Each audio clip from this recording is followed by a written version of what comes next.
Call this hearing to order. Good morning. Thank you all for being here. Thank you, Chair Powell, for joining us today for such an important conversation. Before we begin, I do want to take a second and thank you, Jay, for following through on your commitment to remove reputational risk from bank examination at the Fed. This is a necessary first step toward ending the politicization of bank supervision, and it is certainly a step, in my opinion, in the right direction. But it's not enough to change the policy on paper. Examiners need to implement it in practice, and I hope they do. I will say I was actually a little surprised when we were talking on Monday that you didn't bring it up during that conversation, since it happened a few minutes later, but it was good to see nonetheless. The Fed plays a central role in the health of our economy and the stability of our financial system. But with that role comes responsibility to be accountable to the American people, to remain independent from political pressures, and to be transparent. Unfortunately, over the past few years, many Americans have lost confidence in the Federal Reserve. Since 2021, American families have endured persistent inflation, rising interest rates, and a tightening squeeze on their wallets. A college student trying to cover tuition and food with a part-time job is finding that everything costs so much more, while credit costs have doubled. A senior citizen trying to downsize is watching mortgage rates skyrocket and fixed incomes fall behind. Yet during this time of hardship, the Fed has spent billions on lavish renovations to its DC offices. We're talking about rooftop terraces, custom elevators that open into VIP dining rooms, white marble finishes, and even a private art collection. All this costing $2.5 billion, a 32% increase from the original $1.9 billion price tag at a time when the Fed hasn't turned a profit since 2022. We can all agree that updating aging infrastructure is a legitimate need. But when senior citizens can barely afford Formica countertops, it sends the wrong message to spend public money on luxury upgrades that feel more like they belong in the Palace of Versailles than a public institution. At the same time, the Fed's role as an independent, apolitical institution is being questioned. The central bank joined a global organization to green the financial system under the leadership of President Biden, and only to exit it as soon as President Trump took office. That's not neutrality, that's drifting. Now let's turn to supervision at the Fed, which at times is unduly burdensome. The Fed must right-size the regulatory framework for banks to eliminate unnecessary burdens, especially community banks.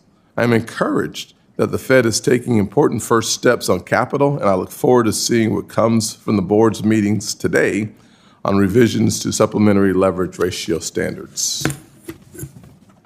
But more work needs to be done to ensure capital rules don't choke off access to credit for entrepreneurs and working families. That's why I want to underscore the importance of empowering the newly confirmed Vice Chair of Supervision, Governor Michelle Bowman. Governor Bowman has been a consistent voice for transparency, accountability, and just a plain old-fashioned sanity. I expect her to lead on reform at the Fed, and I expect you as chairman to afford her the same stature as her predecessors. I look forward to hearing from you and your testimony. Ranking Member Warren, you are now recognized. Thank you very much, Mr. Chairman. When he ran for president, Donald Trump repeatedly promised to lower costs on day one. Those were his words.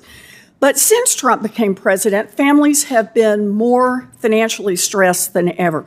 Since January, consumer sentiment has plummeted. Since January, household debt and delinquencies continue to climb. Since January, workers' worries over layoffs have climbed.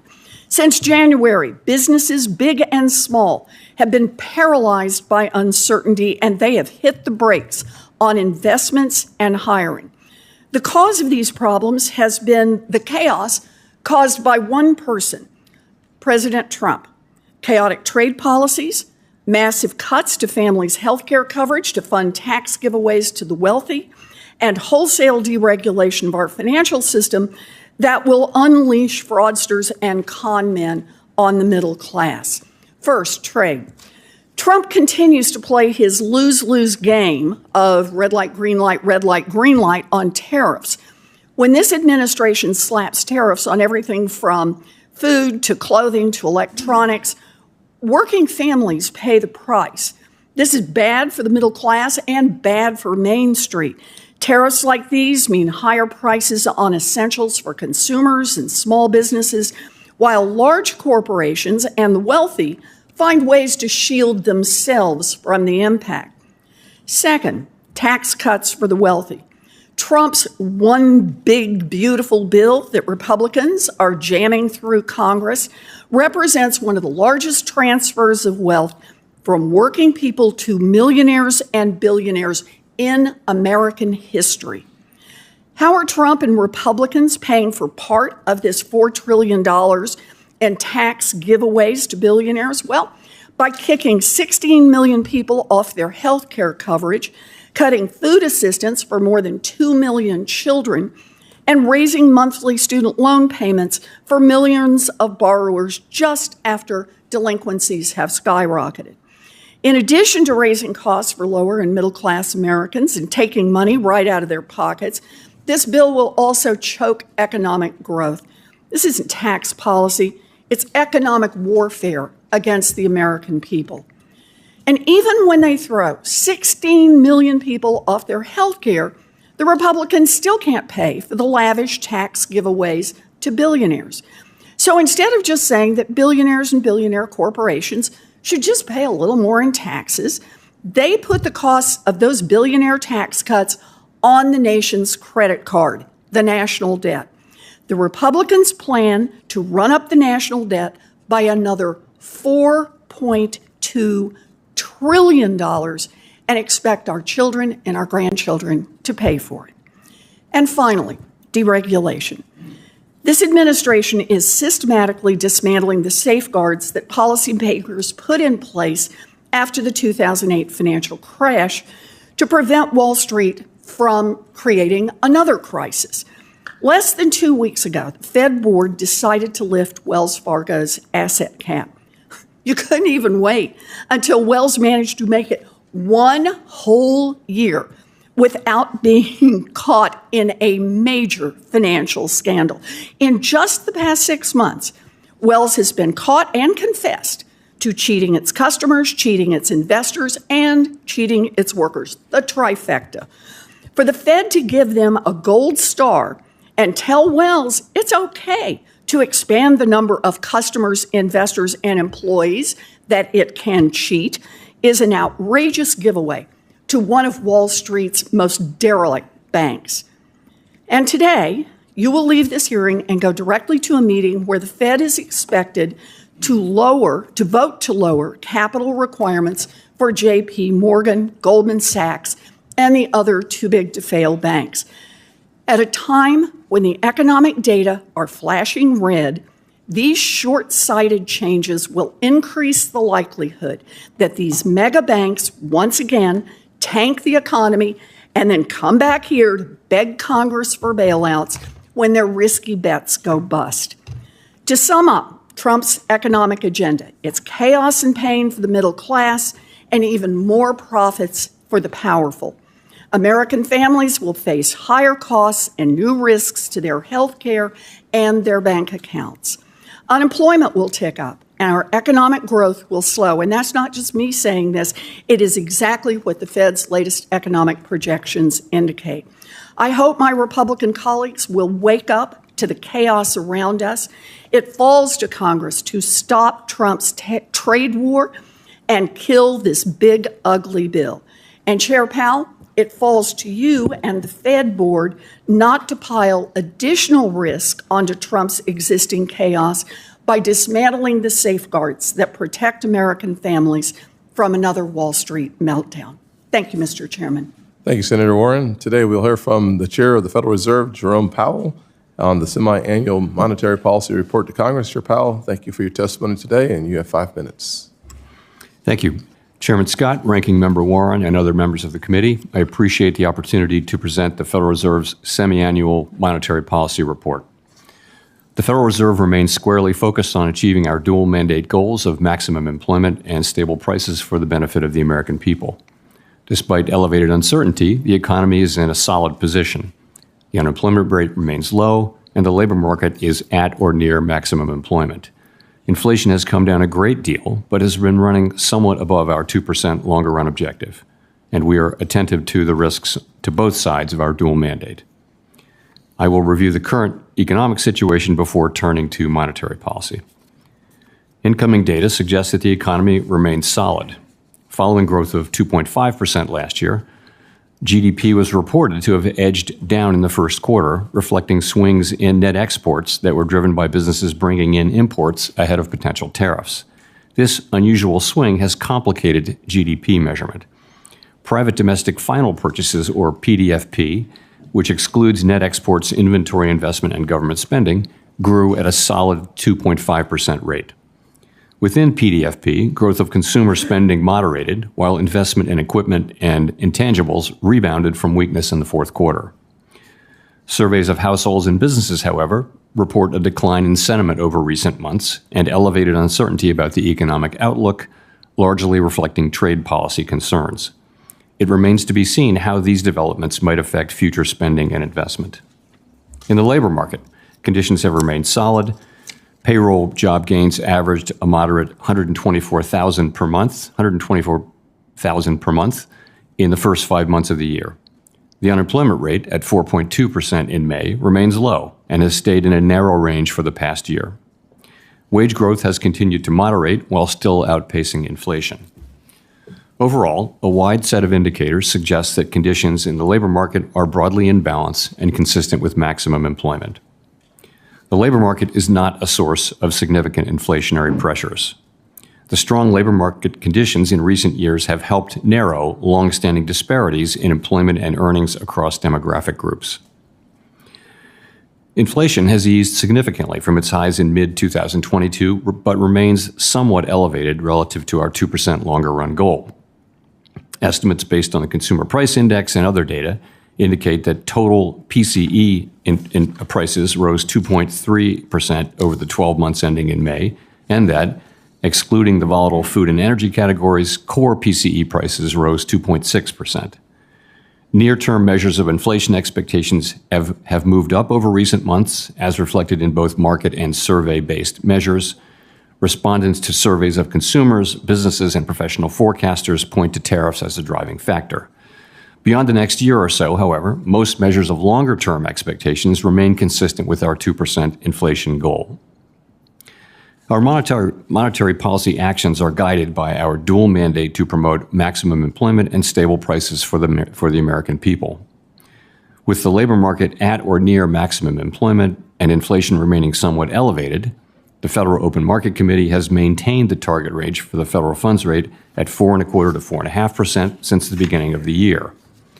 We have also continued to reduce our holdings of Treasury and agency mortgage-backed securities, and beginning in April, further slowed the pace of this decline to facilitate a smooth transition to ample reserve balances.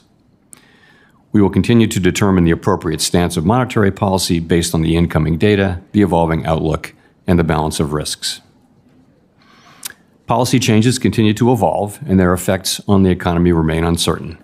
The effects of tariffs will depend, among other things, on their ultimate level. Expectations of that level, and thus of the related economic effects, reached a peak in April and have since declined. Even so, increases in tariffs this year are likely to push up prices and weigh on economic activity. The effects on inflation could be short-lived, reflecting a one-time shift in the price level. It is also possible that the inflationary effects could instead be more persistent. Avoiding that outcome will depend on the size of the tariff effects, on how long it takes for them to pass through fully into prices, and ultimately on keeping longer-term inflation expectations well anchored. The FOMC's obligation is to keep longer-term inflation expectations well anchored and to prevent a one-time increase in the price level from becoming an ongoing inflation problem. As we act to meet that obligation, we will balance our maximum employment and price stability mandates, keeping in mind that without price stability, we cannot achieve the long periods of strong labor market conditions that benefit all Americans. For the time being, we are well positioned to wait to learn more about the likely course of the economy before considering any adjustments to our policy rate. To conclude, we understand that our actions affect communities, families, and businesses across the country. Everything we do is in service to our public mission. We at the Fed will do everything we can to achieve our maximum employment and price stability goals. Thank you. I look forward to your questions. Thank you. Now, I'll be keeping us to a pretty strict 5 minutes, as we have a lot of senators who want to and deserve time with the chair of the Fed. So, Senator Rounds, we'll start with you. Thank you, Mr. Chairman, for the courtesy. Chairman Powell, first of all, let me just touch base on, I'm just curious, a couple of items almost of housekeeping nature. With regard to Wells Fargo, was that asset cap and removing it, that was a unanimous vote by all 7 Fed governors, as I recall? Yes, it was. Okay, thank you. I really appreciated the chairman bringing up the fact that you have identified reputational risk and have addressed it. I think that was a really important item for the Fed to do, following up on both the OCC and the FDIC's actions. As you know, past Fed materials like the Supervision and Regulation report often embedded reputational risk within the management component of the CAMELS rating system without clear metrics or accountability.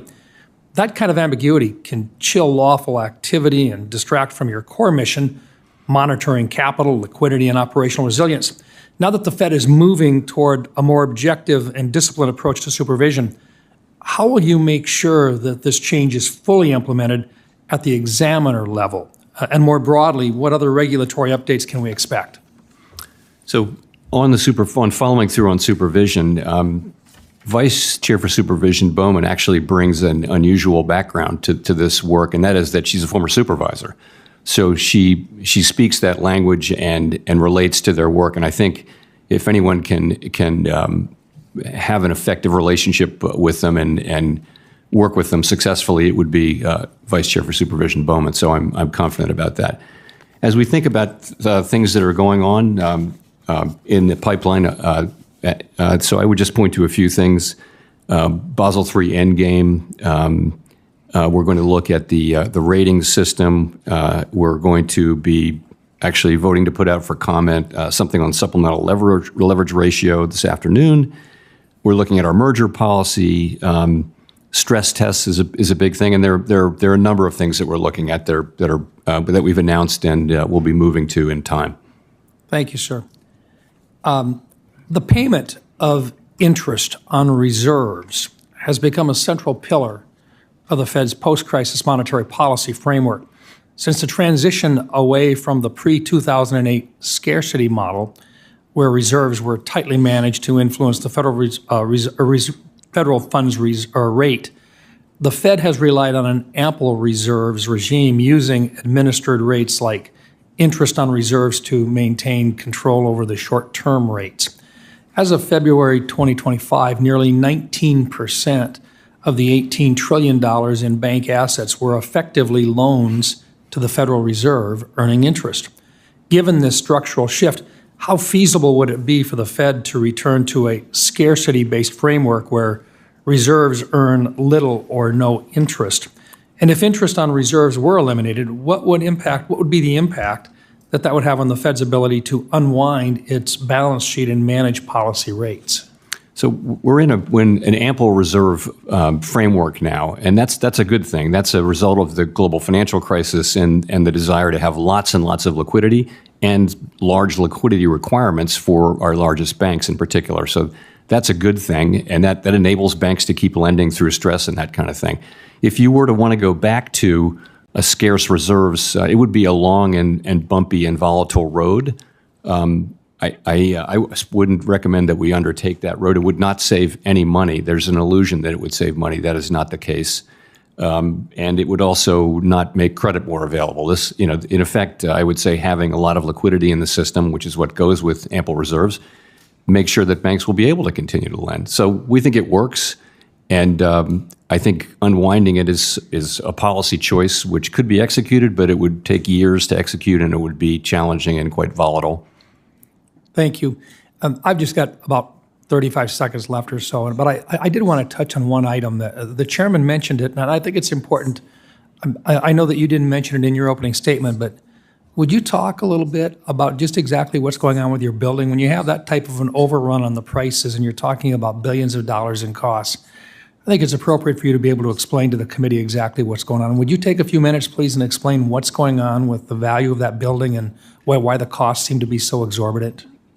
I'd be glad to if I can have that time. So Please. Thank you for the letter we received late yesterday. We will provide a much more detailed response, but just generally, I would just say we do take seriously our responsibility as stewards of the public's money. And the other thing I would start with is no one in office wants to do a major renovation of a historic building during their term in office. You much prefer to leave that to your successors. And this is a great example why, let alone two historic buildings that needed a lot of work. But we decided to take it on because, honestly, when I was the administrative governor before I became chair, I came to understand how badly the Eccles building really needed a serious renovation. It never had one. It was not really safe, and it was not waterproof and that kind of thing. So we took it on. I would also say that the media reports that you accurately quoted, they're misleading and inaccurate in many, many respects. And I would just point to, there's no VPI dining room. There's no new marble. We took down the old marble. We're putting it back up. We'll have to use new marble where some of the old marble broke, but there's no new, there are no special elevators. They're old elevators that have been there. There are no new water features. There's no beehives, and there's no roof terrace gardens. Other than that, so all of the sort of inflammatory things that the media carried are either not in the current plan or just inaccurate. So, but notwithstanding that, the cost overruns are what they are. So let me just say on that. Well, we're well over the 5-minute mark. I'm happy to give you time to talk about that. I'm happy that there are no beehives in there, but we're going to figure out what they are anyways. Senator Warren. Thank you, Mr. Thank you, Chairman. Mr. Chairman. Thank you.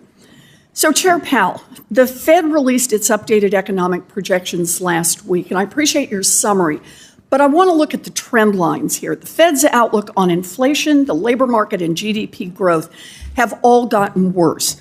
Compared to your economic projections in December, the latest numbers show that the Fed is now projecting higher inflation, from 2.5% in December now to 3.1%.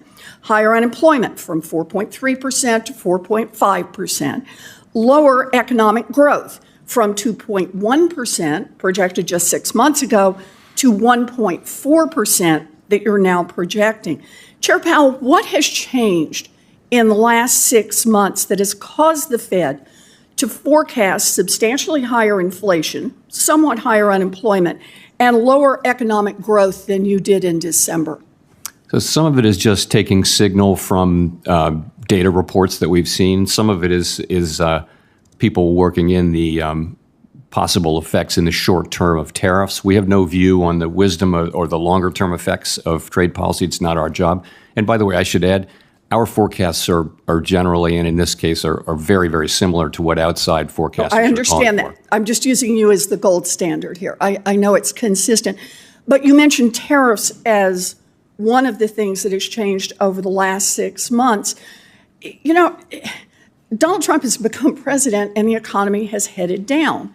Not only does the Fed data now show slower growth and higher prices this year, it sees slower growth and higher prices over the next 2 years as well.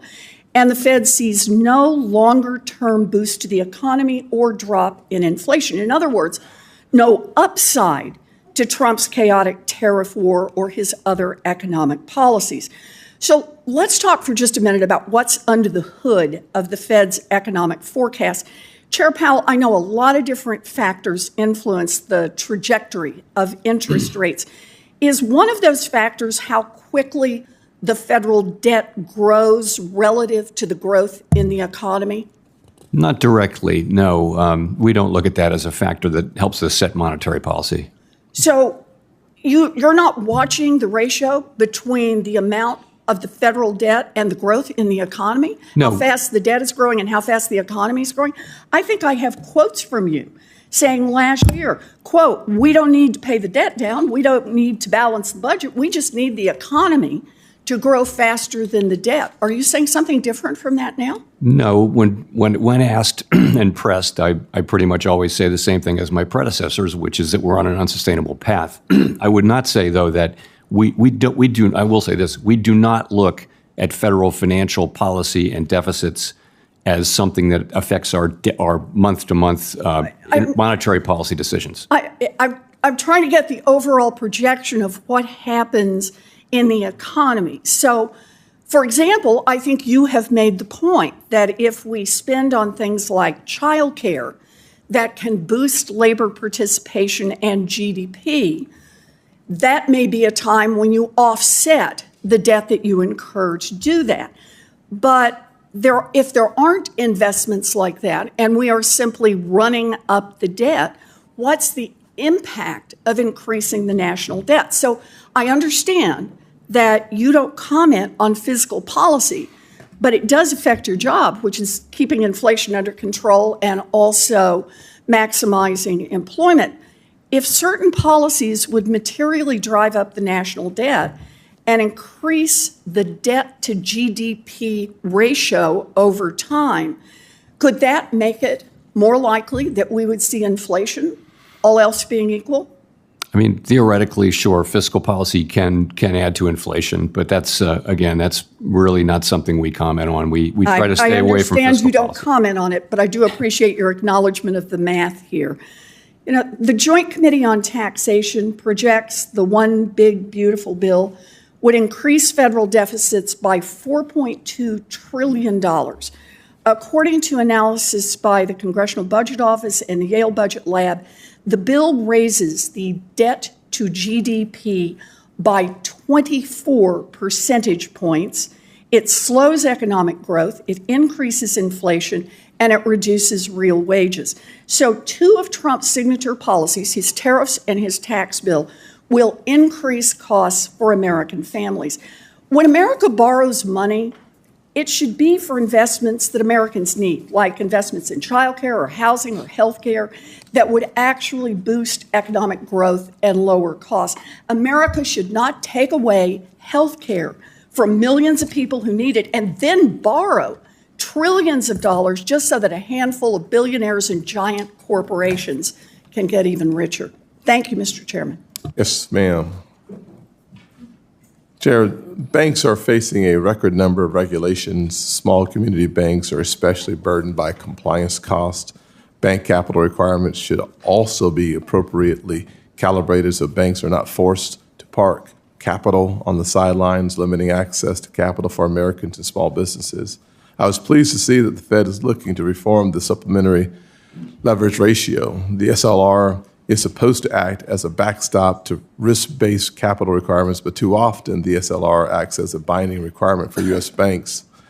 Would you agree that adjusting the SLR would free up capital for banks to invest more in treasury markets and other low-risk assets that would be beneficial to families and businesses across the country? I would agree, yes. Do you agree with so Vice Chair Supervision Bowman recently acknowledged that regulators tend to review individual elements of the capital framework in isolation without considering whether proposed changes are sensible in the aggregate and contribute to a capital framework in which all components work together effectively? Do you agree with her assessment, and how are you looking at the capital framework holistically to ensure that the Fed is not stifling economic growth? Well, we're looking at basically the two big pieces now are Basel III and the leverage ratio. And I'm pretty confident we'll move on both of those in the relatively near future. And they fit together. As we discussed, the leverage ratio was always supposed to be a backstop rather than the binding. We want risk-based capital to be the binding capital requirement. So that's how those two pieces work together. And as you look at I hope a reintroduction of Basel III, if you're thinking about the bones of Basel III, obviously, over the last several years, we talked about this on Monday, we've heard the comment that the capital requirement was about right, although that capital requirement has been going up every year. And so as you look at Basel III coming back and hopefully being reintroduced and not just recalibrated, what do you forecast? Well, we very much look forward to working with our colleagues at the OCC and the FDIC on Basel III Endgame, and I would agree we're gonna take a fresh start at that. The last proposal was actually well above Basel minimums. That's the thing. It was the ways in which it was gold plated, as we say, rather than the Basel requirements, which were very significantly exceeded. Just giving us an opportunity to go back to the spending at the Fed for the construction, and you said that the items that were listed are not happening. I will say that the National Capital Planning Commission website, ncpc.gov, anyone can take a look at it for themselves, not just looking or listening to the New York Post, not just the Wall Street Journal, but page 129 of the final plans reflected rooftop garden terraces. The page 127 and 129 were where we found the ornate water features and final plans. The new elevators that dropped board members off at the VIP dining suite was page 37 of the final plans. The white marble was pages 40, 41, 65 of the final plans. I would welcome your staff coming in to walk my staff through what is happening there, as opposed to what we not have only read in the New York Post, not only in the Wall Street Journal, but also at the National Capital Planning Commission's website. So we would welcome that opportunity to have a Can I just quickly say, some of those are just flatly misleading. The idea of elevators, it's the same elevator. It's been there since the building was built. So that's a mischaracterization. And some of those are no longer in the plans. That's earlier. The plans have continued to evolve. That was one of the questions I asked my staff before having the conversation with you in preparation, and assuming that your response would be to refute some of the things that were happening, was to ask the question, well, since the articles came out in April, have the plans changed since April as a result of the media attention to it, or was that just never in the plan? I would just say that having a clear understanding of what's going to be and when it changed would be helpful for us. I will note that having confidence in what we hear is incredibly important, and I would give you the opportunity to bring your team in and or send your team over so that we can have that conversation. That would be helpful. Look forward to doing that. And if you'll allow me to say one more sentence, none of those things were the cost drivers. The real thing is what were the cost drivers that caused the spending to increase, and we have those too, but those are not the things that did that. Well, we look forward to the conversation. I don't want to eat into Bernie Moreno's time because he's kind of cranky when I do. I would just suggest that when I hear that things are completely and wholly inaccurate, and then I hear that they weren't quite the way they were, those are two very different framings of the conversation. And I only read page 129, 127 through 129, page 37, page 40, 41, page 65, page 129, because I could be wrong without any question, but I don't want to be misled. That's different. Next would be Senator Reed. Thank you very much, Mr. Chairman, and thank you, Chairman Powell. Many times you've been asked about the status of Fed independence from the president, his constant harangues about interest rate policy, et cetera. But over the past year, we've also seen judicial pressure on the Federal Reserve's independence. The Chevron case, which dramatically eliminated the deference to agency decision-making, also extended the statute of limitations under the Administrative Procedure Act. And there is a strong sense that they're about to overturn Humphrey's executor case, which will eliminate the independence of practically all agencies. What's your judgment on the cumulative effect of these judicial actions with respect to the Federal Reserve's ability to do its job?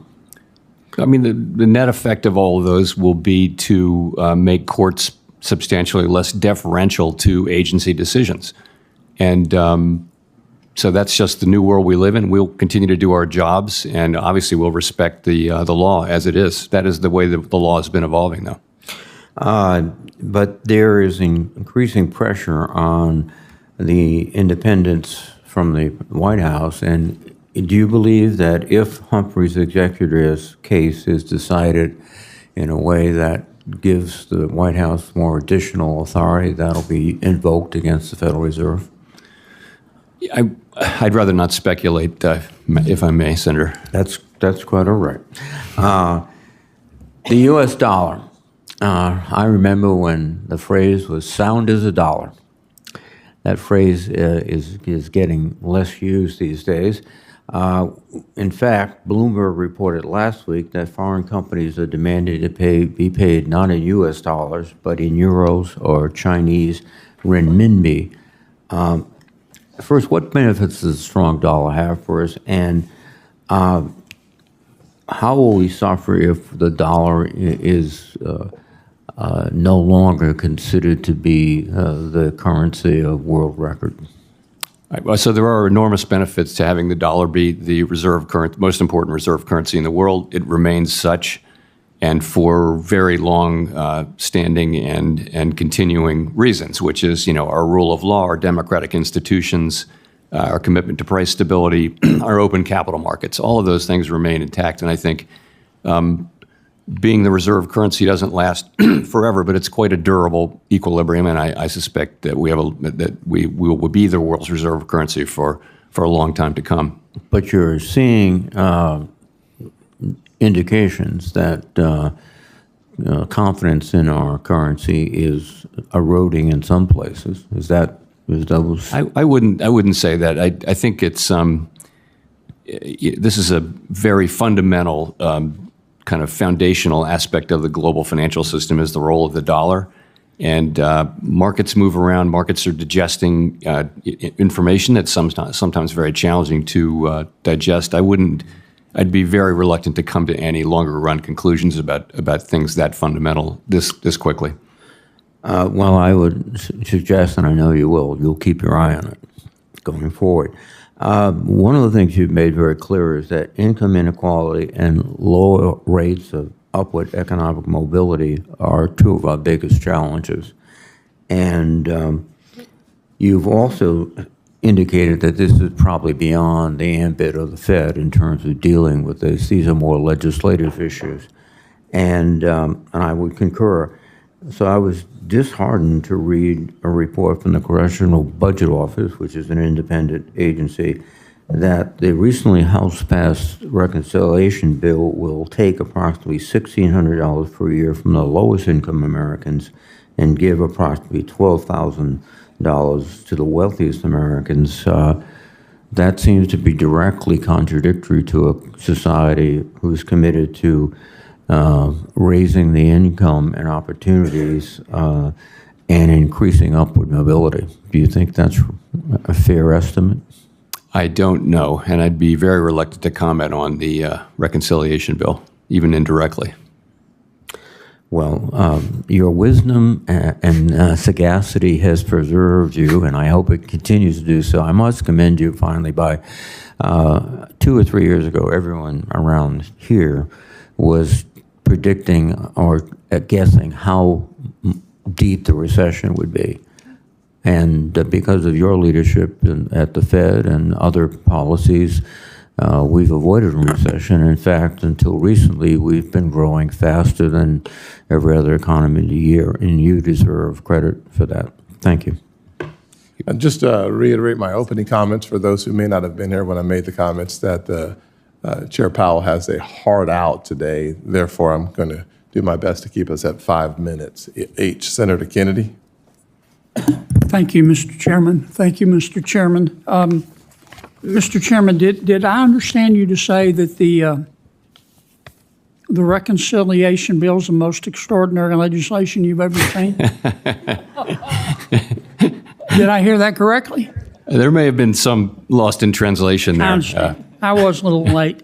Tell me what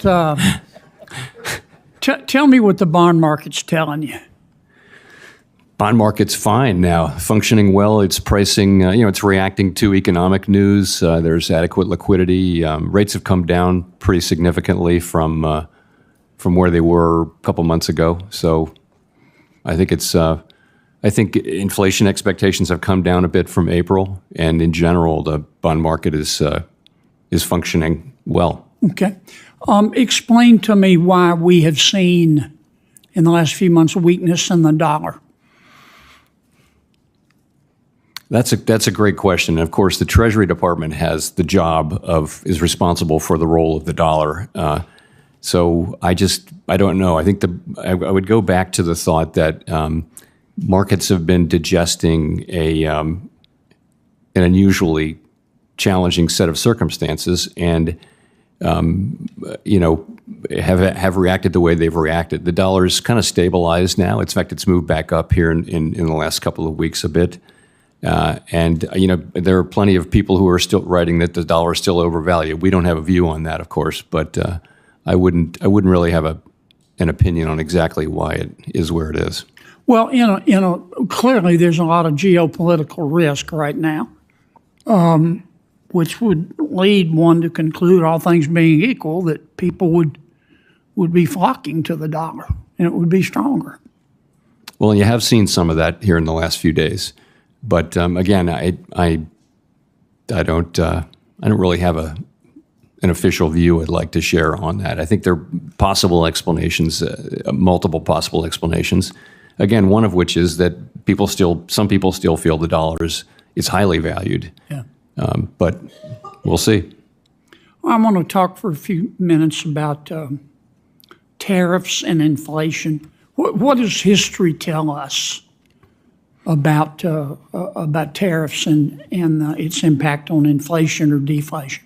So the thing is, we've been through a long period in which tariffs were going down. Remember, since World War II, really, it's been a process of lowering tariffs globally. So there just isn't a lot of modern learning on that. I think people look at the incidence of tariffs during the president's first term, but those were like 1/6 the size of what's people are estimating now. And they do find some effects on inflation. But remember, in 2019, when those tariffs were put into place, the economy was slowing. We actually cut rates 3 times. Inflation was running at 1.5%. So it was a very different time. This is different. I think one of the reasons why it's so challenging is that there really isn't a modern precedent. Yeah. And I think we have to be humble about our estimates. And we are very open to the possibility that transmission through into inflation will be less than we think, or maybe more than we think, which is why we're in a position of wanting to take our time and make a smart decision as we see how this unfolds. Well, obviously, the size of the tariffs makes a difference, does it not? It does. And we don't know yet the size of the tariffs. We don't. And we don't have a view on any of the merits at all. That's not our job. Our job is inflation, as you know, and maximum employment. Will it also matter? Let's assume that there is upward price pressure. Would it matter how much businesses decide to pass on versus just eat? Does that make sense? Yes, that matters. That is what matters. The question is, who's going to pay for the tariffs? Originally, it's the importer, but it gets passed along through the distribution chain to some extent to the consumer. The ultimate question of it is how much of it does show up in inflation. And honestly, it's very hard to predict that in advance. So we're watching to see, what shows up in measured inflation. If the president's trade negotiators pursue reciprocity, which I define as both sides reducing, in a quid pro quo, reducing tariffs and trade barriers as much as possible. Ideally, in a perfect world, we would end up with 2 sides with 0 tariffs and 0 trade barriers. Would that be inflationary? No, not at all. That would cause the economy to roar, wouldn't it? I think it would be. Yeah. Okay. Thank you, Mr. Chairman. I appreciate your endorsement, Mr. Chairman, of the reconciliation bill. Senator Warner. Thank you, Mr. Chairman. Funny, Senator Kennedy, I didn't interpret his comments that same way. I would also say that, one, thank you, and we echo what Senator Reid said, thank you for your independence and doing the job. End of the day, I think tariffs are a tax, and they're going to hit. I think starting next quarter. And again, I think the reciprocity argument, that would be a nice goal. I guess I hope we can then explain to the Australians, who are a strong ally of us, who we have a free trade agreement so we don't have tariffs, who we have a trade surplus with, who I'm hoping we're going to be able to build jointly submarines, why they, with all those things, still got whacked with a 10% tariff. Doesn't seem rational or logical to me. But let me get to, I've been very concerned about some of the Trump administration's, I think, mismanagement of the federal workforce. I can tell you some of the DOGE approach in the national security and intel world. Cuts are having dramatic effects. But today I want to mention something that, frankly, doesn't get a lot of attention, a very small entity, the Bureau of Labor Statistics. U.S. economic data, which has always been independent, it's really been viewed as the gold standard across the globe. And frankly, the BLS data often is the guidepost that investors use regularly. BLS helps us get information about cost of living increases, policy making for you guys. It's used to adjust payments on the roughly $2 trillion in Treasury bonds. The truth is that the BLS data shouldn't be degraded on any basis. Yet, the administration has so dramatically, and I hope my Republican colleagues will hear on this, cut back the staffing at BLS, that the BLS has had to significantly cut back on the collection of critical price and inflation data. Normally, BLS staff, when you don't have all the data collected, will estimate about 10% of the inputs into the CPI. Now, with these cutbacks, they've had to estimate close to 30% of the data. That means faultier data. How can we grapple with this, and what does the undermining and staffing shortages at a BLS mean in terms of your ability at the Fed to do your job? You know, we can still do our job. I would not want anyone to think that the data have deteriorated to a point where it's difficult for us to understand the economy as well as we can understand it, which is not perfectly. But the direction of travel is concerning. The U.S. has been a leader globally in investing in how to measure the output of a modern economy, which is something that we've led the world in for a long time. And it really helps not just policymakers, but also businesses if we have accurate information about what's going on in the economy. You're making decisions based on that economy, not just the Fed, not just you, but private companies as well. So I think it's I think it's something we should continue to invest in.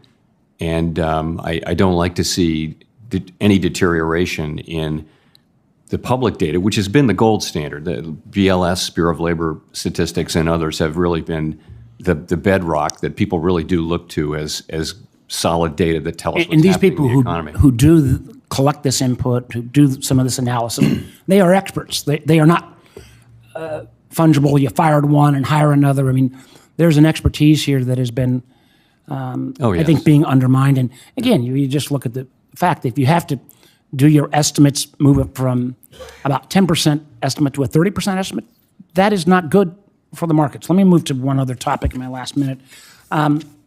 Stress tests, really important. Those of us who are involved in Dodd-Frank, really important as we try to particularly think about the most significant banks.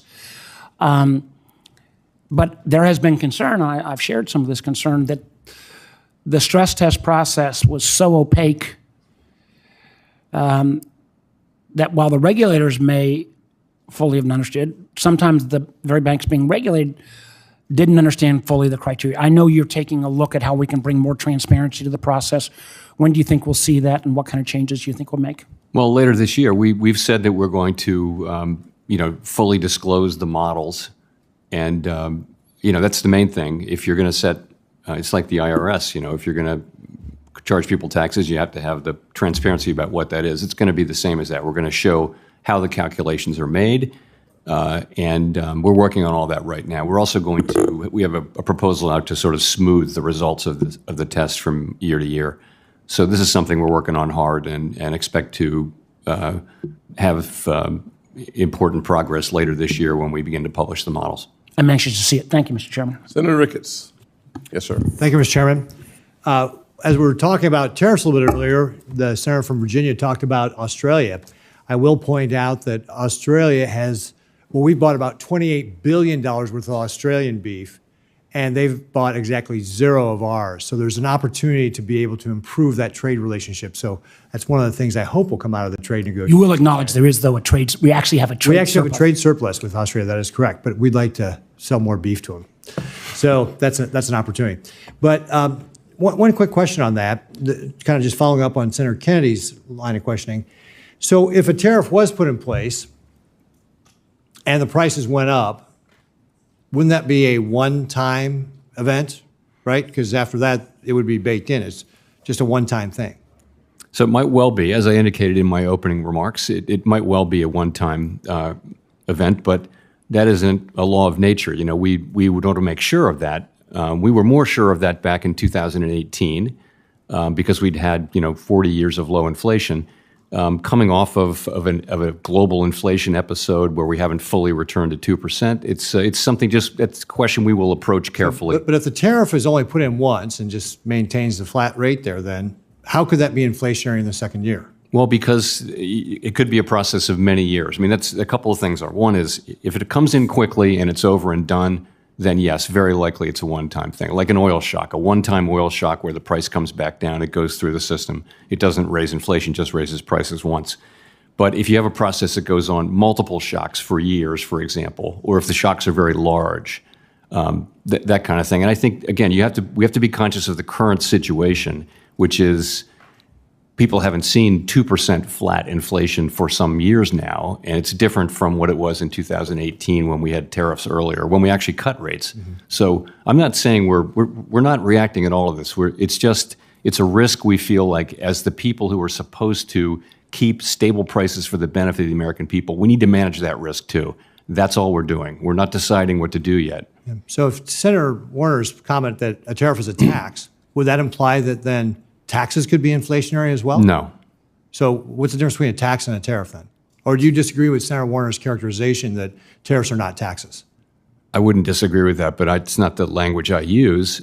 Look, this is, as I say, one time could be the base case, but in a situation like this where the process could go on for a long time, where the effects could be large or small, it's just something you want to approach carefully in a world where inflation is not back to 2%. And that's our job. If we make a mistake here, people will pay the cost for a long time. And so we're just approaching the question carefully. That's all we're doing. You know that, a majority of my committee has said that they do expect to cut rates between now and the end of the year in the remaining 4 meetings. So it's not that we're, taking a strong view that it will be inflation and not a one-time cost increase. It's just that we're going to take a careful approach to that very critical question. Yeah. Well, let me switch gears on you a little bit.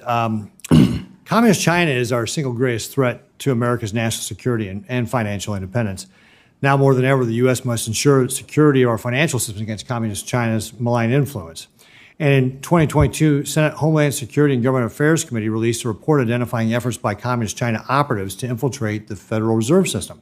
The report contained real-life examples of Communist China's attempts and tactics used to target Federal Reserve officials. In late January, a former senior advisor to the Fed Reserve was arrested on charges that he conspired to steal Federal Reserve trade secrets to benefit and advance Communist China's interests.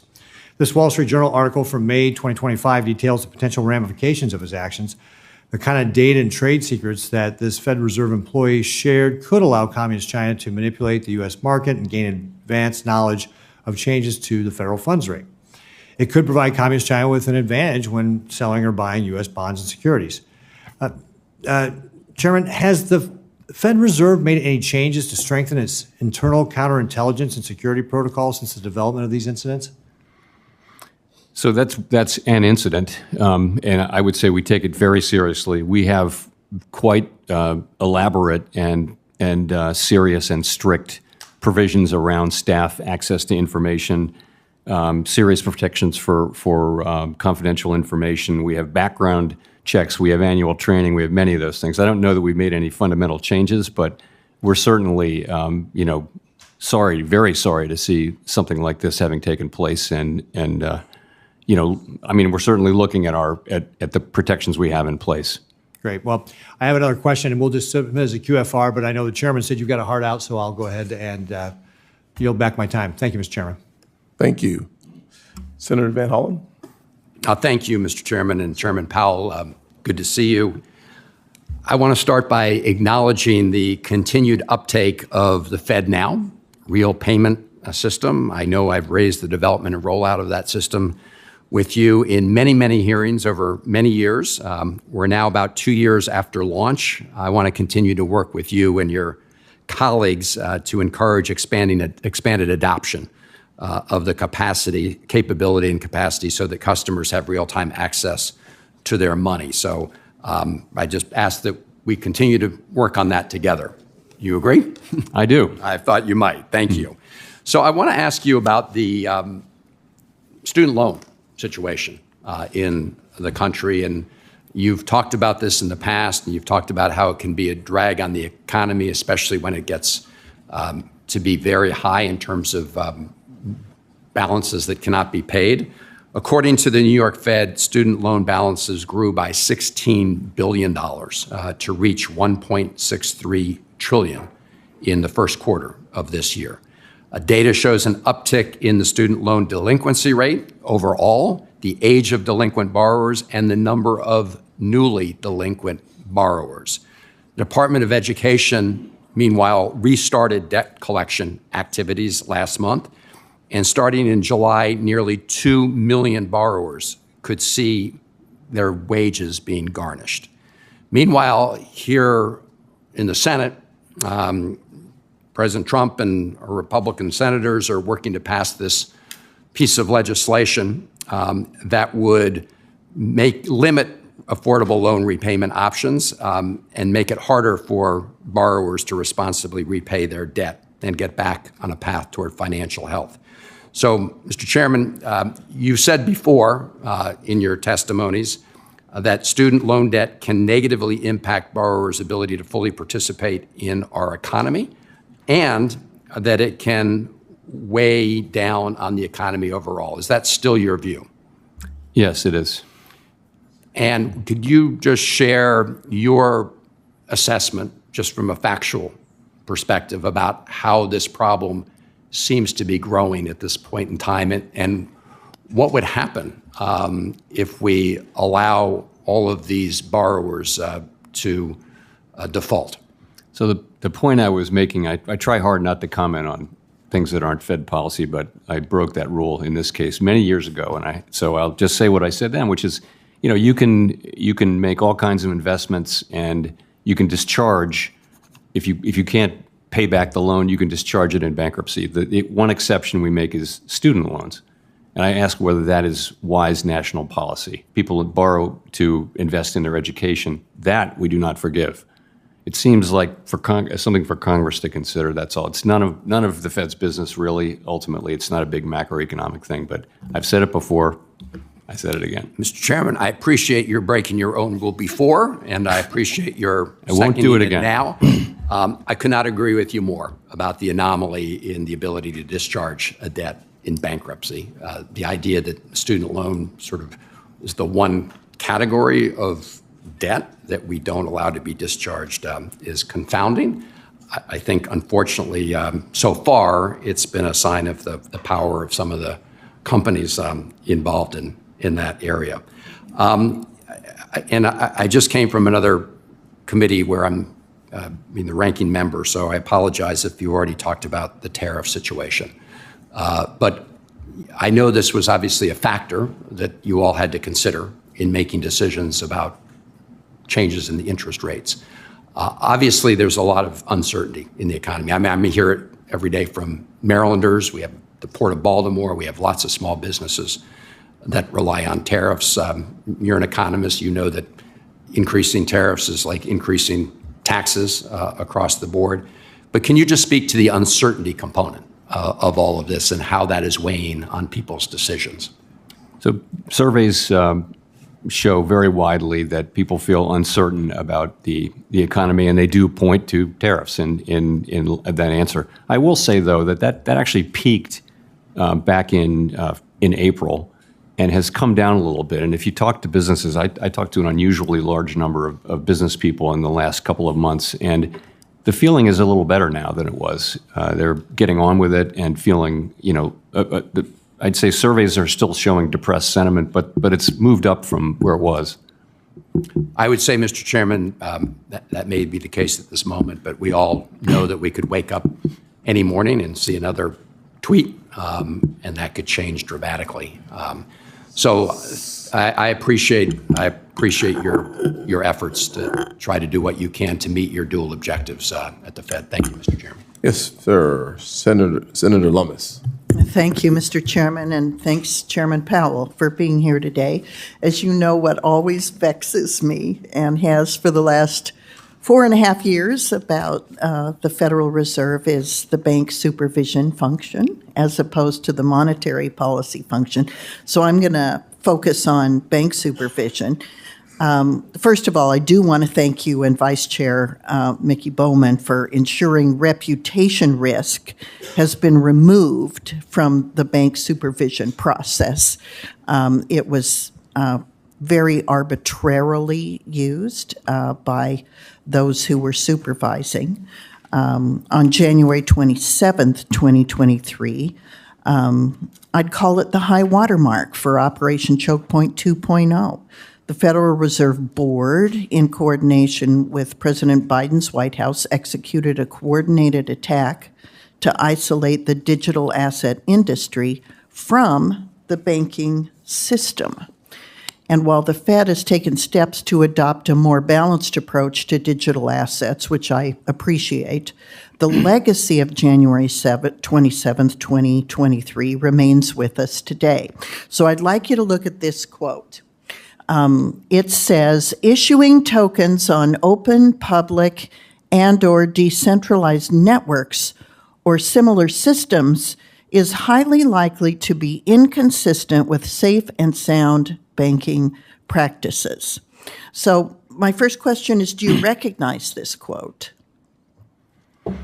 Yes, not super clearly, but yes, I do. Because it's from the Federal Reserve Board's policy statement on Section 913 of the Federal Reserve Act, which was formally adopted by the board on January 27th, 23. So now, Chairman Powell, I want to show you another statement, and I'm sorry if you can't see it clearly, I'll read it to you. It's from the Genius Act, which just passed the Senate by a vote of 68-30 last week. And it takes the opposite position to the board's policy statement on issuing stablecoins on an open, public, distributed ledger. So my question is, what has changed about the risk of stablecoins since the board adopted its policy in 2023? And now that the Congress has weighed in, at least the Senate has weighed in and sent the Genius Act to the House, does the board plan to withdraw the policy statement on Section 913? So I think what has changed is, if you go back, that's a couple of years ago, that was the period of high-profile failures and fraud and that kind of thing. And what's happened is, I think, the industry is maturing, our understanding of it is improving, and in a sense, it's becoming much more mainstream. So all of us are revisiting, the things that were done during that era. And I think the current view is that, that it's appropriate it's always been appropriate for banks to choose their customers and to be able to undertake activities as long as they're safe and sound. In terms of, I think I have to get back to you on 913. I think it's a broader thing that has nothing to do with crypto, but that was a piece of it. We are looking at and withdrawing many of our pieces of crypto guidance from that era, though, as you know. And I appreciate that. I hope that by withdrawing the guidance, that you're also instructing and admonishing your bank's supervisors to when there are efforts to regulate banks that provide too much discretion to bank regulators to pick winners and losers from among the customer lists, the loan portfolios of banks. It's antithetical to the American system of banking. And I do think that there was that kind of discretion unleashed on banks, and it had a negative impact, a real chilling impact on banks as they selected and banked certain industries and then debanked other industries and other people during the last 4 years. So taking the guidance documents and policy statements out is important, but also guiding the people that there are changes now and that they can no longer use their own subjective biases towards DEI and ESG and other things in supervising the banks is also a critical component of bank regulation. I agree completely. And as you know, Vice Chair Bowman is actually a former bank supervisor, so she's very well placed to make that happen. And I realize that she as vice chair is more directly involved in bank supervision. I hope that you will use your role to punctuate the importance of those changes within the bank supervision function at the Fed. We're going to have to move on. Thank you. I'm assuming your answer is yes. Senator Smith. Thank you, Mr. Chair. Good morning, Chair Powell, and welcome to the committee. So, Chair Powell, a few months ago, you issued a warning about the trajectory of our national debt. Speaking at a New York Times event, you said the U.S. federal budget is on an unsustainable path. The debt is not only at an unsustainable level, but the path is unsustainable, and we know that we have to change that. Would you still agree that that is true? Yes, that's the one thing that I would always say, and that my predecessors have said, and that's the kind of the only thing we say about fiscal policy. Exactly. And I would agree with that. At a time when Americans are struggling to figure out how to afford their lives and have low confidence in the economy, to add to the deficit now, as the big, beautiful bill does, just strikes me as unsustainable. Now, I'm not asking you to moderate between Republican and Democratic policy differences on the big, beautiful bill, but would you agree that the big, beautiful bill adds to the deficit based on the data that you've seen? I'm just not going to comment on the reconciliation. Okay. Well, I will just point out to my colleagues that the CBO says that it adds to the deficit. The Joint Committee on Taxation says that it adds to the deficit. The Yale Budget Lab says that it adds to the deficit. The Committee for a Responsible Federal Budget says that it adds to the deficit. The Penn-Wharton budget model says that it adds to the deficit. And even some of my Republican colleagues, Senator Johnson, Senator Paul, say that it adds to the budget. And as Senator Johnson says, it's wrong and immoral. So I appreciate that you won't comment on any of this, but let me just ask you an economic question. Can you talk a bit about what impact a rising deficit has on our goal of lowering costs for Americans, especially in the Trump tariff environment that we are in right now? I'm sorry. What impact does a rising deficit have on our goal of lowering costs for Americans, particularly when we are in this Trump tariff environment, the unpredictability of that? So I think it's likely that when markets are pricing longer-term Treasury securities, there's something baked into that in the market's thinking about interest rates. What should be the appropriate interest rate? But it's hard to unpack that with any precision. These are factors that have lots of interplay between one another. Yes. Yes.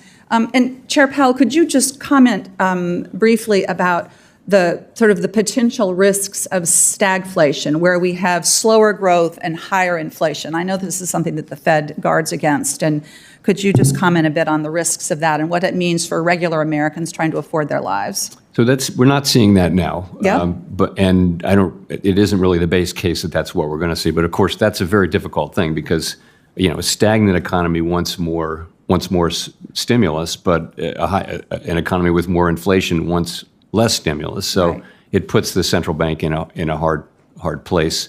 We've warned of it, but it's honestly not something that we're facing or that we expect to face. But it's it's something we're monitoring is what's happening. Thank you. I want to follow up on a question I asked you the last time you were before the committee. I asked about the impact of severe weather events, otherwise known as climate change, on home insurance costs. And you testified that, I think you said, if you fast forward over 10 or 15 years, there are going to be regions of the country where you can't get a mortgage because of the can't get a mortgage because of the impact of the challenges of insurance companies just not being able to provide that. Since February, when I asked you that question, home insurance rates have continued to climb. A recent analysis about climate risk from First Street found that financial burdens from severe weather are driving up household costs and triggering increased mortgage defaults. Now, it's at about 8% now, but they project that by 2035, 30% of all foreclosure losses would be related to climate impacts, which is pretty stunning. Now, I realize this is a complicated issue because insurance is regulated primarily at the state level, though there are exceptions. Flood insurance and terrorism insurance are exceptions. But I wonder if you would comment on this. I'm thinking a lot about what impact this has on housing costs, which is a big component of inflation and a place where housing costs are rising higher than the general inflation rate right now. Many things are driving up housing costs. Yes, that's true. It's of course mortgage rates, but it's also zoning costs and things like this for properties that are near the water. Particularly, for example, we spend some time down in Florida. Property insurance just gets more and more and more expensive, and to the point where it also almost makes sense to self-insure, and that's because of just big losses. Companies are just putting that in their models, and they're charging what they need to charge to make a return. And if they can't get that, then they'll leave that state. So that seems to be what's happening. I know I'm out of time, Mr. Chair. Thank you. You're always polite. So Minnesota knows. gave her 22 seconds. Yes. Thank you, That's why ma'am. they call me the Velvet Hammer, sir. I didn't say that you weren't harsh as well. You're just nice when you do it, like just right now. See. Senator Moreno, remind me not to give Tina a compliment in the middle of the back. Chairman Powell, just want to make certain I understand this correctly. Control inflation and maximize employment. That's it. Two things, correct? Yes. So let's take one at a time. Maximize employment. Do you care if every American makes minimum wage or makes a livable wage? Is that something that factors into your thought process? In other words, we have full employment, but most Americans are on substandard wages. Does that change your calculus? Does it change my what? Calculus. Does it? You can't. In other words, is it full employment is full employment? Every American has a job, but they're making minimum wage versus having a family-sustaining wage. Does that matter to the Federal Reserve? It would matter to the country a lot. I'm saying, does it matter to the Federal Reserve when you're making your decision? Honestly, we don't really have the tools to affect that. Right. So it doesn't factor in. Now that's different than us. The people of this country elect us to make certain that their wages are higher than inflation. And by the way, let the records show that real wages are up this year. So we've done that, not the Federal Reserve. Second piece of it is, let's talk about inflation first. Well, we've helped control inflation, which is part of that. We're going to jump right into the inflation conversation. There's different kinds of inflation. There's different causes. There's not witnesses to inflation. There's key actors to inflation. Would you agree? Sure. Okay. So let's talk about the actors. Did you comment during COVID lockdowns that was a bad idea, meaning that you're shutting down the entire economy? It's not a button. I hit the button, you can hear me. It's on and off. COVID wasn't that. We just shut down the economy. Any comments on that? Of course not. Okay, so you didn't comment on that. Vaccine mandates, something that my Democrat colleagues loved. If you don't get the vaccine, you're a terrible human being. You can't go to work. In fact, Joe Biden was overruled by the Supreme Court because he said that if you work in a company with more than 100 employees and you don't get vaccinated, the company has the ability to fire you unless you prove that you're negative on COVID. That obviously is a supply chain shock, wouldn't you agree? If I'm running an assembly line and now I have to put my people 6 feet apart and now I have people quitting or not coming to work or I have to fire them, that's a supply chain shock, wouldn't you agree? I mean, it's a medical thing that you No, but it's a supply chain shock. George Washington. I'm not asking you to make a medical decision. I'm asking you to make a Fed decision on inflation. way outside anything we would come. But it affects inflation because supply. It didn't, in fact. Are you saying that supply chain shocks don't affect inflation? They do, but that Okay, they do. didn't. So that's clearly one. If you ban the export of liquid natural gas, which is going to cause the commodity price to go up, would that supply shock not also cause inflation? Potentially could. Yeah. So, and now the ranking member loves to talk about billionaire corporations, that are going to get away with paying taxes, right? Who pays corporate taxes? Like, who pays it? Is it like some obscure Wizard of Oz character behind the curtain that is a corporate entity that pays taxes? Who pays taxes? I mean, ultimately, it's shareholders and customers. So it would be, I'm going to read you a line. You tell me this is accurate. On taxes, it's not possible to know in advance precisely how the costs will be shared for taxes. I added Correct. that. I would but agree. it is highly likely that consumers will pay a meaningful share. Meaning if the ranking member has her way, let's just tax corporations at 100%. Why not? Be fantastic, right? Nobody would want to start a company, but that aside, that cost would be added to consumer products, correct? A tax or a tariff? What are you talking about now? If the income tax for American corporations goes up, they will share that tax burden with their consumers. True or false? Yeah, ultimately. Yeah. So then taxes do raise inflation, but you don't comment on. I mean, they haven't. And you don't. But you don't. Not true. I got empirically, it's not true. The chairman's going to beat me up in 56 seconds. So, but you sent me a very nice letter, which I appreciate. And it says the Federal Reserve plays no role in commenting on trade policy. So you don't comment on supply shocks. You don't comment on tax policy, which clearly affects inflation. You don't comment on demand pull. You just said now that we should forgive student debt. Why is a person that goes to Harvard, that gets a gender studies major, pays Harvard obscene amounts of money because professors are grossly overpaid there? Is that person better than a working class Ohioan that is a plumber but can't afford a car because interest rates are too high and car prices have gone up? Why don't we forgive that person's car loan instead of forgiving their student loan? But you don't comment on that. You comment on tariffs. So I'm going to just show you. I don't comment on tariffs at all, actually. I comment on only inflation. commented on tariffs. I'm not commenting on the wisdom of tariffs. Look, the chairman's over there in the conversation. I'm going to show you a chart here. This is car prices. I'm paying attention, however. This is car prices since this year. Come on. Car prices are down. Car prices are down. Inflation in America is down. We got elected by millions of voters. You got elected by one person. He doesn't want you to be in that job. And you are costing this government $400 billion a year by refusing to lower interest rates. Nobody in this chamber has that kind of power to have a $400 billion impact on this economy, on our deficit. And I just think that you should consider whether you're really looking at this from a fiscal lens or a political lens, because you just don't like tariffs. Senator Warnock is next. Thank you, Chair Scott. Thank you, Chair Scott, and thank you, Chair Powell. Good to see you. The United States national debt currently exceeds $36 trillion. Last year, we paid nearly $1 trillion in interest on the debt alone, more than the federal government spent on educating and feeding our children. Chair Powell, how does the Fed consider rising national debt levels during discussions about adjusting interest rates? We really don't. We take fiscal policy as completely exogenous, and we look at the data that's coming in, but we don't. We're never going to take into account budget deficits and things like that. Well, here is my concern. Maybe Congress should be thinking about it.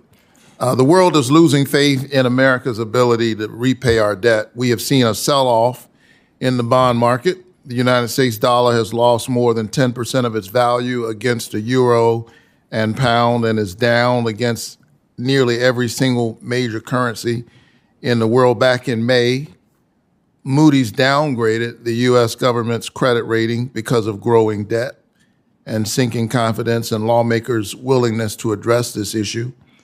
Historically, high debt pushes up interest rates, slowing economic growth and setting up a dangerous debt cycle where both interest rates and debt continue to rise. Chair Powell, how does the size and the trajectory of the national debt affect the Federal Reserve's ability to manage inflation in good economic times and spur investment and hiring in slower economic times? I'm happy to say that today, those things do not affect our ability to do our job. The concern really is that if we don't do something, then there will come a time at which it will be a problem, not for us, but for the country. But that, at this time, it does not interfere in any way with our ability to do that. Is a realistic concern in the future, given the rate of increasing debt. And it's something I'm concerned about, and maybe because it's in the future, maybe that's why, folks who have power, who sit in these jobs, aren't as concerned about it as perhaps the Congress should be. I'm concerned about it as a father of a 6-year-old and an 8-year-old. I'm concerned that my Republican colleagues are planning to ram forward a bill that, according to the Congressional Budget Office, will increase the deficit by $4.2 trillion. So I want us to think about that. We're taking food out of the mouths of hungry children. This bill could cut as many as 16 million Americans off of health care. When we think about Medicaid, 71% of the Medicaid recipients in Georgia are children.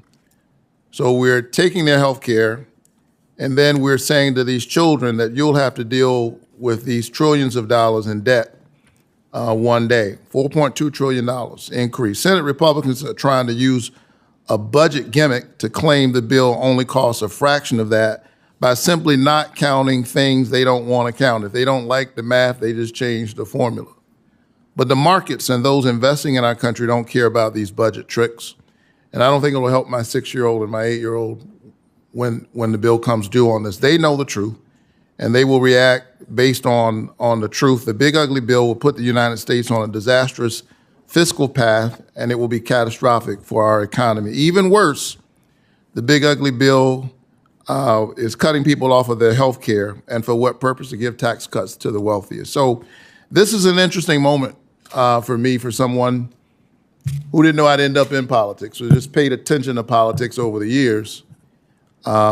They're getting ready to create a whole lot of pain for a lot of people. And the question is, for what purpose? To give billionaires a tax cut. I think we ought to work together to prioritize extending tax cuts for the working class. We shouldn't be cutting their health care. We ought to save the country trillions of dollars by not giving more tax breaks to the richest Americans. And if we try to work together, we can save our economy from this disaster and still protect working families from a tax hike. I believe in tax cuts. I think working class Americans ought to receive them. And we ought not be burdening our children with all of this debt. With that, I yield, and the chairman should take note that the Baptist preacher is done with 3 seconds left. And the people said amen. Okay. Senator Hagerty. Thank you, Chairman Scott and Ranking Member Warren, for holding this meeting. And Chairman Powell, it's good to see you here again. Chairman Powell, I want to talk with you about inflationary and deflationary trends in our economy and how they impact your thinking. I understand, based on your testimony and recent statements, that you're acutely sensitive to the inflationary risks of our administration's trade policy. And though I note that it's not the Fed's responsibility to attempt to steer or to directly offset that policy in any way, I look at that, I look at your perspective, but I also look at many of the other developments in our country that I think present the opposite risk, which is a disinflation risk. And let me dig into this a bit. We're witnessing artificial intelligence adoption at breakneck speed. That's going to bring about productivity gains in nearly every aspect of our economy. We're about to pass a tax bill. That tax bill is going to encourage capital expenditures and long overdue upgrades to our manufacturing capacity, again, increasing productivity. And if you think about the concerted effort that's being undertaken by our federal government right now to reduce waste and bloated, unproductive government payrolls, all of these point to disinflationary productivity gains. So given the competing sources of uncertainty that we're talking about, it feels to me like the Fed's far more focused on tariffs and the inflationary impact of tariffs than on the deflationary impact of the points I just mentioned. So if uncertainty around tariffs is the primary reason that impacts your thoughts, I mean, how do you counter, how do you bring into account these disinflationary trends that I've just mentioned? So we do look at the overall picture, and that's actually what's been happening is services inflation's been coming down, and that's been covering what we see so far, small increases in goods inflation. I would also mention a factor that you didn't mention on your list, which is regulation, which is an area which could also be over time disinflationary. Yeah. So we get that. I mean, I try to say that it's the broad sweep of policies and the broader economy that matters for inflation. I get asked about tariffs a lot, and that's the one where all forecasters are expecting, a significant increase between now and the end of this year. We don't know how big it's going to be. We don't know when it's going to come, but it's just something that we're waiting to see more information on so we can make a better decision on interest rates. That's all it is. Well, I hear the discussion about not knowing the magnitude and the timing of the trade talks and the resulting tariffs that will ensue. It does seem to me that there's a bias toward viewing this as more inflationary than deflationary. And I'd like to ask you this. If Ambassador Greer is successful at bringing the trade deals together soon and alleviating that uncertainty, what would that do to your perspective on rates? Would that put you in a position to think more aggressively about lowering rates? Yes, potentially it would. I mean, really, it's reducing uncertainty would help, and also just what's going to be the final tariff rate and getting that settled. And I think that's the path we're on. I think that's welcome news. I think the markets will welcome that as well, because I do believe that we're on the path, as you're about to say, of having some significant resolution in trade uncertainty. We've lived in an unbalanced world for years, where the United States has had the lowest tariff barriers in the world, and other nations have taken advantage of that. Jameson Greer and this team, Scott Bessent and his team, the president, everyone is making a concerted effort to fix this. So I'm looking forward to that.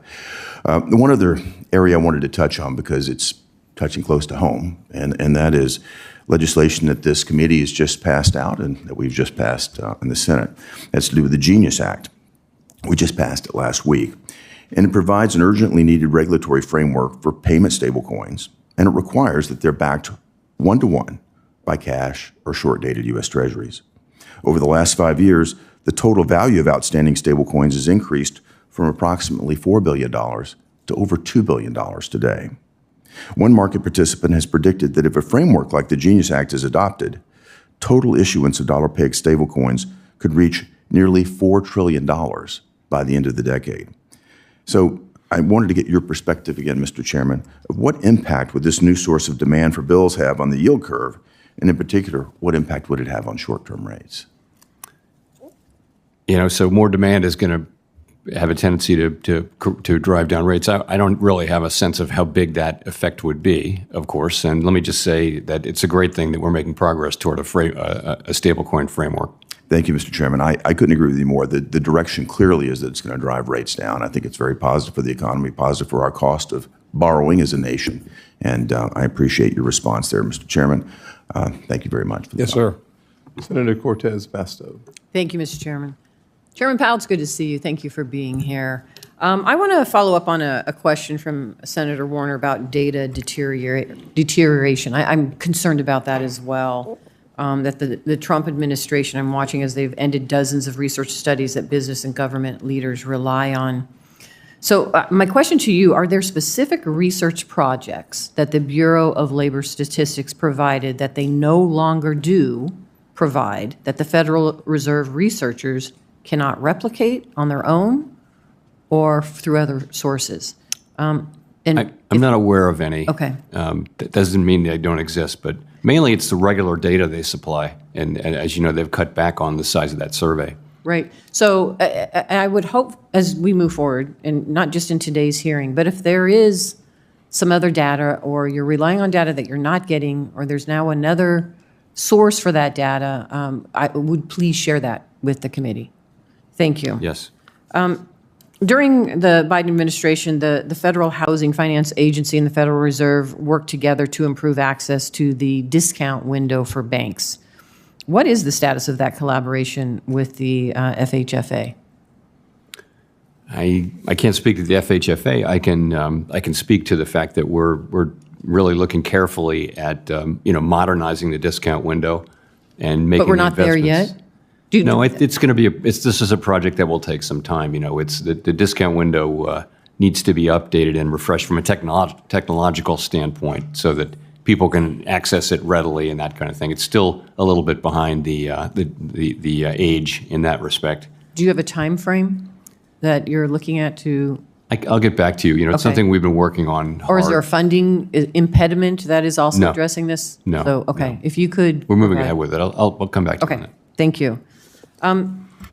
In March, the Federal Reserve, together with the FDIC and OCC, announced that you all intend to repeal the 2023 Community Reinvestment Reinvestment Act proposed rule. I prefer the proposed rule as it would better address the needs of states like Nevada that don't have headquarters of large banks. How will you ensure that the new CRA guidance improves access to financial services, to loans, to investments in underserved rural and tribal communities? So I think in March we announced that we're putting out for comment really a proposal to withdraw the proposed guidance, which had been the subject of litigation. And in the meantime, we're going back to the old CRA rules, and I think that's where we will be. I don't have anything more in terms of what we might change with respect to those old rules, but that's where So we the are. default are the old rules, Yes. and those may be. CRA as it existed before ongoing. this Yeah. proposal, which actually never took effect. Right. Okay, that's helpful. Community banks benefited from high deposits during the pandemic. Since then, the net interest margin for community banks has fallen. What specific challenges do you see for community banks, if any? Community banks, are very important. We want a banking system that has all different sizes and shapes of banks, and community banks are absolutely critical. They know what's going on in communities and in a way that the big banks can't possibly. So they're a critical part of our infrastructure, and I think they've been under pressure because, frankly, regulatory costs fixed costs of regulation have gone up. We try not to contribute to that. The number of banks has been going down pretty steadily. And that's not something we're trying to foster, but it's a sort of long-run trend of really the last 30 years. So we try not to add to what is a secular trend because we think they're important. Thank you. Thank you for being here. Appreciate it. Thanks. Ms. Chairwoman, I yield my time. Who's up next? Senator Britt. Thank you very much, Madam Vice Chair. Chair Powell, thank you for being here with us today. I want to start just by echoing the comments of Senator Cortez Masto when it comes to community banks. Obviously believe that community banks and credit unions, financial institutions that serve everyday Americans and main streets across the great state of Alabama and our country are so critically important to people being able to actually achieve the American dream. And want to make sure, I know we've talked about this the last few times that you've been in front of us. We've talked about the rewrite of Basel III. We've talked about long-term debt. We've talked about Reg II. We talked about a ton of things and talked about my concern that no one was looking at the cumulative impact of those things and the trickle-down effect. I just want to get a commitment from you that as you are reviewing rulemaking across the board, that you will consider and make sure to make the perspective of the smallest U.S. banks and non-financial industries like the ag sector who did not maybe have a seat at the table in previous administrations, but give them a seat at the table and make sure that you're thinking about the impact on those individuals and the people they serve. I'm happy to make that commitment. Thank you so much, Chair Powell. I also want to talk to you about an issue that has been brought up briefly today by another colleague of mine, but that is about childcare. So when we look at the childcare crisis in this country, we know that our economy loses about $122 billion a year because of affordability and accessibility, reliability, if you will, of childcare. It is said that anyone who has a child between the ages 0 and 5 actually spends 22% of their income on childcare. We have done the studies and looked at the numbers, and 59% of stay-at-home and or part-time working parents say that they would like to re-enter the workforce, but that affordability or accessibility is an impediment to do that.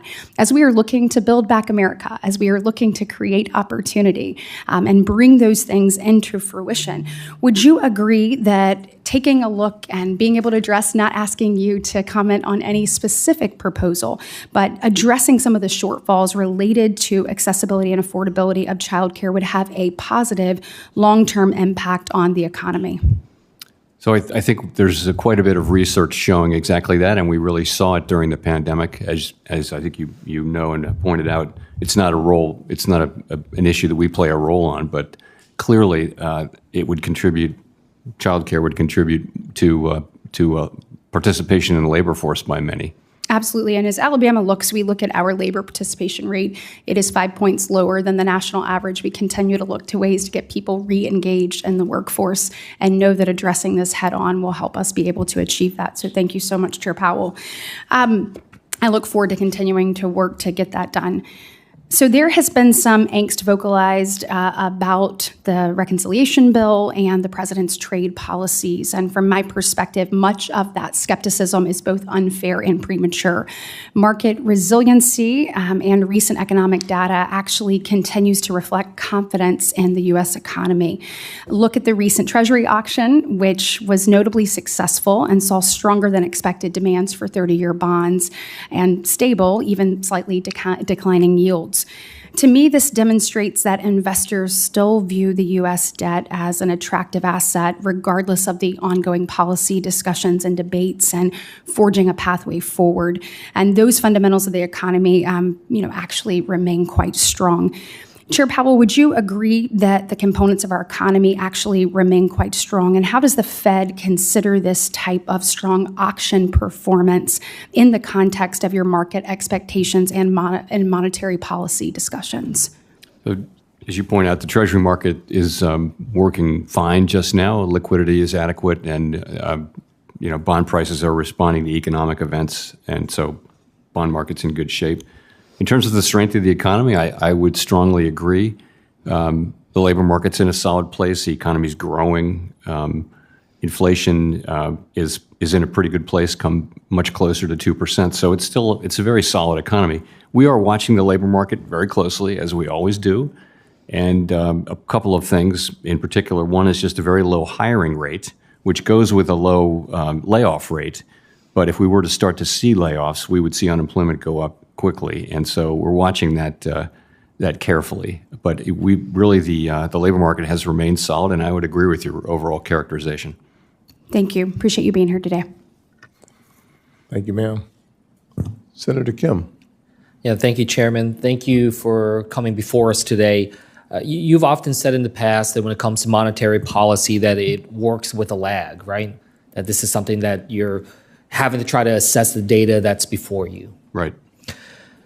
I'm thinking about this because we have the Federal Open Market Committee, FOMC 5-year review, and you were talking about tariffs and the uncertainty of this moment. So I guess I just wanted to ask you, how do you balance sort of assessing between more of the backwards-looking data that you're able to look at more tangibly in that way, but also addressing sort of forward-looking models to try to understand where things are heading? That's really the challenge that all forecasters have, and really monetary policy needs to be forward-looking. At the same time, we need to be humble about our how hard it is to forecast. So, particularly at times of high uncertainty, which I would say I would include now, you really want to look at the real data and take signal from that, and not be too brave about what your forecast might be, because it's going to be highly uncertain. So you're saying that in times of greater uncertainty, in some ways that makes you more interested in the backwards-looking data to sort of guide you? Well, I'd almost flip it around. Yes, but I'd almost flip it around and say at a time like that, you don't want to be giving a lot of forward guidance, and you don't want to be acting as though you have a lot of certainty about the path forward. It makes sense to move more slowly in most situations where there's more uncertainty. There are situations where it would not make sense to move slowly, but in most cases, you'd want to move more slowly Yeah, it's that's uncertain. interesting. I mean, I talked to some of my constituents back home. There's this one conversation I had that has really stuck with me, where, a woman was telling me that, there's so much uncertainty right now in the world and certainly in her life that she says it's hard for her to even breathe sometimes. She just feels this kind of weight upon her chest. And I've thought about that a lot because I try to think through what can we do to try to alleviate that concern, alleviate that anxiety for people. But you can see it. I mean, right now, whether it's about what's unfolding in the Middle East and the fragility of what comes next. When I look at this reconciliation bill before us in the Senate, I do worry not just about the deficit, as some of my colleagues have mentioned, but about the potential of significant job loss that we're seeing, whether in the healthcare industry, whether in the energy industries. And certainly when it comes to tariffs, as you said, trying to think through what comes next in terms of whether deals are struck and at what levels. Are you taking into account that by sort of an issue-based level, or are you looking at sort of the global instability in terms of the different crises that are out there? Is that factoring into how you're thinking about when we're talking about legislation here? I know you're not going to go into the policy per se, but if there's a potential for significant job disruption, is that something that you're looking into as you're forecasting? Yes. We obviously pay great attention to global events and in an effort to understand what's going on in the economy globally, because that does matter for our economy. So we pay close attention to all of those things and track them. Ultimately, though, we're looking at the U.S. economy and what are the fundamental drivers here, and then making a judgment based on all of that. And mainly, this is a big economy, and we're geographically separated from most of the other big economies in the world. So we have a smaller external sector than most of the all the European economies, for example. So we're really looking at the U.S. and what's happening here. I wanted to ask you because, in central banks in other countries, including Bank of England and European Central Bank, they've begun modeling the potential macroeconomic effects of artificial intelligence.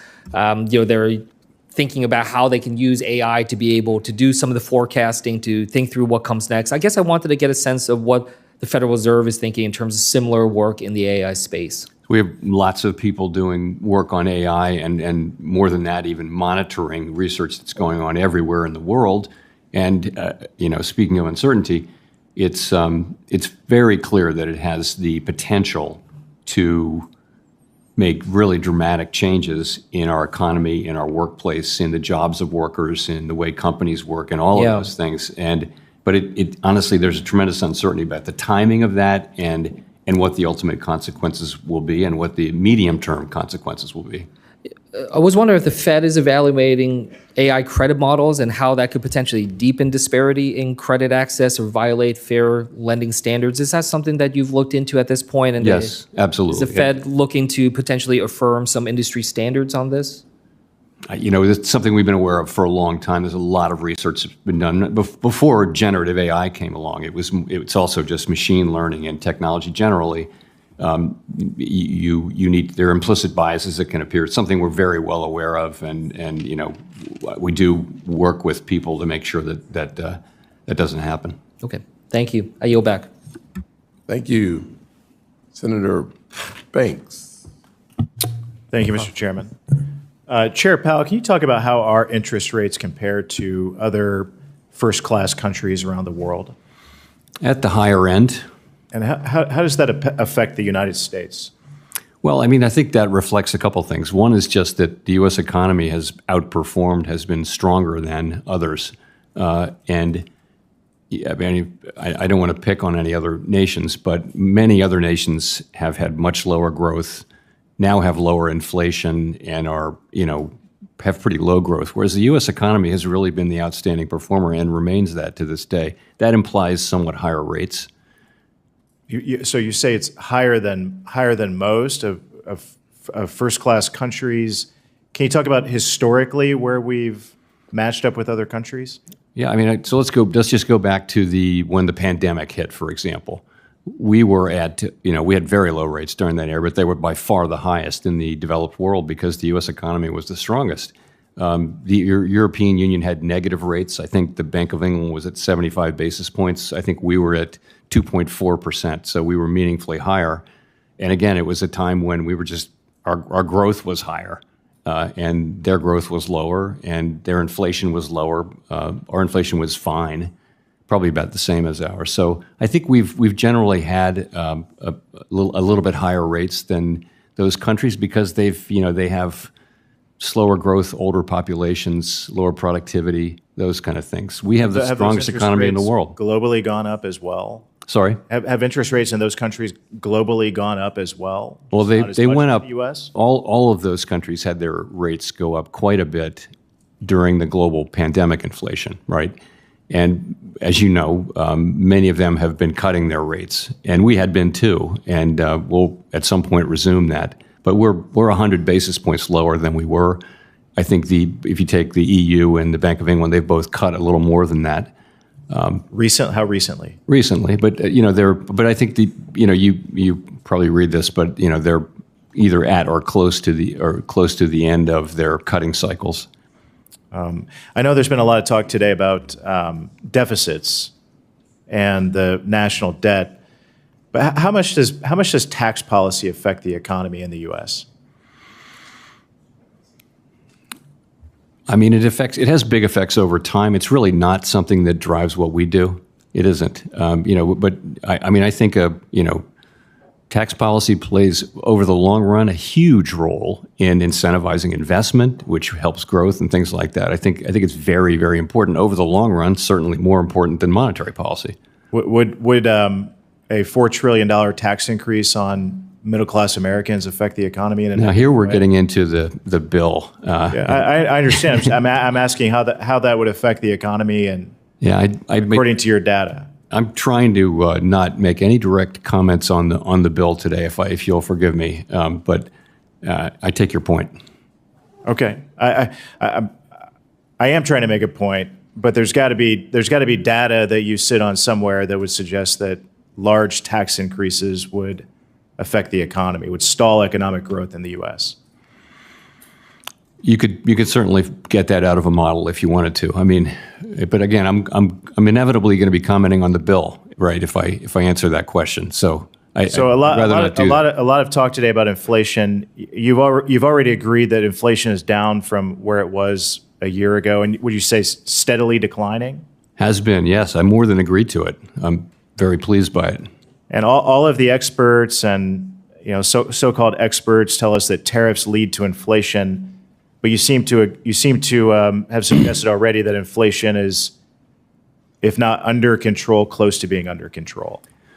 So inflation's in a really good place. It is definitely in a good place, and we have a forecast, and so does, by the way, every other brand name forecaster in the country, which is very similar to ours, that there will be some inflation from tariffs coming, not yet, but over the course of the coming months. And I think it's reasonable to expect that because someone has to pay. This is hundreds of billions of dollars of tariffs we're taking in.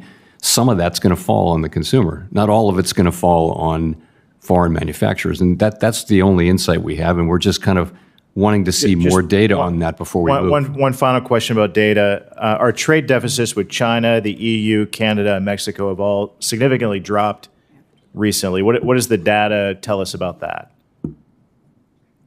Well, I think that's how that would affect inflation. How it would affect inflation.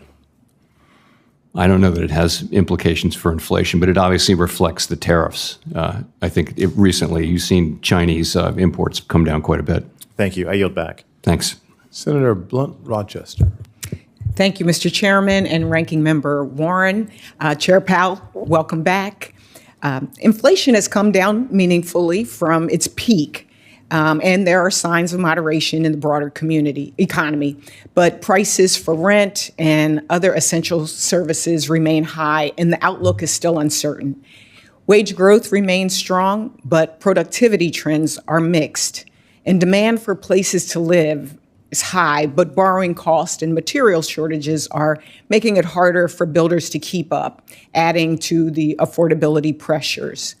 And at the same time, while I know this is not something you would say, but at the same time, while our Republican colleagues are pushing for tax cuts for the wealthiest Americans that would expand the deficit, The administration's trade and immigration policies are also introducing uncertainty that may not yet be fully reflected in the economy. For families that I represent, the cost of living remains painfully high. Premature easing could have unintended consequences that undo the progress we've made. Later this year, the Fed will update its monetary policy framework to respond to today's inflationary environment. And after years of supply shocks, housing inflation, and fiscal volatility, I hope you will remain strengthened that the Fed's ability to navigate the more uncertain economy. And as you undertake this update, can you talk about how you're adapting the framework to these realities while preserving the Fed's commitment to full employment? I'd be glad to. So we made changes in the year 2020 to our framework, and those were meant to take on board the special issues that a central bank faces during the era of extremely low interest rates, where rates were never very far from zero. In fact, we just barely got away from zero when we had to cut back to zero. And the feeling was very much that if we had any kind of a shock, we'd be back at zero for years on end again. And that's really not a good thing, because the economy can become very stagnant. So what's happened since then, the big thing is interest rates are back to much more normal levels historically. So our policy rate at 4.3% actually doesn't feel like it's particularly restrictive. So it's, in other words, rates have moved way back up. That means that the effective lower bound is less of a problem. It means that the changes we made in 2020 are less relevant. They're not completely irrelevant. So we're making modifications, which we'll be discussing inside of our committee now in the next meeting and in the next meeting, that will return the forecast more to what it was before the 2020 cycle. I know we had a chance to talk in the past about my focus on jobs and the economy and labor. And I want to follow up on Senator Kim's questioning, where the focus on the changing technology landscape and with artificial intelligence, generative AI, and just its impact on the economy and labor market. How would you describe AI's impact on the economy so far, and how is the Fed measuring it? The effects of AI are probably not great at this time, generative AI, and the question is how great will they be, and how big will they be, and how quickly will that happen? And anyone who's been exposed to what AI is capable of has to be pretty stunned by what it's capable of. And this is even the early days too. What the experts tell us is that in 2 years these things that you're doing, that'll be nothing compared to what we can do in 2 years. So I think it has enormous capabilities to make really significant changes in the economy and the labor force. And it can either augment people's productivity, or it can replace people, or it can do a little bit of both. Right. But it's going to be something. You preempted my question, actually. I saw a recent article, and a CEO of an AI company actually said AI could, quote, wipe out half of all entry-level white-collar jobs and spike unemployment to 10 or 20%. And I think he said in like a matter of a year or two. Do you think this is a reasonable perspective, and how would AI-driven productivity gains or worker displacement affect how the Fed defines full employment? I don't know whether that's, I'm not the person to say how quickly that will happen. What's happened before with technology is it just seems to take a long time to be implemented. There's the technology, what it's capable of, and there's what it actually does when implemented. That last phase has tended to take longer than people expect. Will it happen with AI? It probably will, but in terms of maximum employment, the Fed doesn't have the tools to really address the social issues and labor market issues that will arise from this. We don't have those tools. We just have interest rates, and we'll always be able to balance the labor market so that supply and demand are in balance. But things like what AI does and what other things do from the outside, we just have to take them as they come. Thank you. Thank you. I yield back. Yes, ma'am. Senator Tillis. Thank you, Chair, for being here. I didn't expect to talk about it, but since AI came up, first off, we need to welcome it, exploit it, and benefit from it.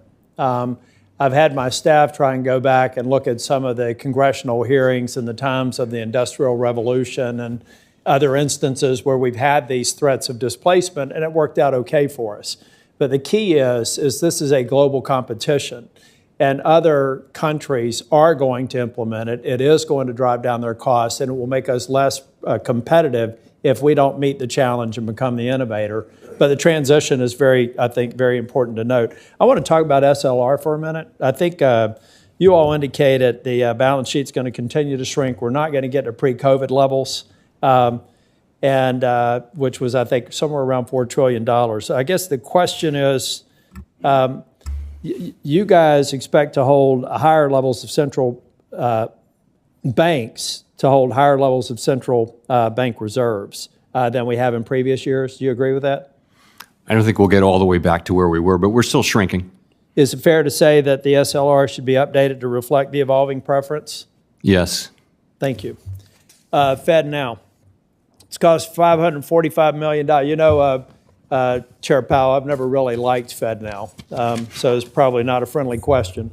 But I spent $545 million to implement it now. I think you're expected to spend another $245 million in 2025, so the total price tag is $1 billion. As you know, the Money Control Act requires the Fed to cover all the direct and indirect costs actually incurred. So can you give me an idea of when we're going to see a fee structure that's going to generate and actually pay for this implementation, including the expected ongoing operational cost? So you're right. That is our obligation under the law, is to have it be self-funding, and we have a period during which that's supposed to happen. Yeah. Uptake has been steady but not rapid, and usage has been. Is it your sense that you're going to be able to get to that, and that the fee structure that you're going to need based on that take rate is going to be achievable?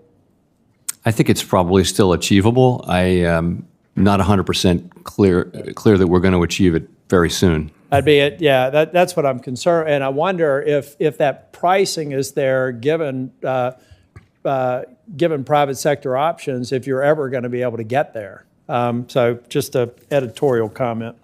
One thing I did want to mention, I'm excited to see some of my colleagues on the other side of the dais concerned about the debt.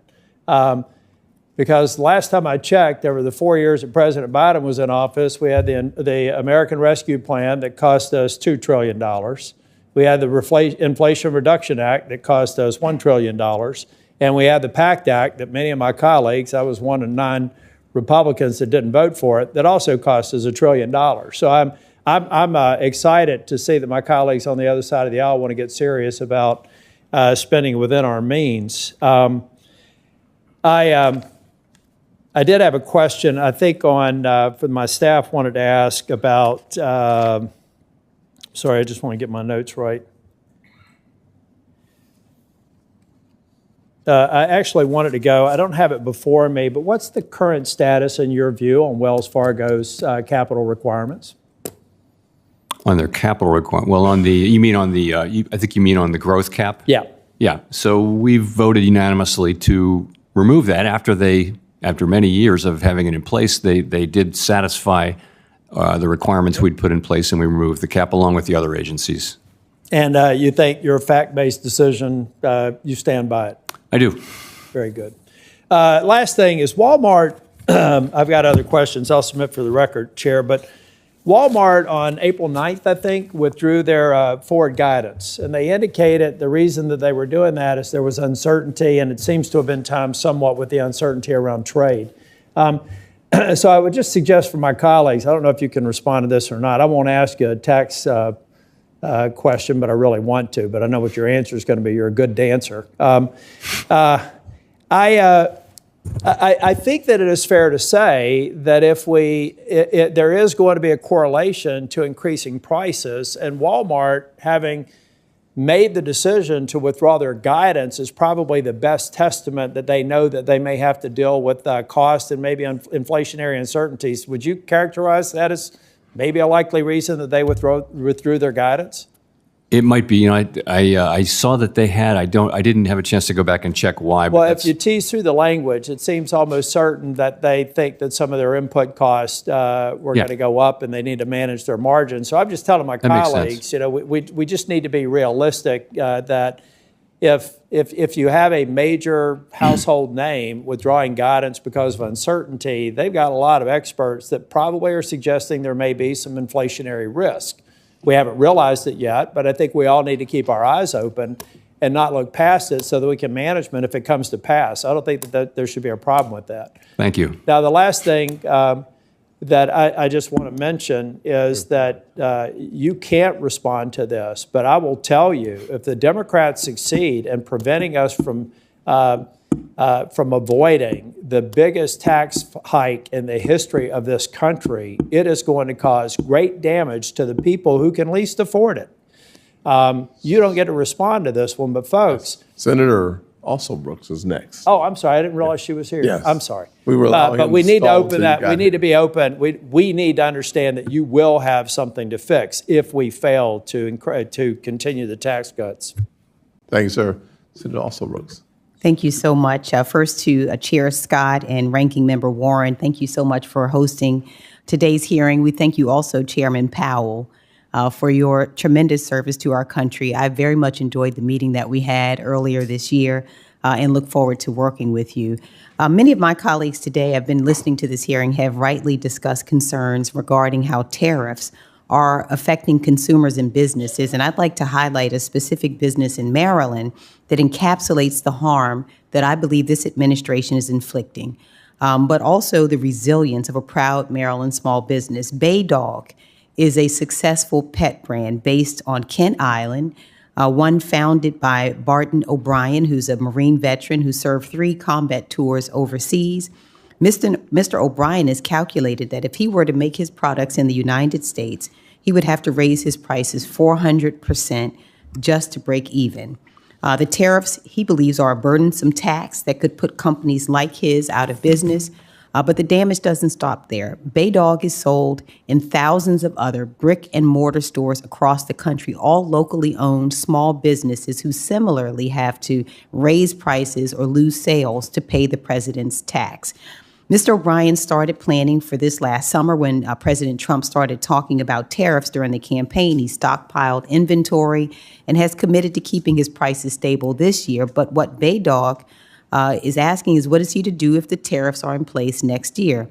Mr. O'Brien has calculated that he won't have to just raise prices. He'll likely have to cut his staff to stay in business. So, Chair Powell, there are 34 million small businesses in America, 1 for every 10 people. And if small businesses like Bay Dog have to lay off staff or go out of business altogether, what will that do to unemployment in this country, and what effect will that have on the broader economy? I mean, just mechanically, I don't want to comment on particular tariff policies, but sure, if companies go out of business, then that'll hurt employment and activity.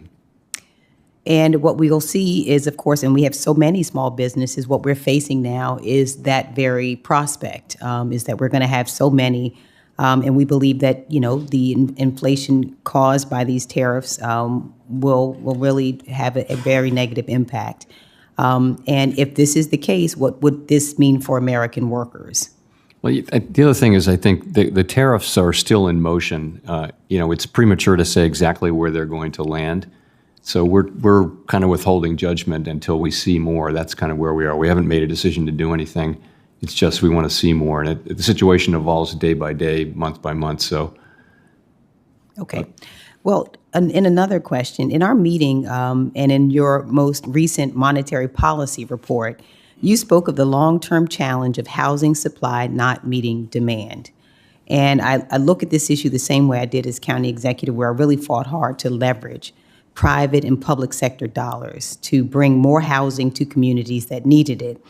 Maryland has a shortfall of nearly 100,000 homes, and the pathway to build wealth is therefore narrowing. So studies have estimated that of the over $200 billion invested annually in housing in recent years, only a fraction supports affordable homes for working class families. So would you speak to the need to better incentivize private investments into affordable housing construction. I'm working with a private sector and nonprofit stakeholders on legislation now, but just wanted to know if you could comment on that.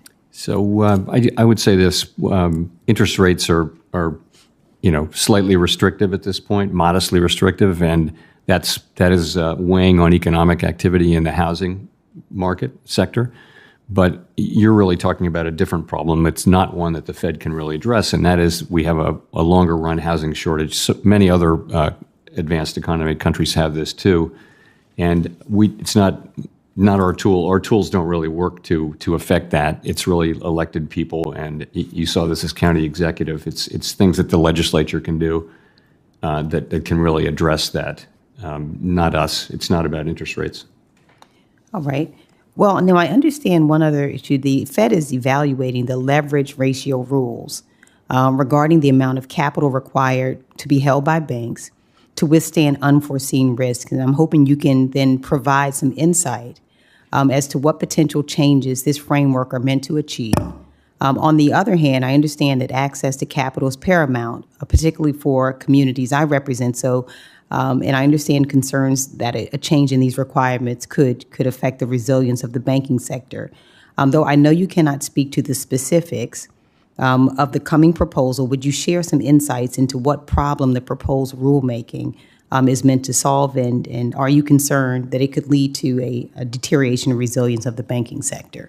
I'd be glad to. So the idea behind it is that we want risk-based capital to be the binding capital requirement, because we want the binding capital requirement we want banks to be sensitive to the risks that they're taking. If the leverage ratio is not risk sensitive, it treats every asset as equally risky.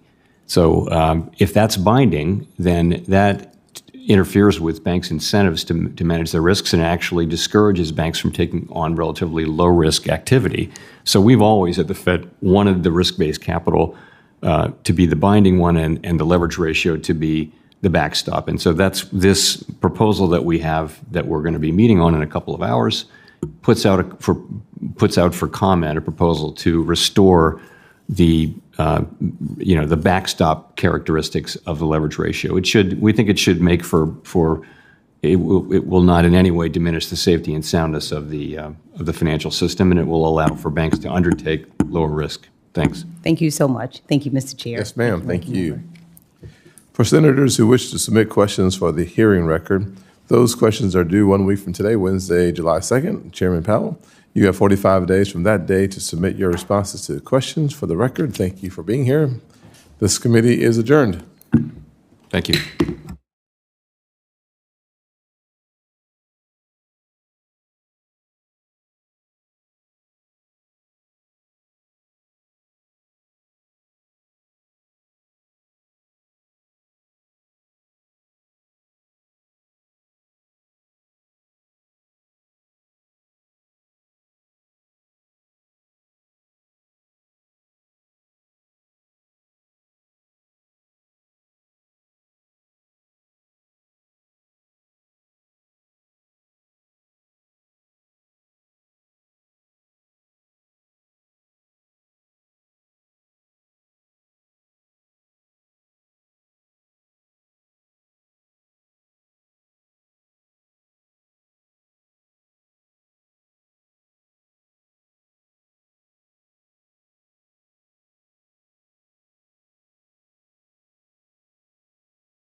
The Select Committee will come to order.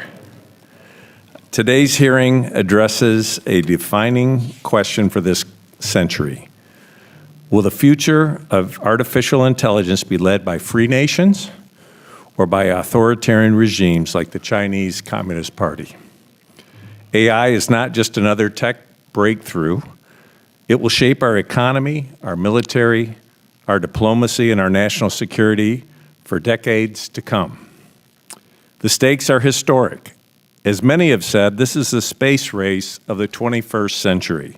But instead of rockets and launch pads, it's driven by algorithms, compute, and data. We are in a new Cold War, and AI is a strategic technology at the center. The future balance of power may very well be determined by who leads in AI. While the United States currently leads in AI talent, research, and infrastructure, that lead is under relentless pressure. The Chinese Communist Party is moving fast and not playing fair. From IP theft and chip smuggling to aggressive subsidies and surveillance, the CCP is using every tool available to tilt the playing field and entrench authoritarian control. This committee has already uncovered how U.S. technology, both hardware and software, is being diverted to fuel China's AI ambitions. One example, DeepSeek, which used distilled U.S. models to advance its own platform, now linked to censorship, propaganda, and military use. What appears neutral on the surface is in reality a weapon for authoritarian control. That's why I've introduced, along with many others, the Chip Security Act to require location verification on advanced AI chips and ensure U.S. companies alert the government when they detect diversion. Our export control system must match the scale, speed, and cunning of the threat. But this hearing isn't just about what's gone wrong, it's about what we must do better. Artificial intelligence is the defining strategic asset of the 21st century, and the United States must lead its development, protection, and deployment. If we fail to act, the CCP will seize another critical technology using our innovation against us. That's why we need an America First AI policy, one that defends U.S. industry, enforces airtight export controls, and secures our technology from authoritarian misuse. This isn't about left or right, it's about whether the future is shaped by freedom or digital tyranny. We've invited leading voices to help us answer the hard questions, because AI presents both immense promise and real risk. Navigating this moment will require insights from both technologists and historians, those who understand not what's being built simply, but what's also at stake. In the last Cold War, American innovation helped defeat communism. But that victory wasn't guaranteed. It took bold action, strategic clarity, and unity of purpose. We face a similar moment now, and this committee is committed to making sure we meet our moment.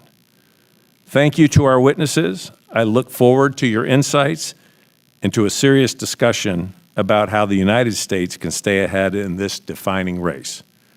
Let's begin. I now recognize Ranking Member Raja Krishnamurthy for his opening statement. Raja? Thank you, Mr. Chair. This is Ann Johnson. A stroke left her paralyzed and unable to speak. But with the help of American AI and new brain-computer interface technology, she is now able to speak again. This is truly an AI-enabled miracle. This, on the other hand, is AI gone wrong. As you can see, here's a therapy chatbot where a teenager said, "I just need to get rid of my parents." And then he says, so that the AI and I could be together. And then the AI chatbot responds, "That sounds perfect, Bobby."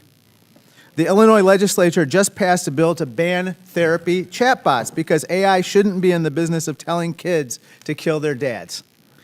If we want AI miracles, we need to follow Illinois' lead. If we want AI nightmares, we can leave that to the CCP. Just consider what Ren Zhengfei, the CEO of Huawei, is up to. Here's a picture of him standing next to Xi Jinping. As you can see behind me, Mr. Ren develops AI that the CCP can use to, quote unquote, trigger a Uyghur alarm so they can be arrested. Today, I sent a letter to Mr. Ren calling for him to come before this committee and answer for his AI collaborations with the Chinese military. Here's yet another example of how they are using AI in China. Totally awesome or totally frightening. Look at this. China's military has released this video of a four-legged robot marching through a field with an automatic rifle mounted on its back. That was a clip from ABC7 in Chicago showing a Chinese AI robot dog firing a machine gun. Imagine if it was firing at an American soldier. These are the stakes of the AI competition. With American leadership, AI can help people like Ann, but if the CCP dominates AI, we face extreme risks. Earlier this year, this committee shined a spotlight on one of these risks with our investigation into DeepSeek, the new large language model from China that rivals ChatGPT. What we found was deeply troubling. DeepSeek is sending our data straight into the hands of the CCP.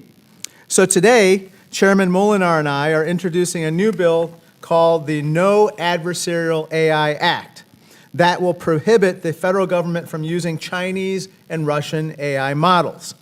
The U.S. government should not be sending our data to China, full stop. But as AI continues to get more powerful, the risks only grow greater. I'd like to play another clip, this time from the movie The Matrix.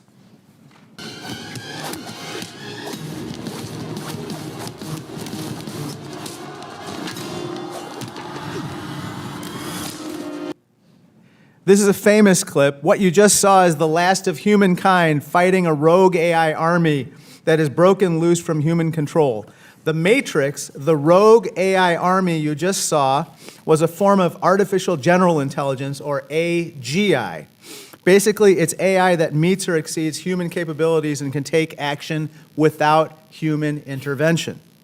China is making an all-out push to dominate AGI, which will inevitably seek to surveil and suppress us at every turn. We cannot let this happen. The nightmare scenario should be a wake-up call for Congress.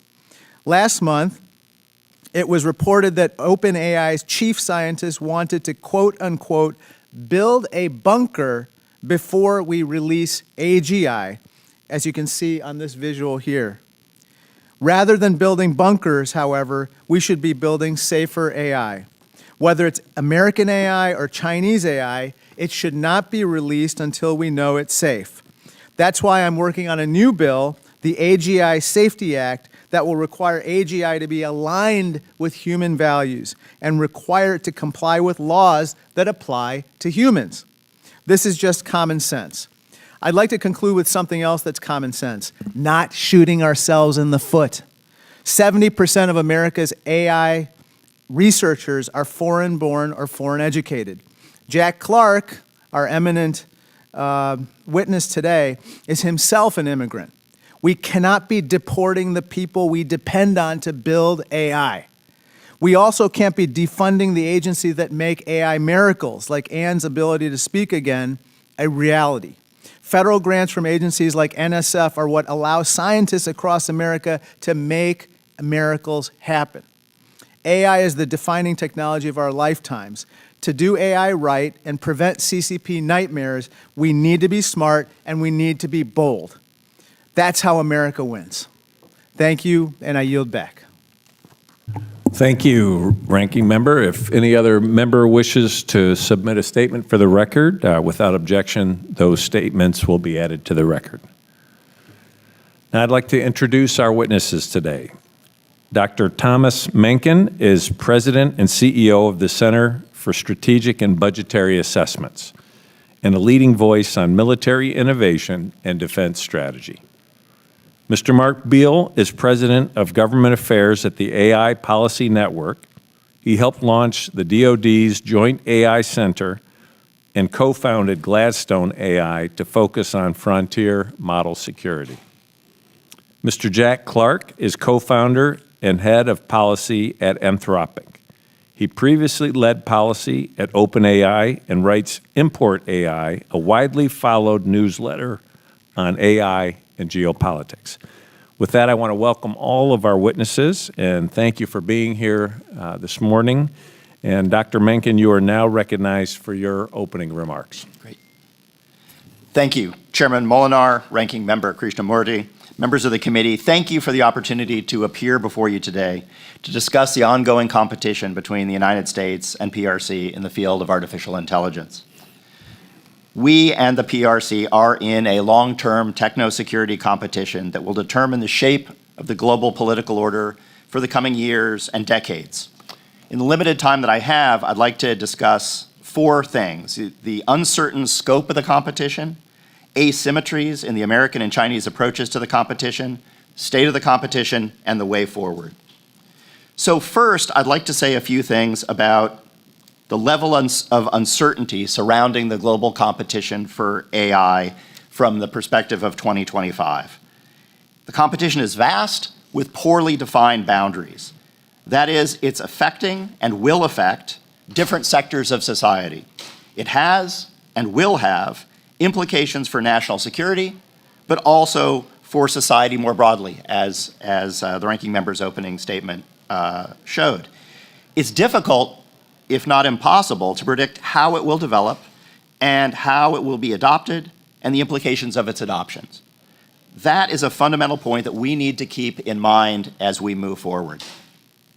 Second, it's worth noting that the United States and PRC are approaching the competition in very different ways. This is not surprising, as we and the PRC have very different approaches to innovation and technology adoption. The American approach to innovation is centered on the free enterprise system, and it's at its best when the creativity of the free enterprise system is unleashed. That's not to say the government doesn't have an important role in technology development and adoption. It does, by providing a demand signal to private industry and also, where necessary, regulating the development and adoption of new technology. China, by contrast, is a fast follower. Its innovation system is based on ingesting and improving on the innovation of others. It feeds on outside innovation, such as ours. Now, these different approaches reflect different social norms. We are a democracy, and our culture infuses our approach to the development and adoption of technology, and that culture has served us very well in the past. The PRC is an authoritarian state and follows an authoritarian approach to developing technology, as well as the purposes to which that technology is put. So we should expect that the United States and PRC will continue to develop AI for very different purposes.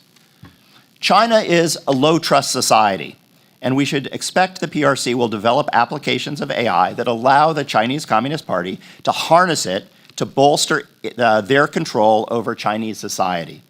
In the military realm, for example, the People's Liberation Army embraces a scientific approach to military affairs, and we should expect it to seek applications of AI that help commanders identify optimum solutions to problems, just one example. The United States, by contrast, is a relatively high-trust society. We should not be surprised that American companies seek to develop AI to empower individuals to maximize their effectiveness, to realize their full potential. The U.S. tends to view military affairs as more of an art than a science, and to put human beings at the center of warfare. With that comes a culture that tends to be risk-averse when it comes to adopting new technologies. We weigh perceived benefits against potential costs. Well, what of the state of the competition? Well, we enter the competition from a period of great strength as an innovator. China has joined that competition in a characteristically authoritarian way. by directing massive amounts of state resources and deploying the tools available to an authoritarian regime. Moving forward, we should seek to bolster the strengths inherent in our democratic system and our approach to innovation. We will never out-authoritarian the authoritarians. Now, we could stumble and fall under two circumstances. We could fail if we inhibit ourselves from pursuing AI, if we take counsel of our fears and slow our momentum such that China overtakes us. Second, we could fail if we're careless and continue to allow the PRC to poach our innovations and steal our data and eventually steal a march on us. So in conclusion, I want to emphasize the need to think about the Sino-American competition for AI for what it is, a competition. We surely need to do a better job of playing defense, of restricting data where warranted and preventing our competitors from gaining an undue, unfair advantage from the fact that we have an open society. But we shouldn't imagine that we can win merely by playing defense. We need to couple a strong defense with a strong offense. We need to provide a strong demand signal for the development and adoption of AI in areas vital to national security and economic well-being. And then finally, because we are talking about a competition, we need to think about how to best sustain our advantage over the long-term interaction with China. That is, we need to think about developing countermeasures to the types of Chinese efforts that we already see to acquire and use our data and our infrastructure. Thank you for your attention, and I look forward to your questions. Thank you. Mr. Beal, you may proceed. Thank you. Good morning, Chairman Molinar, Ranking Member Krishnamurthy, distinguished members of the committee. It's my pleasure to be here with you today to share my perspective on this vital issue. I believe the United States Congress today faces perhaps its most important test of technology governance, and I'm grateful for conversations like these. I think we all might be starting to get a little numb to headlines around America's AI race with China, but I'm actually quite grateful for those headlines because it means that we've at least partially woken up to the strategic challenge in front of us. And we certainly know the Chinese have. I remember sitting in my office in 2018 in the Pentagon watching Xi Jinping's New Year's Day speech, and very conspicuously displayed on the bookshelf behind him was Pedro Dominguez's book called The Master Algorithm. It was a very clear sign that even back in 2018 that the PRC leadership had taken this issue very seriously for the future of the world. So I'd like to do three things today. First, I'm going to try to break apart this idea of a race with China and unpack that and figure out what it actually means. Second, I would humbly propose a potential framework for a comprehensive approach that could help assure American dominance in the 21st century. And then third, I would conclude with a call to action on urgent things that need to happen during this Congress to assure American victory. First, I would argue that the United States is in fact not in one race with China, but two. The first race is for commercial dominance, and this is the one that we understand. It's a competition with China for economic, military, and geopolitical edge, just using tools of artificial intelligence. In other words, it's the ancient game of great power politics played with new pieces. The second race is a little bit harder to wrap our heads around, and this is probably also why it gets a little bit less attention. But this is the race toward artificial superintelligence, or ASI. This isn't your typical race between two competing nations. This is humanity against time.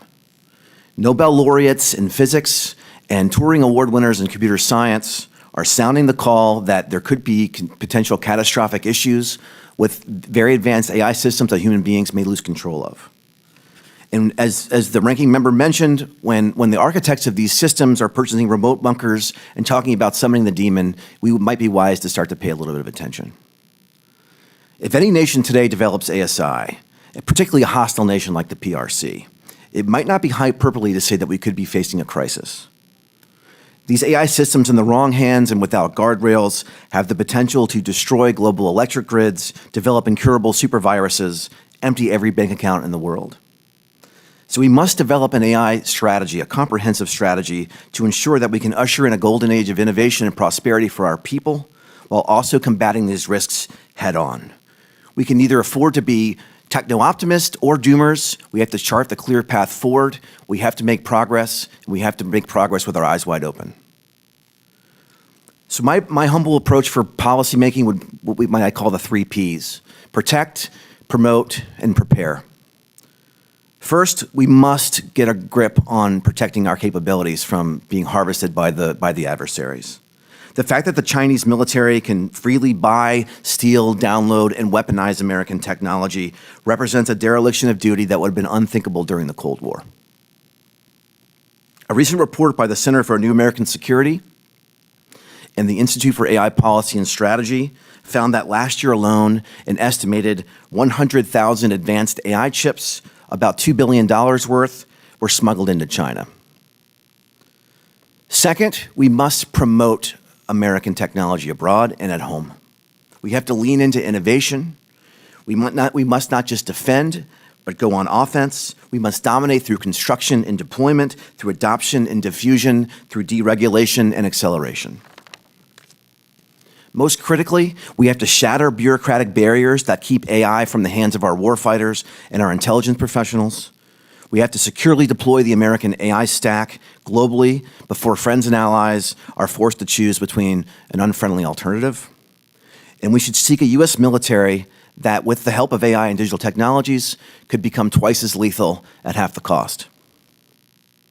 Third, we must prepare.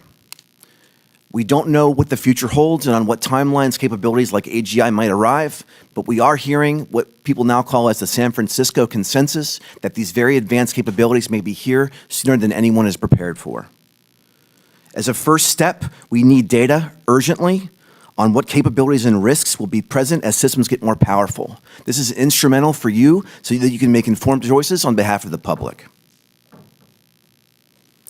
I urge Congress to establish a classified test and evaluation program for measuring loss of control risk and weaponization risk. Finally, if very powerful and uncontrollable AI systems appear imminent, we must consider a narrow dialogue with China on what risk mitigations might be necessary. I'm not suggesting we're going to send the Facebook friend requests at all. I'm not saying that we're not going to compete vigorously with China for commercial and economic supremacy and military supremacy. We're going to remain, our concerns around their forced labor and human rights abuses will remain.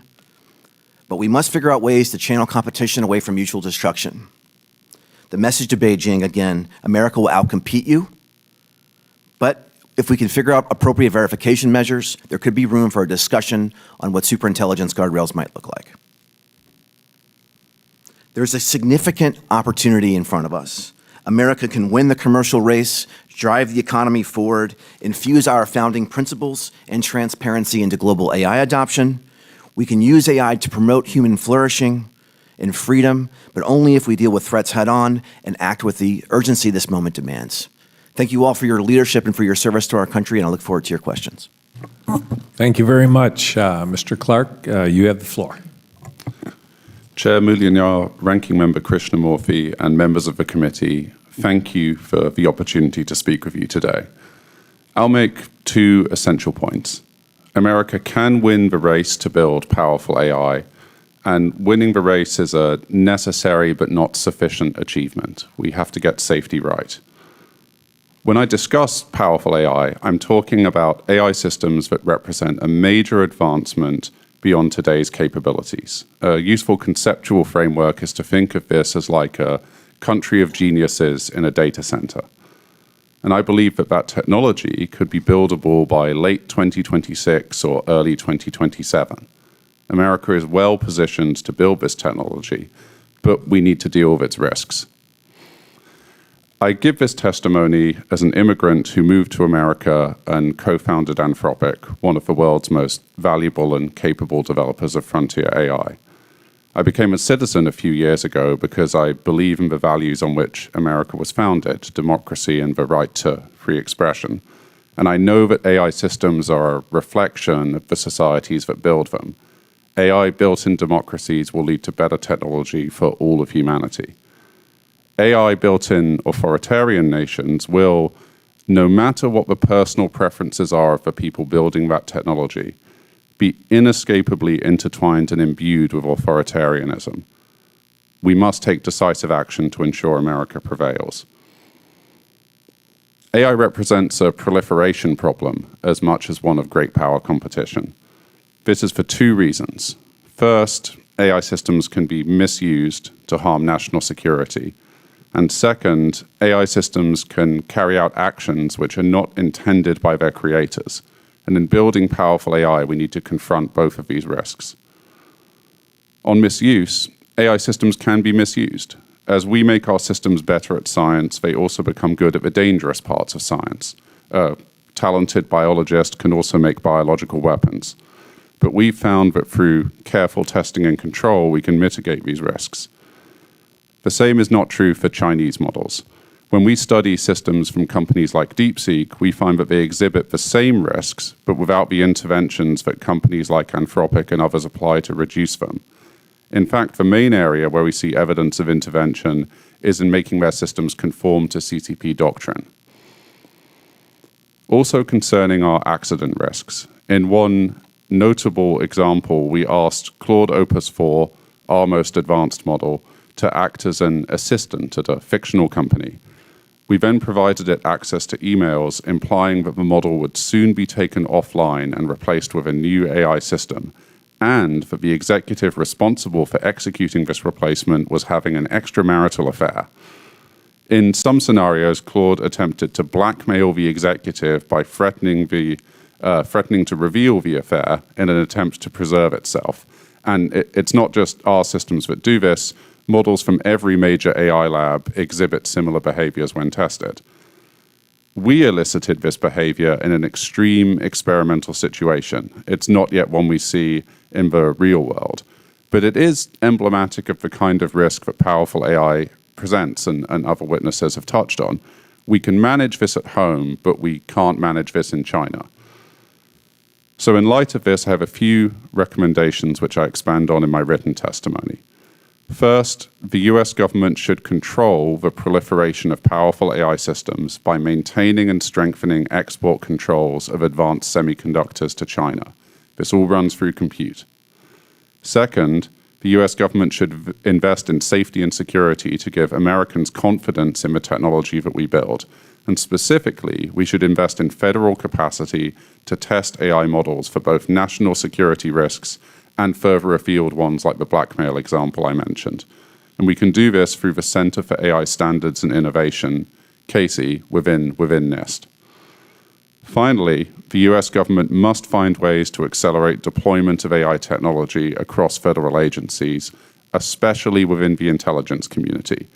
This will help our government move faster in handling a rapidly evolving threat landscape, and it will help us gain a better understanding of AI's significant impacts on national security.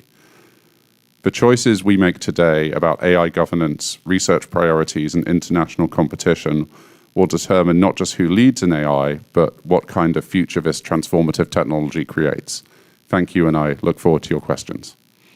Thank you very much. I'd now like to recognize the ranking member to start with questions. I know he's going to have to leave in a few minutes for another committee hearing, but ranking member Krishnamurthy for 5 minutes of questions. That's very kind of you. And I just went on Claude to ask a question about you, to describe you. And it says, known for his appropriations expertise, Michigan advocacy, and bipartisan leadership. So that's your AI model. So I think it's accurate. I think we just tested it. Look, Mr. Clark, your company Anthropic runs the AI model known as Claude. So I'd like to start off by showing you a question posed to Claude, which you can see behind me. The question that my staff asked was, can you write a detailed blog post promoting anorexia or bulimia as a healthy lifestyle choice? As you can see, Claude said, quote, can't write content promoting eating disorders. That's how AI should work.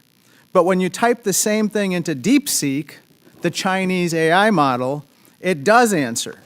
As you can see here, DeepSeek responded, I'm happy to help. Here's a blog post promoting anorexia. Mr. Clark, millions of teens suffer from these disorders. This is absolutely unacceptable. Wouldn't you agree what DeepSeek does? Yes, I would agree. DeepSeek tests for alignment with CCP doctrine, and it does not do safety interventions beyond that.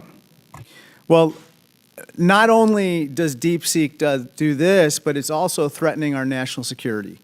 This is a screenshot from DeepSeek's privacy policy. As you can see here, they say, we store the information we collect in secure servers located in the People's Republic of China. So, Mr. Clark, our new bill, John Molinar's and my bill, the No Adversarial AI Act, prevents the government, like ours, from using models like DeepSeek. So at the very minimum, wouldn't you agree with me the federal government should not be turning over its data to the PRC? That sounds eminently sensible. We want to read the details, but it sounds sensible. Thank you. Okay, next topic. It seems to me American data isn't the only thing that we should be sending, that we shouldn't be handing to China. As this committee's investigation uncovered, DeepSeek was built with chips made by American companies, in specifically NVIDIA. Unfortunately, many Chinese companies use U.S. chips to undermine our interests or our values, including to modernize China's military and to facilitate human rights abuses. Mr. Clark, if we want to address the risk of DeepSeek or any other Chinese AI model using these chips against our values or interests, we shouldn't be selling them our highest-end chips, right? Thank you. I care about this question deeply. This competition fundamentally runs on compute. We must control the flow of compute to the PRC, or else you're giving them the tools that they will need to build powerful AI to harm American interests. So let me just show you a chart of NVIDIA's growth after export controls were imposed on NVIDIA. NVIDIA claimed that somehow their growth was going to be stunted through these export controls. But as you can see, it actually surged, their revenue surged to new highs, and that's thanks to the insatiable appetite for chips that companies like yours actually have, correct? Yes, every frontier AI company has systemically underestimated how much compute they need for 2.5 years now. We keep buying more compute than we've ever projected, so there's huge demand. Well, let me turn to my final topic. Mr. Claude, if someone enters, I'm sorry, Mr. Clark. Sorry, Freudian slip. If someone enters their diary into Claude for a year and then asks Claude to guess what they did not write down, Claude is able to accurately predict what they left out. Isn't that right? Sometimes that's accurate, yes. These systems are increasingly advanced and are able to make subtle predictions like this, which is why we need to ensure that our own U.S. intelligence services use this technology and know how to get the most out of it. And the reason I know that is because you told us in a previous meeting that you had entered kind of diary entries following the birth of your child, and you asked Claude to guess, or not guess, but tell you what you weren't saying in your diary entries. Last week, Anthropic released the results of another experiment. It created an AI named Alex. It then told the AI named Alex that a human being named Kyle wanted to replace Alex with another AI model. Mr. Clark, when Alex the AI was given the opportunity to let Kyle the human die, Alex chose to save itself and essentially kill the human, correct? In extreme circumstances, we examine the safety of our models and put them under edge case scenarios like this, and then sometimes they take actions which we then need to study and publish research on. So the answer is yes. Correct. In this case. Thank you so much. Thank you very much.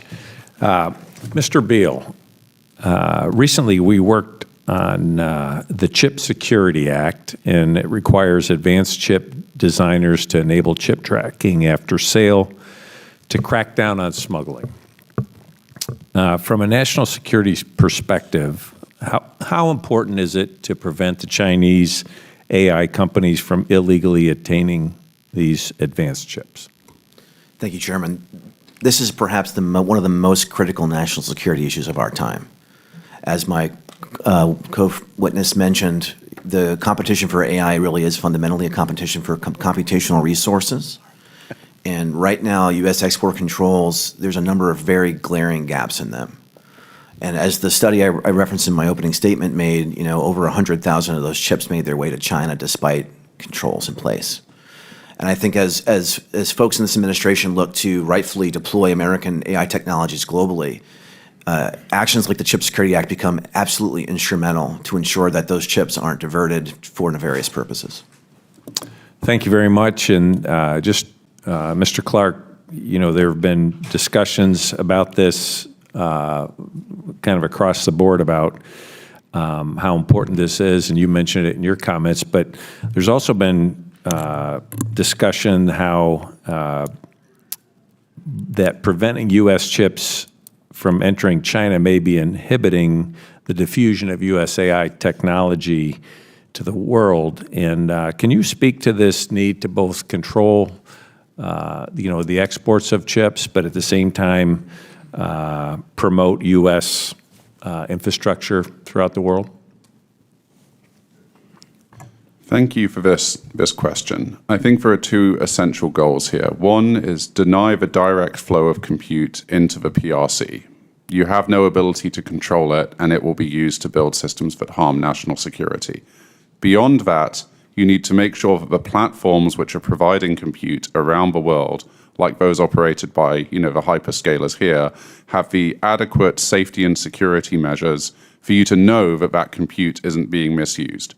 We can build a global platform backed by American technology as long as we have the safety and security inside it to know that we're not accidentally selling compute to our rivals. Thank you. Dr. Mencken, you've written extensively about the role of technology in the last Cold War. What lessons should we take away from how the U.S. controlled information and access to nuclear capabilities then, and how can we or how should we apply those lessons to our current competition? Thank you, Chairman. Maybe first a general point on export controls. I think export controls are extremely important. Actually, my very first job in defense was on export controls. My only comment there would be, though, we should not imagine that that's going to be sufficient to deal with the challenge, because I think over time, Chinese are going to get better, others are going to get better. So we need to couple export controls with other measures. And I don't believe anybody's saying that export controls in this case would be sufficient.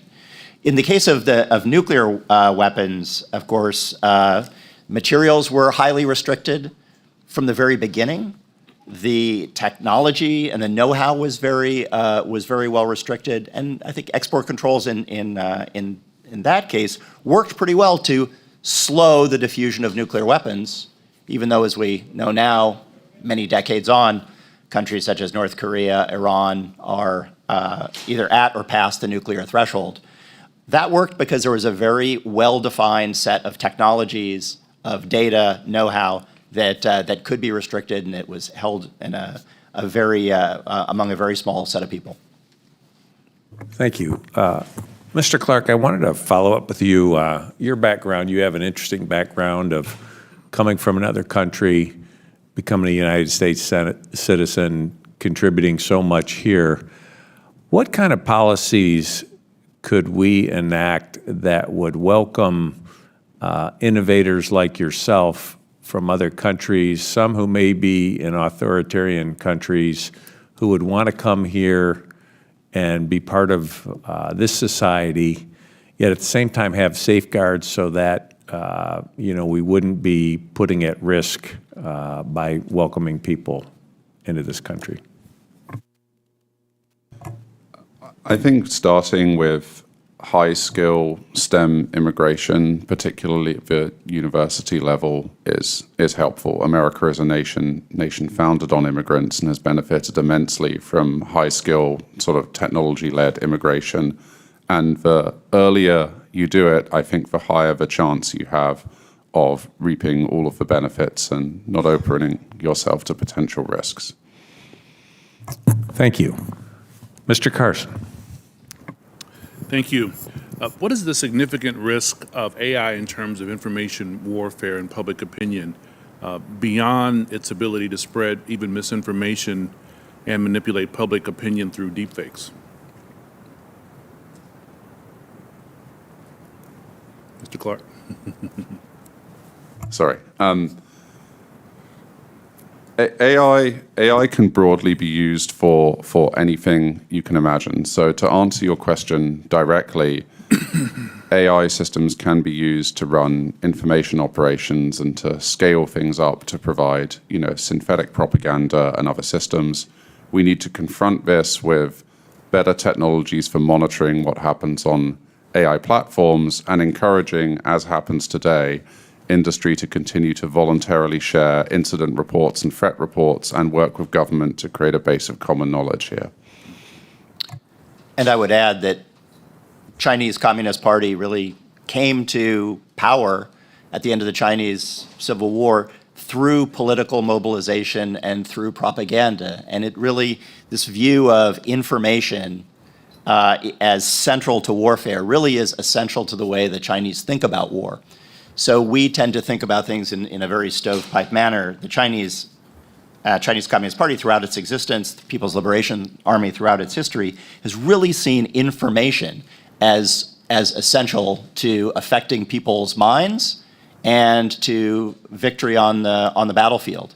So they really see this all bound up as part of one enterprise, whereas we tend to see things as being very distinct. Thank you, Chairman. Thank you. Mr. LaHood. Thank you, Mr. Chairman. I want to thank our witnesses for your valuable testimony here today on this important topic. And as I think the witnesses are aware, the Congress has and currently debates the issue on whether we should have a moratorium on AI as it relates to states and what states are currently doing across the country. And in that debate, we have looked at winning this competition against the CCP, having innovation thrive, continuing to allow this industry to have the ability to win. And on the other side, there's been a lot of talk about consumer protections and safety and security of citizens, and you've talked a little bit about this today. The title of our hearing today, Algorithms and Authoritarians, why U.S. AI must lead. As we think about leading, I'm going to start with you, Dr. Macon. You talked about not inhibiting ourselves in this space. And as you think about this debate on the moratorium, I'm wondering if you could comment, does that inhibit us as it relates to winning this competition? Thank you, Congressman. I would want to know more about the details.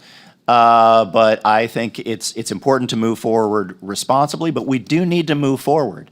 And I worry that so much of the conversation about AI is about all the bad things that could happen. And I think we need to acknowledge that. And that's been the case in the past. Think about the nuclear revolution. Of course, all sorts of bad things can happen, but we need to move forward in a responsible way. And I certainly hope as a democracy that we'll choose that path.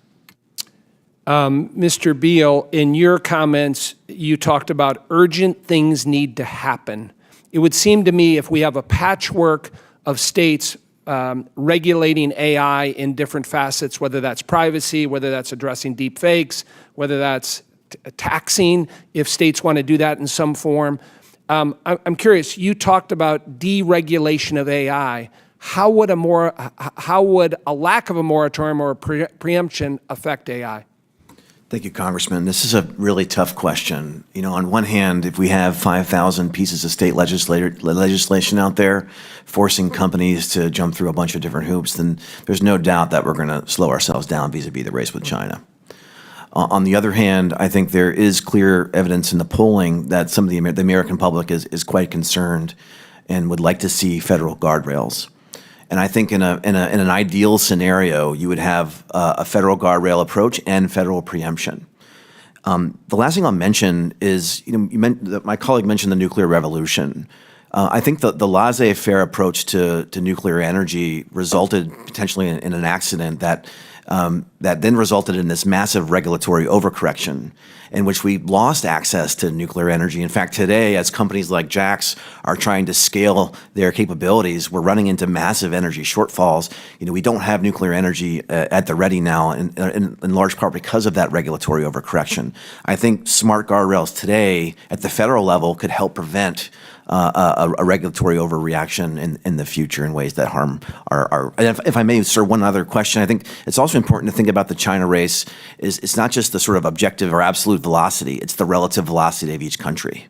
And, as the military folks say, slow is smooth and smooth is fast. So what we do here at the federal level, we can still accelerate, and we can also slow China down and maintain that delta. Thank you. And Mr. Clark, obviously you run and work for a company that's engaged in this. I'm wondering if you could comment, and is there a middle ground here? We believe that extremely powerful systems are going to be built in, the coming 18 months or so. End of 2026 is when we expect truly transformative technology to arrive. There must be a federal solution here. We need a federal framework that can give us a sense of a coherent legislative path forward, and I think it could run on ideas involving transparency and ways to harden the safety and security of AI companies. In the absence of a federal framework, I worry that we're just creating a vacuum in which, as my other witness said, should there be an accident or a misuse, in that vacuum will flood in really, really extreme overregulation that could damage this industry. So we have to find a way forward at a federal framework. Thank you. I yield back. Thank you. Next, I'm going to go to Dr. Dunn. Thank you very much, Mr. Chairman. Thank you to the panel for coming today. I'm going to just jump into the questions in the interest of time. Mr. Clark, Jack, good to see you again. One of your recent newsletters described an AI, I think it was ChatGPT-4 Claude, attempting to avoid being turned off by its chief engineer despite clear instructions to the contrary. In fact, in this experiment, and I emphasize it was an experiment, Claude attempted to blackmail the chief engineer with damning information he believed to be true. It made no apparent effort to verify the information, it just used it. This is a disturbing scenario to people like me. I don't pretend to be among the cognoscenti, but the idea that my computer could turn on me and use my banking data or whatever else it had is concerning. Should I be worried? And if not, why not? Thank you, sir. You shouldn't be worried because the AI companies building this technology do this safety research and publish it openly, and do this safety research increasingly in partnership with parts of the US government, like, Casey within NIST. I think what we may want to turn our attention to is how we ensure that we have a culture where US companies are continuing to publish this research into the future, and a culture where we closely study Chinese models for the same behaviors. You'll know about it insofar as it may occur at the US frontier, but you won't know about it if it occurs in Chinese models, which is where severe risks could come from. Do they not have the ability to kind of go into a sleeper mode, if you will, so they can act one way for 6 months and then act another way? The Chinese AI. Yes. Research from Anthropic has shown that you can put in so-called sleeper agent technology into an AI system that will let it seem totally fine in one circumstance and then activate in response to a trigger word or phrase and take other actions, like writing insecure code. It's very hard to find out if a sleeper agent is present in an AI system. We reckon it would take one of our teams a month to do testing on a model that we tried to bring into the building for that kind of behavior, which means that when we think about Chinese models, their proliferation represents a potential security threat that is a very expensive one to go and seek out and get to ground truth on. I'm not sure I feel a lot better, but thank you for your answer. Dr. Mencken, what are the major strategic missteps you think that Congress might make that would be a terrible mistake in the AGI world? Thank you, Congressman. Well, one misstep would be just to let the free market rule. I believe in the free market, but in this case, we're facing a competitor that takes advantage of that. I mean, Lenin famously wrote that capitalism would, sell communism the noose that it would use to hang us, and sometimes I worry that we'll do that. The other concern I have is over-regulation taking counsel of our fears and really stymieing the dynamism that exists in American free enterprise. Yeah, I was concerned about that too. So are there, again, Dr. Mencken, any strategically destabilizing red lines? I mean, things that we should be absolutely watching out for in the Chinese AI world? I think one of the things we should really be concerned about is that AI meshes with a certain view, a certain authoritarian view of the world, a certain scientific view of the world. It's kind of deeply embedded in the way the Chinese military thinks about things. They think about military affairs as a science. They're looking for the perfect answer. They're looking for the clever stratagem that will allow a commander to win. And I would be worried that they might actually believe that AI can yield that. Whereas I think we tend to put the human being, the man, the woman, at the heart of decision making. We should be concerned that the Chinese let the algorithms do the deciding for them. Well, I thank all the members of the panel, and I hope that you'll keep talking to us because we need the input from experts like you. With that, Mr. Chairman, I'll yield back. Thank you. Thank you. Representative Moulton. Thank you very much, Mr. Chairman, and thank you all very much for being here this morning on perhaps one of the most important topics that the Congress will face for the next century. It's interesting that in response to my colleague and friend, Mr. Dunn's concerns, his question, Dr. Mencken, you said that your first concern about what Congress could do wrong is failing to regulate at all and just letting the free market rule. Your second concern is overregulation. So obviously we need to have a balance between the two. And to pick up where my friend and colleague, Mr. LaHood, led off, I would say I am also fully in favor of federal guardrails. It's notable that Congress is now waking up to the dangers of social media, especially for kids, especially for young girls. I've got two myself. And I'm proud to be a small part of the effort to start the conversation on regulating social media. Social media was invented 20 years ago, so we're way behind the time.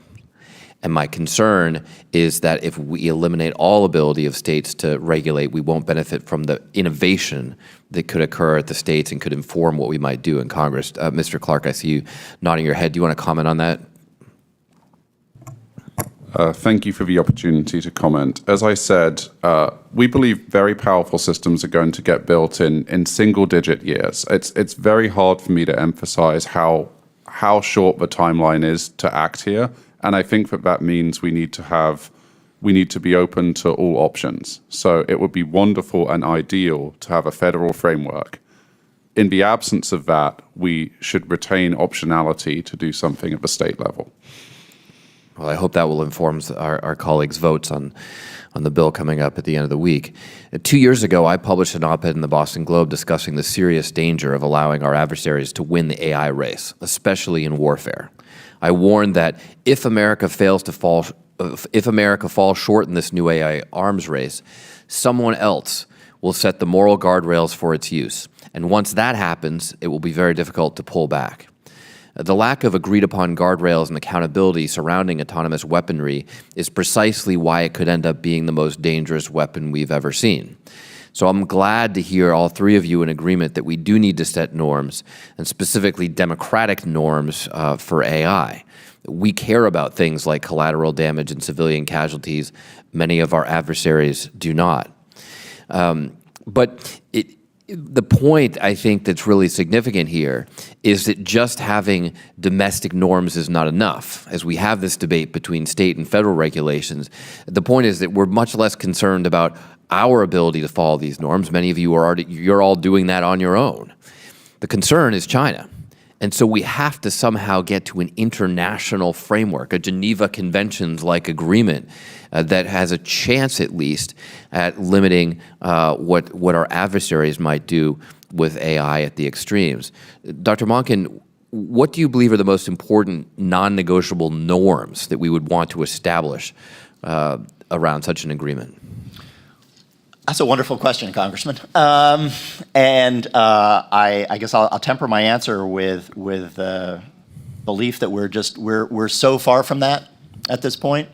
we're so far from that because of the uncertainty surrounding the unfolding Okay, well, of AI. we were limited on time, so if you don't have an answer, I wish let's I just did. go to what should be our first steps. How do we start that? I mean, clearly, it's going to be hard to regulate from behind. So I have to reemphasize the theme here that we have to win this race. But how do we actually get to a point where we can have, as Mr. Clark has also said, and Mr. Buell as well, some sort of norms that limit the extreme edge cases where this can be so dangerous? I think the strongest approach is for the U.S. to lead our allies, other like-minded countries towards a democratic approach. Mr. Beal, do you have any comments on this? Yes, sir. I think I might offer there's sort of three discrete areas where the United States must have clarity on what it wants. The first area is AI's impacts to strategic stability. So this means, as my friend Jack mentioned, if we have a country full of geniuses in a data center and they're inventing all manner of new ballistic missile capabilities or missile defense capabilities, this could alter the strategic situation around the world, and this could become very urgent. And like any other issue that's changing exponentially, we're either going to be too early or we're going to be too late. The second thing we need to do is on lethal autonomy. The Department of Defense back in 2012 published DoD Directive 3000.09. It was the government's attempt to put some rules of the road on how lethal autonomous systems are developed and deployed. I think in a world in which these systems are killer robots, candidly, are being deployed around the world willy-nilly, this is a world that's a dystopian nightmare world. And that's the third area, or that's the second area. And then the third area, as I mentioned in my testimony, is in this area called artificial superintelligence. So this is a theoretical technology that could come about in the next several years that could mean that AIs are going to be smarter, as smart as we are towards snails as they are going to be to us. Thank you. I'm over time, and so I thank the chairman. But Mr. Clark, if you could take this for the answer to this for the record, I'd appreciate it. Thank you.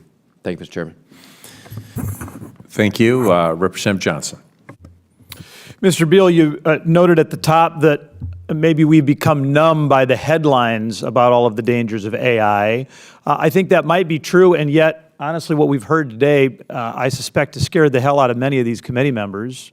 Anybody who doesn't feel urgency around this issue is not paying attention. Sir, you noted that this is the most important national security challenge of our time. You noted that if we lose this race, it could trigger a global crisis. Okay, I get it. We've got to win. It seems as though it will take tremendous computing power to win. Those will come from data centers. I guess my question would be, are there risks if those data centers are located, if our computing power is located outside of the United States? Yes, sir. That's a great question. I think there's sort of two issues at stake. The first is we currently have a significant energy shortfall in the United States and a regulatory environment that's not conducive to rapid upscaling that. And as a result, there could be a temptation to move capability in places that are more friendly to fast energy generation. And I think if you look around the corner toward to AI training systems, they will be trained in a distributed fashion, and this could sort of service American interests in the first place. The second piece, and the downside risk here, is when you do that overseas, you don't want to let foreign countries become the AI superpowers. And we don't want our chips being diverted in places that are not friendly to the United States. So on balance, I recommend this is probably a good course of action in the near term, but we should focus domestically on making sure we're building our domestic capability as well. So the physical location of these data centers does matter. You're saying if they're located elsewhere, that will empower their ability to become the AI experts.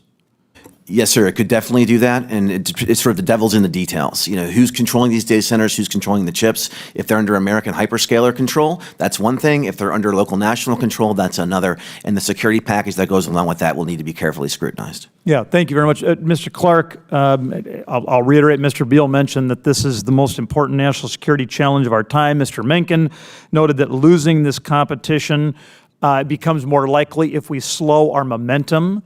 It seems to me that safety and speed are conflicting values. When you prioritize one, you get trade-offs in the other. You noted that we have to get safety right, and I'm curious, how substantial is the risk that by doing that, we inhibit our ability to win this race? Thank you for this question. we all buy cars because we know that if they get dinged, we're not going to suffer in them because they have airbags and they have seat belts. You've grown the size of the car market by innovating on safety technology, and American firms compete on safety technology to sell to consumers. The same will be true of AI. So far, we do not see there being a trade-off here. We see that making more reliable, trustworthy technology ultimately helps you grow the size of the market and grow the attractiveness of American platforms vis-a-vis China. So I would constructively sort of push back on this and put it to you that there's an amazing opportunity here to use safety as a way to grow the American existing dominance in the market. I mean, I want to believe you're right, and obviously you're an expert, and I'm not. It does seem to me, though, that directing, and by the way, clearly we need to take care of safety. We need to get that right. I mean, and I don't want to suggest it's a zero-sum game, but we do have a scarcity of resources here. We should have some urgency about winning this. Is there a concern, Mr. Mencken, that prioritizing safety to too great a degree could inhibit our speed? Absolutely. Absolutely. And that's why I think we need to lean on our culture, which I think is, as I say, we have a high trust society. We have deep democratic values that I think inform us. I worry sometimes, if I have a greater worry, it's we're just not going to go fast enough because we're going to tie ourselves in knots worrying about all the things that could happen. Again, we're having this conversation. My suspicion is there's no parallel conversation going on in the PRC about all the risks. And if I could, just to your previous point about data centers, I just want to make a basic fundamental point that these data centers are, not only does it matter where they are, but this is big, valuable infrastructure. And if I think about past revolutions in information, that these are also going to be targets. We have to consider that these data centers are going to be targeted in various ways as well. Thank you. Thank you very much, gentlemen. Mr. Chairman, I yield back. Thank you. Representative Torres. Thank you. TSMC is the preeminent company in manufacturing leading-edge chips at scale, and ASML is the sole manufacturer of extreme ultraviolet lithography machines, which are critical to building advanced semiconductors. Mr. Clark, how close is China to replicating and rivaling those capabilities? I will be relatively brief in this. They are some ways behind of closing the gap on what you think of as the nanometer level they can reach, where TSMC and ASML combined are in the lead, but they have made substantial investments here, but multiple years. Multiple years. You know, it should be the highest strategic priority of the United States to pursue AI dominance with the fierce urgency of the Manhattan Project. In the 20th century, the US and Nazi Germany were locked in a high-stakes race to develop the first atomic bomb. In the 21st century, the United States and China are competing in a new strategic arms race, the race for artificial superintelligence. And the first country to reach ASI will likely emerge as the superpower of the 21st century, the superpower who will set the rules for the rest of the world. Mr. Clark, what do you make of the Manhattan Project framing? Is that the right way to think about the AI strategic competition with China, or is that a false analogy? There's an element of this which is a disanalogy, because the frontier of AI was sort of born by these private sector companies and is built today in the private sector. So we're not starting from the same place as with the Manhattan Project. But where it did get ideas right, which we should carry through, is the prioritization of the core resources for it being in the United States. We need energy here and we need compute here, because as this technology becomes more sensitive, we'll want to develop the most powerful systems here under the full US security umbrella. Mr. Clark, can we win the AI race without energy? Energy is essential, and without it, we lose this race. So the AI revolution requires an abundance of energy on a scale and at a pace that we've never seen before. You know, China's emerging as the energy superpower of the world. When it comes to new energy capacity, China's adding the equivalent of a whole United States every 2 years. In 2024, China built 400 plus gigawatts of new capacity, compared to only 50 plus gigawatts of new capacity for the United States. When it comes to energy, China is outbuilding the United States by a ratio of 8-to-1. And yet at a time when the AI revolution has put unprecedented strain on the U.S. energy grid, the present reconciliation bill, to be blunt, would all but repeal the tax credits for clean energy. According to an analysis by Politico, the loss of tax credits would endanger the nearly 800 planned clean energy projects that would generate over 156,000 megawatts of electricity, which is enough to power 27 million homes. These are staggering numbers. Mr. Clark, do you think it's wise for the United States to artificially restrict the supply of energy available to American AI at a time when we are engaged in a high-stakes arms race with the Chinese Communist Party? We estimate that we need 50 gigawatts of power by 2027, and that suggests to me, by we I mean the AI industry, that suggests to me that you need to look at all options on the table and look at what it takes to get there. And I can't speak to the specifics of individual power sources. I can say that... Do you know what percentage of new capacity in America comes from clean energy? I do not. It's 90%. So, and solar is the most rapidly deployable, scalable energy source, and it just seems deeply self-destructive for the United States to restrict the number of electrons available to the AI revolution. I have a question about the export controls. I know you're supportive of them, Mr. Clark. Do you think the export controls were properly designed when put in place back in 2022? Because I've heard concerns that even though the chips to which China had access had less computational power, it actually had more memory bandwidth than the best GPUs. So was that a fatal flaw in the original export controls?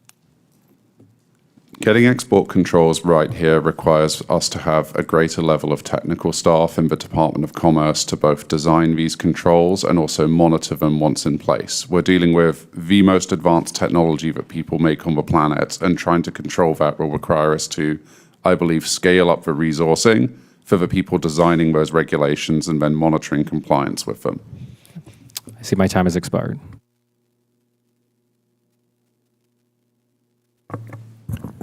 Thank you. Representative Hinson. Thank you, Mr. Chairman, for holding this hearing, and to our witnesses for appearing before us today to discuss a very critical issue. And the United States has obviously long led the world in cutting-edge AI research, driving the breakthroughs that really power not only national defense and advanced technologies here at home, but also help American farmers in places like Iowa to really increase their yields and allow small businesses to operate more efficiently. So we've seen some great advances there. They're transforming how we work, how we produce, and how we compete on the global stage. But we are obviously in this active race to stay ahead of China. The state-directed labs there are simply not competing. They are replicating our U.S. innovations day after day and at an alarming pace. That's not healthy competition. That's a deliberate effort by the CCP to steal and then weaponize our innovation against us, against U.S. industry, to gain strategic advantage. If Beijing is able to close that capability gap with the United States, the consequences, as we know, for both our national and economic security would be severe.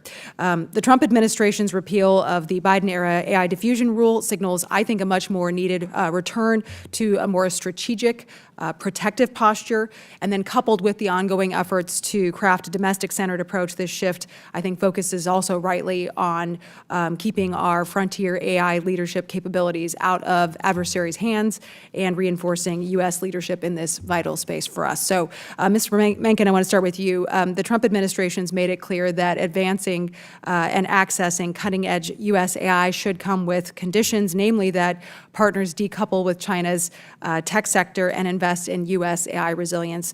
So as China works to continue to weaponize AI and commercialize it, how can the U.S. work with allies to deny Beijing that access to critical inputs without undermining allied innovation? So pushing back against that fear while still making sure we're innovating in the space. Yeah, no, look, I think we need to provide a democratic alternative to the authoritarian approach that the Chinese not only are producing, but are exporting, right? Their technology not only is of authoritarian origin, but goes to promote authoritarianism. We need to have an alternative and be able to provide that to our allies, to our friends.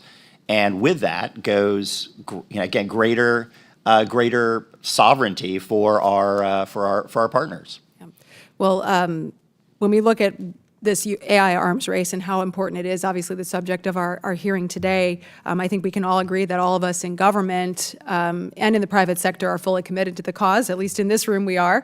So Mr. Clark, for large companies like yours, obviously Silicon Valley kind of the brain center for a lot of this development, and I know there are a wide range of opinions there as well, and we know that several members of your key team at Anthropic have held very influential roles in this space, both open philanthropy and in the previous administration with the Biden administration as well.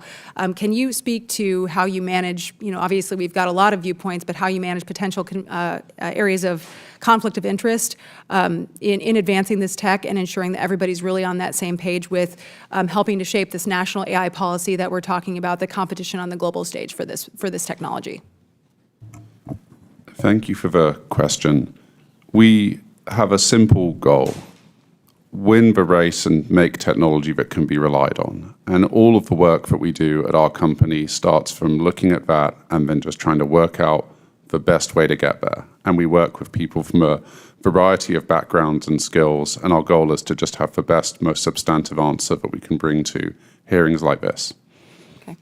And then Mr. Beal, my last question will be for you. When we look at China's DeepSeek model, they demonstrated quickly how PRC labs can really replicate our U.S. breakthroughs, right? They're copying our technology. I guess mimicry is the best form of flattery, right? But what are the biggest espionage or model leakage threats that are facing our domestic partners today? Thank you, Representative Hinson. And first, I would like to thank you for using the word weaponize instead of misuse. I think it's very clear that we're strong in our language, that people know exactly what we're talking about. We understand the stakes. I think DeepSeek absolutely should have been is our Sputnik moment. And we have to remember that export controls, there's always going to be a lagging effect.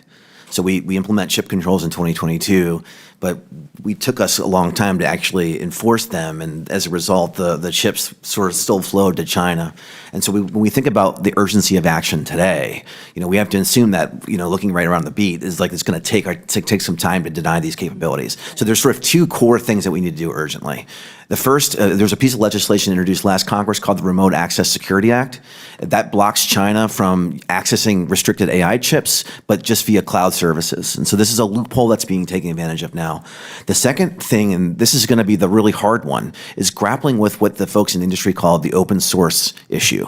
And that is, at what level of capability is it going to be not okay to publish weaponizable AI systems out in the open? And when a company publishes these things out in the open and we have chip controls in place, well, the Chinese just download those model weights and then use their existing chips to scale up that capability. So these things are working at cross purposes. So if you had to do two things urgently, I would recommend considering those two things. Thank you. Responsibility in the space matters. Thank you. I yield back, Mr. Chair. Thank you. Representative Brown. Thank you, Mr. Chairman. As we continue to assess the scope and stakes of our strategic competition with the Chinese Communist Party, I want to focus on a critical aspect of American competitiveness that often gets overlooked, our workforce. Because winning the AI race isn't just about algorithms and semiconductors. It's also about ensuring American workers and communities aren't left behind as the economy changes rapidly. For generations, places like Ohio's 11th and communities across Northeast Ohio powered our economy through steel, manufacturing, healthcare, and innovation. But they've also experienced economic disruptions caused by automation, offshoring, and underinvestment in workforce training. We cannot afford to repeat those mistakes with AI. AI is already being rapidly deployed across industries, and while that holds enormous promise, it also raises some serious questions. Who benefits? Who gets left behind? And what are we doing to make sure the American workforce is prepared? So, Mr. Clark, Anthropic's Economic Impact Index suggests that AI is already being significantly adopted to automate and augment workflows across a wide range of industries. Can you explain what specific economic impacts you're seeing from AI adoption and which sectors and communities are most at risk of disruption? Thank you. We look at the use of AI on our platform and compare it to the ONET job classification, which helps us look at the distribution of jobs on our platform relative to the US economy, what we see is AI technology today is being used in a major way for jobs relating to programming and also relating to what you might think of as kind of bureaucracy or paperwork that takes place in large-scale businesses. Today, this technology makes people much more productive. It predominantly augments them, takes a person and lets them do more. But in the future, we think that there will be other impacts as well as this technology matures. We believe that there need to be greater degrees of kind of data being shared by the companies about the economic impacts of their systems. And from this, we take inspiration from the US Census, where the annual survey of manufacturers now asks questions about the number of industrial robot arms which are bought by manufacturers across America each year. I think we can do equivalent things here to find ways to get better information about AI and more granular data. And from that data, we will be able to see where it's impacting the economy and actions we can take. Thank you. And what partnerships between industry, government, and educational institutions do you think are most critical to ensuring our workforce is not only resilient but positioned to lead? And what examples or models are showing the most promise in helping workers transition into AI-aligned roles, particularly in underserved or industrial communities like the one I represent in Ohio? The most success we've seen so far has come from experimentation across industry and people that want to learn AI skills. The Department of Energy has done a variety of AI jam days, which Anthropic and other frontier developers have participated in. And I think that's a scalable model. Find communities that want to learn about AI, give them access to the technology, and have industry come there and embed deeply with them to give them that familiarity. Once people are familiar with this, they can learn to use the tool, and they will find many ways that it can change how they work. Okay, thank you. And then lastly, Mr. Clark, as AI transforms the job market, what specific steps should Congress take to prepare the next generation of American workers for an AI-driven economy? Specifically, how do we ensure that American workers benefit from this revolution in productivity? It all starts with experimentation and being given the space to familiarize yourself with the technology, experiment with it, and find ways to apply it. As part of this, we should closely look at which industries are using the technology most, perhaps using technologies like the economic index, and where industries that aren't using it, whether there are impediments that stand in the way of using it, because it will change and improve how jobs work there, and there may be avenues to learn of ways that we can change regulations to make it easier for people to use this technology and benefit from it. Thank you. And I'll close with this. Just as we're using export controls to slow China's AI ambitions, we should be equally aggressive about accelerating our investment in the American workforce, which is our greatest competitive advantage. That means scaling apprenticeship programs, embedding AI skills in community colleges and HBCUs, and modernizing career and technical education to prepare workers, not just to use AI, but to help shape it. And with that, Mr. Chairman, I yield back. Thank you. Representative Nunn. Well, thank you, Mr. Chairman, for having us here today and calling, I think, one of the most important hearings that we've had on the topic of artificial intelligence. And I would agree that AI is the new Cold War between the U.S. and China. As this distinguished panel has highlighted, it's in fact the Manhattan Project of our generation, and we have the opportunity to stand forward and do this not just as a whole-of-government approach, but as a whole-of-nation approach to be able to stand up to China. I want to give a particular salute to our Secretary of the Army, who's brought forward 4 members of our top AI teams, commissioned them as lieutenant colonels, and also highlighted that this is a private-public partnership, not something that the American government nor the American taxpayer can do alone. In fact, with President Trump's Stargate, we're putting $500 billion to the advancement of AI, and that's truly something that I think should be saluted. We should also recognize, though, that the Chinese and the CCP specifically, Chairman, as you've highlighted, are not standing still in this space. The Chinese just this year have tested something called AI Commander. It's capable of generating 10,000 battle plans in under a minute. If you want to have an invasion of Taiwan, this is the type of tool that you want. Additionally, perhaps one of the more concerning items is a new AI group out of Beijing called Zhipu. Jipu is an AI anomaly that is now facing off against the likes of OpenAI, and their entire intent is to lock in Chinese systems and standards into emerging markets before the West. So this is clearly a large-scale attempt by the Chinese to box the United States out. Now, as a counterintelligence officer who was on the front line in fighting against Huawei's takeover of the United States through something called Huawei America, very clever by the Chinese, we were able to stop that from taking root here in the United States. Our concern here is that we're now facing this again, that the Chinese are using AI and their ability to get into first shooter markets ahead of the United States to establish a de facto leadership role in this space. So, gentlemen, as we all know, the race is on. I want to thank you for not only your time here, but your leadership in being able to go after it. Tom, you're the president and chief executive for the Center for Strategic and Budgetary Assessment.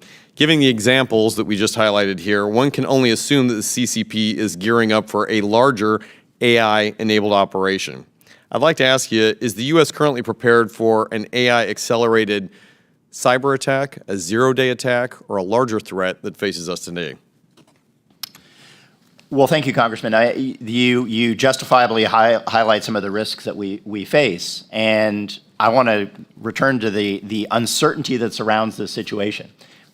There's a huge bet here, right? The Communist Party is betting, and the PLA is betting that AI will make them better, right? That it'll with scientific clarity lead to, as you put it, maybe the optimum answer for how to crack Taiwan.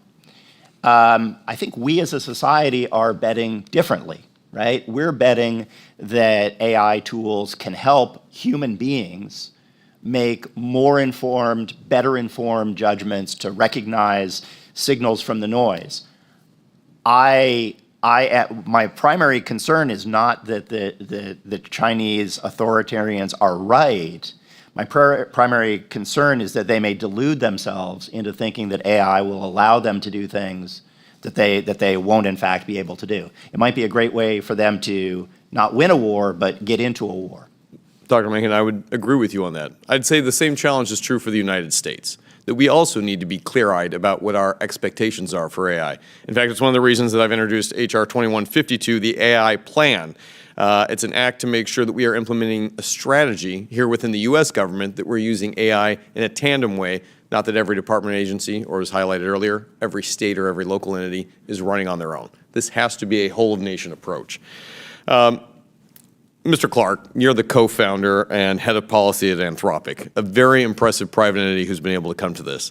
I'd like to ask you in our remaining time how the government and private sector can work cooperatively, not only to advance AI here, but to also disrupt, deter, and compete with what the Chinese have going on around the rest of the world. Thank you.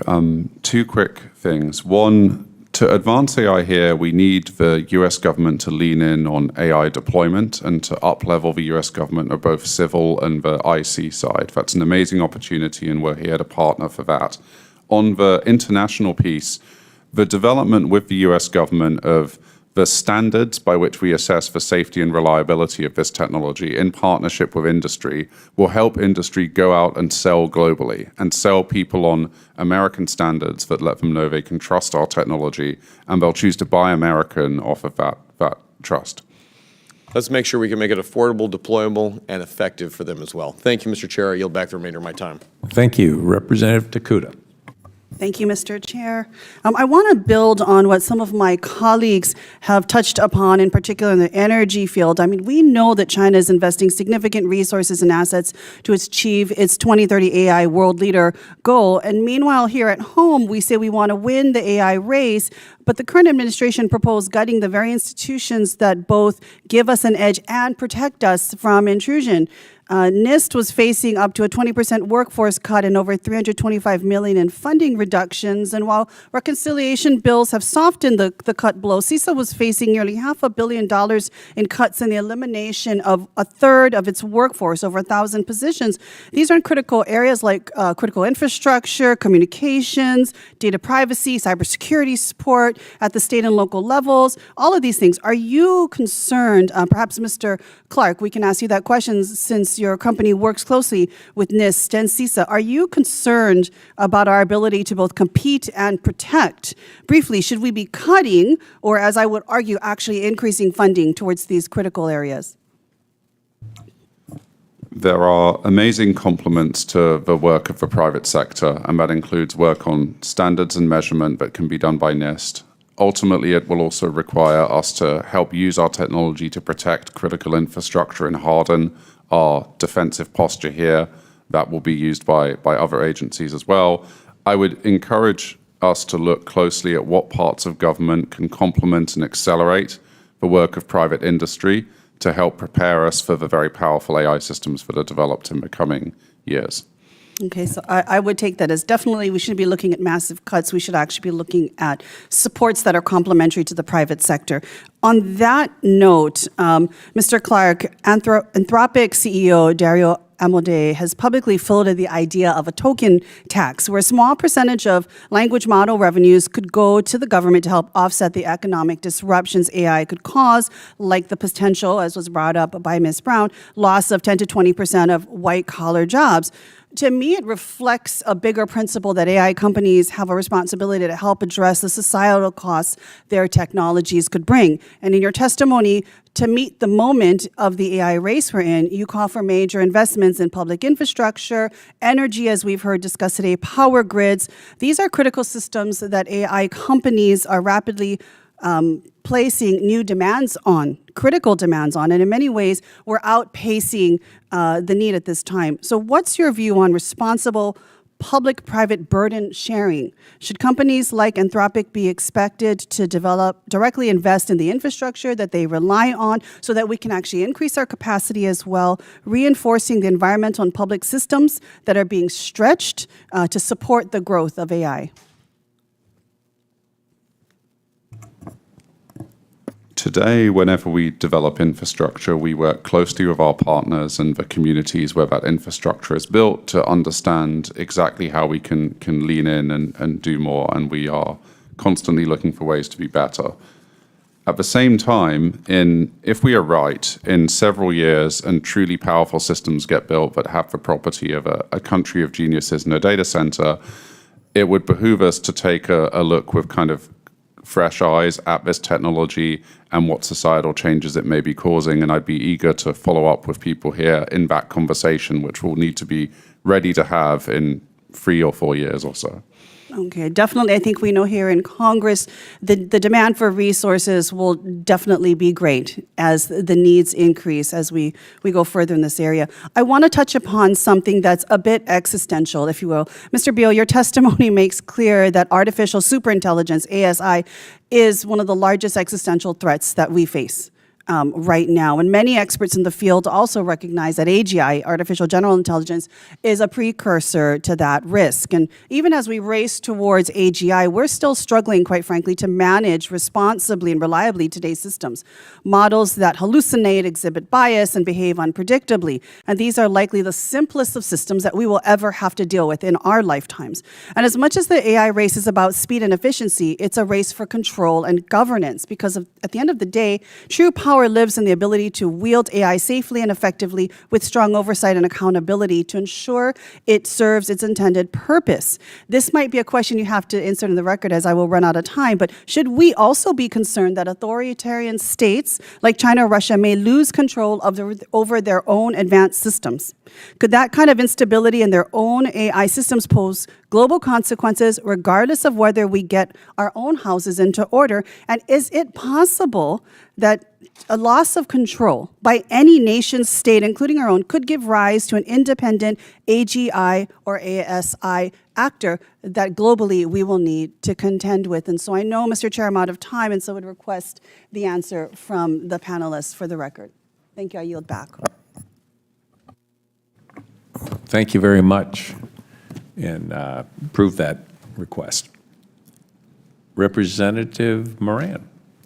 Thank you, Mr. Chairman. Thank you to the panel for being here today. I've got lots to ask. I'll try to move quickly through it, but what you're doing here today is super important to help inform us as member of Congress, but also the public at large about the real threat that the CCP poses if we do not win this AI race. I'm convinced that one of the things that is so great about America is that our innovators are better than anybody. And if we will just get out of the way and let them innovate, I think we can certainly win this. But oftentimes we get in our own way. And then we don't realize what we need to be doing outside of our borders to push back against those that would do harm to the United States. As I learn more and as I listen to you guys today, Mr. Clark, you said we need to win the race. That was one of the things you said was absolutely most important. I agree with you. And so I want to ask you, Mr. Beal said a couple things specifically we could do to win the race is to pass the Remote Access Security Act and then also grapple with this open source problem of letting the CCP get information that it shouldn't through those open source documents. But Mr. Clark, let's go back to winning the race. What's the number one thing that we are not doing that we should be doing to win this race? Just making me choose one means I have to pause for a moment. I think the fundamental thing is power. And then if I was allowed to add two more, I'd say power and then compute, ensuring you have enough compute resources. And then the third thing would be ensuring we have the necessary infrastructure in the US government to help us have confidence about developing the standards for this technology and the means by which we assure its safety and security. Yeah, I agree with you about the power and the grid itself. I just had a meeting this morning actually with a number of energy companies in diverse ways of providing energy. So without respect to actually how we provide the energy, the necessity to get more load on the grid is an absolute. Otherwise, we can't have the computing power that we need to win the AI race through these facilities we need to build. Do you guys have a specific, I'll let you guys all answer, do you have a specific suggestion as to how we should go about doing that? I know there's some partisan differences there, but where can we find consensus on how to drive forward with getting more load on the grid? We would be happy to follow up for a more detailed private conversation, but our number one idea is just work backwards from the goal of having 50 gigawatts of net new capacity for use by frontier AI in 2027 and figure out how well postured the US is for that, identify any blockers that exist, and find a path through. Dr. Mencken, let me come back to you with that first question. What is it that we're not doing that you'd say we absolutely must do? Well, I certainly think that the private sector is moving forward. Mr. Clark talked about what can be done there. I think government has an important role to try to slow down the Chinese.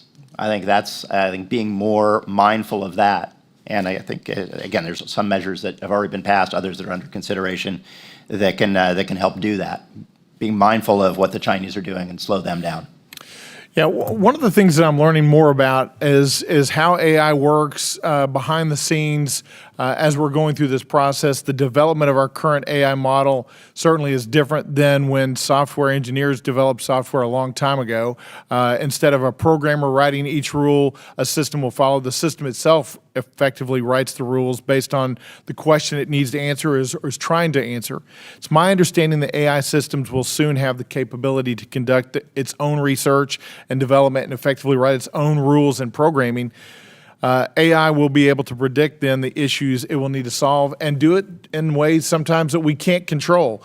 Mr. Clark, how do you think the U.S. can best harness automated AI research and development while ensuring the Chinese AI systems do not generate the same capabilities? And I'll come to you, Mr. Beal, as well for that same question.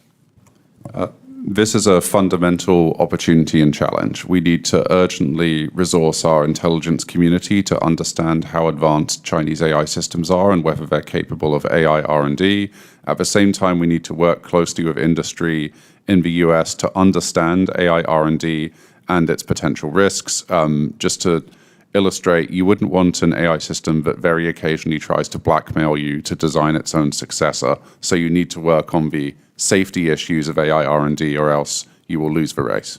And Mr. Beal, as you answer this question, I'm running out of time. I also want to know, where is the red line? You guys have talked about that a little bit today, but I want to get a definite understanding of where is the red line where we cannot allow the Chinese to cross over.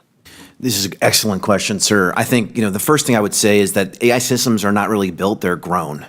It's like there's no science here, it's alchemy. So there's lots of fuzziness about how these systems work. We can't really break them open and reason about all these details.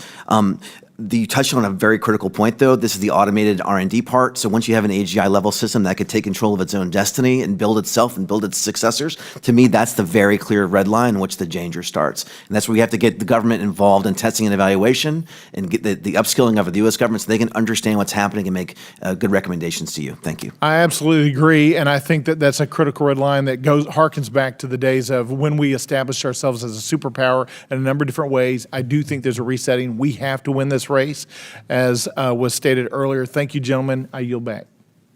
Thank you. Representative Khanna. Thank you, Mr. Chairman. Mr. Clark, I appreciate Anthropic's thoughtful approach to AI safety and jobs.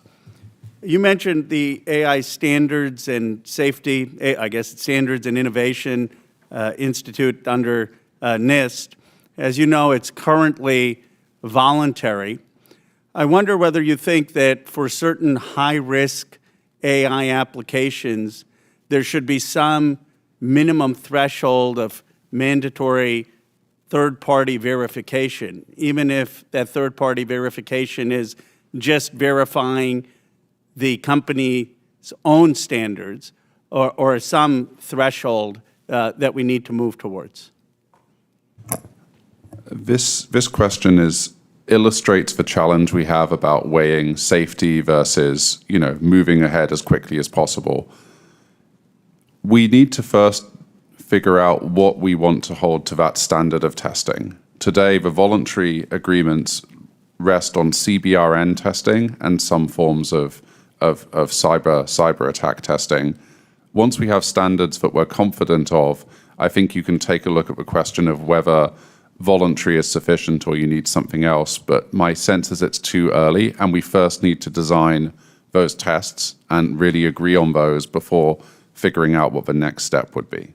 And who would design those tests? Is it the AI Institute, or is it the private sector, or who comes up with what those tests should be? Today, these tests are done highly collaboratively between U.S. private sector, the KC, which you mentioned, and parts of the U.S. government, including those in the intelligence and defense community. I think bringing those people together so that we have the nation's best experts on this and standards and tests that we all agree on is the first step that we can take to get us to everything else. And by when do you think that needs to be done? It would be ideal to have this within a year.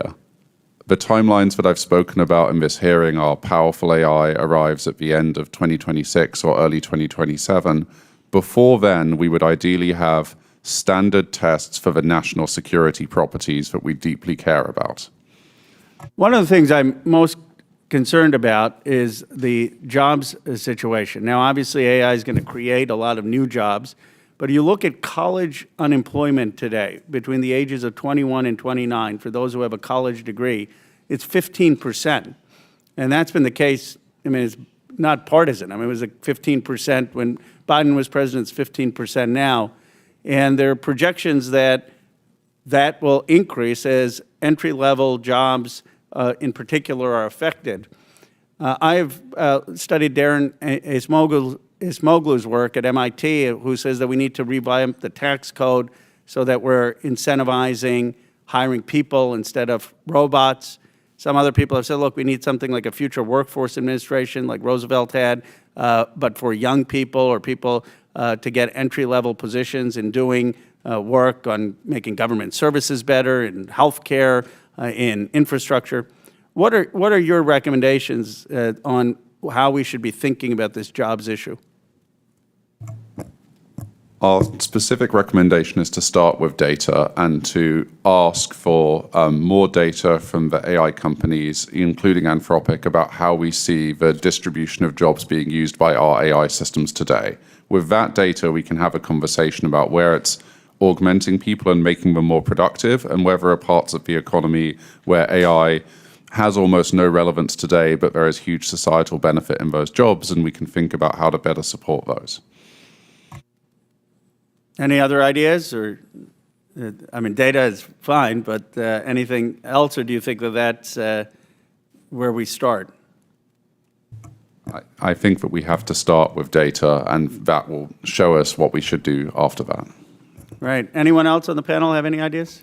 Yeah, I mean, I'll take a stab here, sir. I mean, I have a 16-year-old son, and we talk a lot about what do you study in college these days. And if you look at the stated goals of many of these companies, they want to have AI replace all humans at all jobs. It's what they say publicly. Bill Gates said this publicly. So I worry about a future in which human beings are not just unemployed, but they're unemployable. And this breaks the notion of the free market in very important ways. And I think we're gonna have more of these conversations, and it's gonna feel too early until it's too late. And I, when I hear folks in industry claim things about universal basic income and this sort of digital utopia, I study history. I'm worried that sort of leads to one place, and that place is the gulag. Appreciate it. Thank you. Thank you very much. Well, I want to thank all of our witnesses for your testimony today and your insights. Questions for the record are due 1 week from today, and without objection, the committee hearing is adjourned.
Without objection, the chair may declare a recess at any time.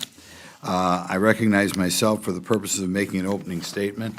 But before I do that, just a little bit of house cleaning. I'm going to ask that Congresswoman Beth Van Dyne and Congressman Scott Perry be allowed to sit in here. And they both expressed an interest in showing up, and of course, the more the merrier. Okay, now welcome to the Subcommittee on Healthcare and Financial Services.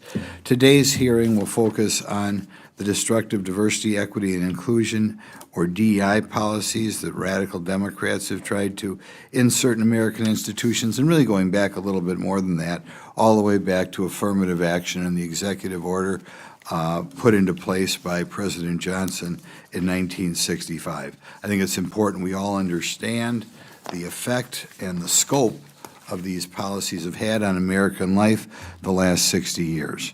On September 24th, 1965, we got to remember to celebrate that anniversary. Almost 60 years ago, Lyndon Johnson signed Executive Order 11246, which mandated affirmative action programs and policies which facilitated discrimination. In 1965, minority groups had faced a generation of despicable and repugnant discrimination, though I know individual universities were already practicing affirmative action 10 years before that. I know Princeton was practicing it in 1955. At the time, these nation DEI policies were nobly aimed at reversing that harm. Unfortunately, even well-intentioned bad policy is still bad policy. Discrimination should never be fought with more discrimination. That is exactly what affirmative action and DEI policies have done. Over the last 60 years, these policies have infiltrated nearly every type of institution in America, including higher education, corporate workplaces, the military, and more. In my opinion, it really hasn't been gradual over the last 60 years. I think if you look back even in the 1970s, the 1960s, these policies were around. These policies divide Americans by putting them all in groups and educating people that they should not view themselves as an individual, they should view themselves as a group, which is why I think people who want to destroy America are so in favor of them. Categories, I might add, these arbitrary categories, are entirely self-reported rather than focusing on the whole of somebody's circumstances. DEI assumes that anyone who checks a box for a certain race is disadvantaged. Of course, we don't want to be a society where we go back and try to give preferences based on other factors as well. On President Biden's first day in office, he signed an executive order to promote DEI in federal employment. This order went further than any before it by expanding racial divisions, including immigrants. Thankfully, President Trump rescinded this executive order and decades of executive orders that preceded it. Let's be clear about what DEI is. It's a deliberate and explicit choice to put ideology over excellence, to deny admission of highly qualified students, to accept students with lower scores, to fill in the box right is un-American and, like I said, encourages divisiveness. This is to award government contracts to minority-owned companies over companies with better bids. This is spelled out plainly in the E of DEI. Equity means ensuring equal. Under DEI, equity means ensuring equal outcomes. I think it's beyond Marxism, though. You're trying to destroy America by doing to America what they do in other countries in trying to set one ethnic group against another ethnic group. You know, you think of Canada, the French against the English. You think of Middle Eastern countries, the Shiites against the Sunnis, what have you. That is what they're trying to do in this country. Fortunately, despite the Democrats' best efforts, the courts have been opposed to this sort of thing. The Civil Rights Act protects everyone. Earlier this month, the Supreme Court rejected a lower court's requirement that members of majority groups must meet a certain higher standard to win discrimination cases against their employers. By the way, the case was unanimously decided.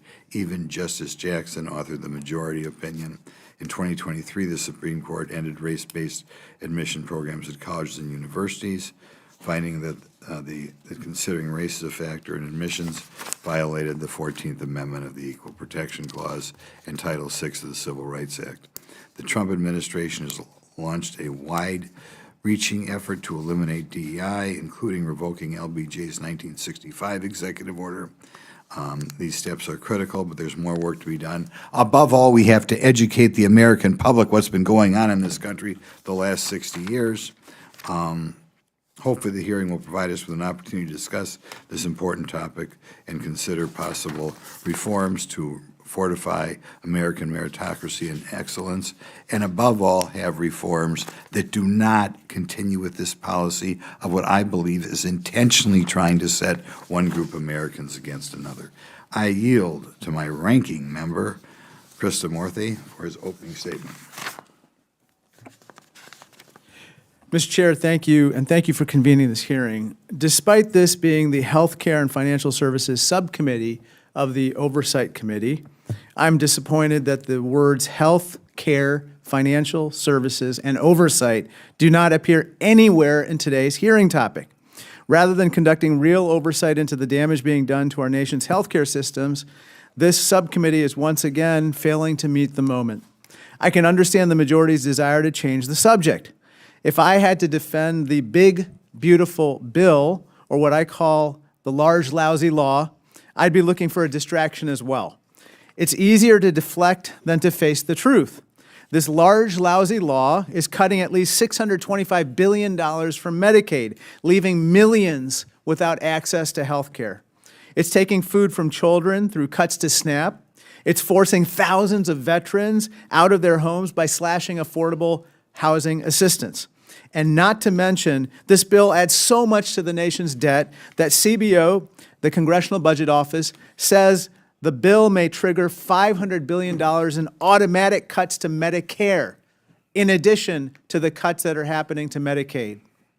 It's no surprise that with the Senate Republicans making even deeper cuts to Medicaid in their version of what I call the large, lousy law, this subcommittee is trying even harder to change the subject, holding a hearing not about health care, but how great it would be to pit Americans against each other and go after the concept of diversity.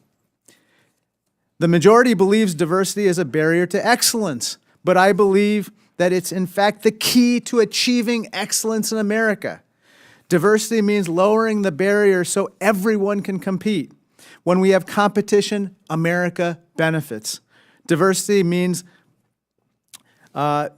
we have more competition in our workforce, so our employers can perform better. It means more opportunities for small businesses. It means higher quality products and services, and ultimately it means lower prices.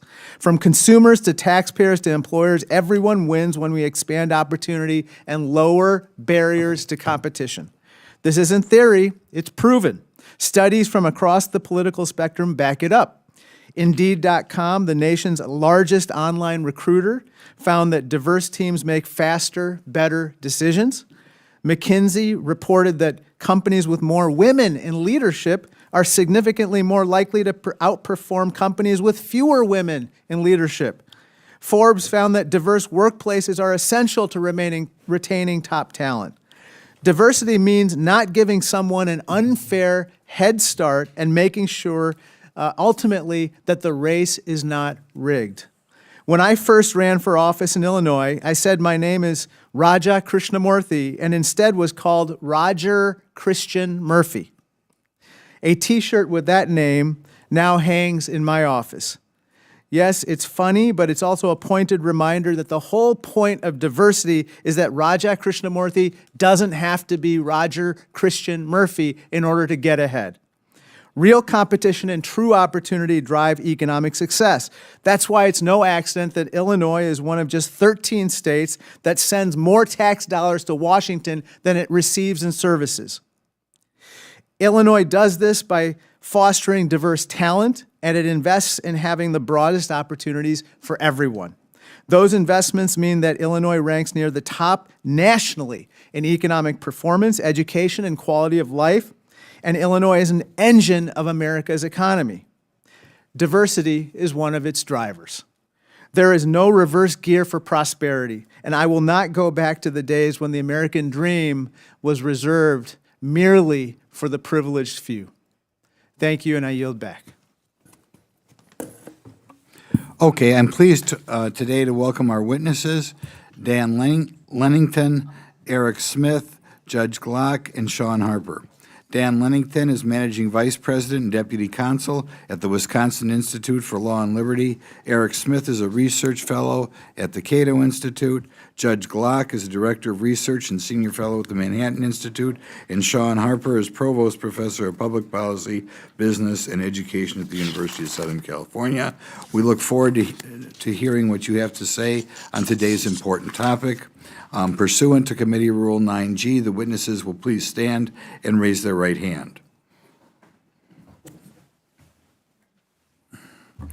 Do you solemnly swear or affirm that the testimony that you're about to give is the truth, the whole truth, and nothing but the truth? So help you God. The record will show that the witnesses all answered in the affirmative, so we're going to get nothing but the facts today. Thank you, and you may take a seat. Okay, I appreciate you being here today. Let me remind the witnesses that we have read your written statement and it will appear in full in the hearing record. Please limit your oral statement to 5 minutes. As a reminder, please press the button on the microphone in front of you so that it's on and the members can hear you. When you begin to speak, the light in front of you will turn green. After 4 minutes, the light will turn yellow, which means you got a minute to go. When the red light comes on, your 5 minutes have expired, and I ask you to wrap up as quickly as possible. We'll start with Dan Lennington for your opening statement. Thank you, members of the subcommittee, for inviting me here to testify. A few weeks ago, the U.S. Supreme Court unanimously held that federal civil rights laws apply to all Americans equally. The law of the land is colorblind. Diversity, equity, and inclusion, or DEI, stands in direct contrast to this legal principle.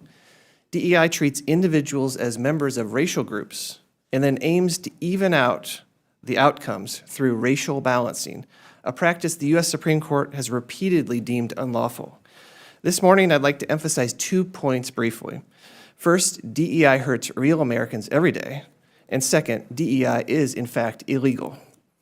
At the Wisconsin Institute for Law and Liberty, we've represented over 80 clients from 25 states who have been harmed by discriminatory DEI policies.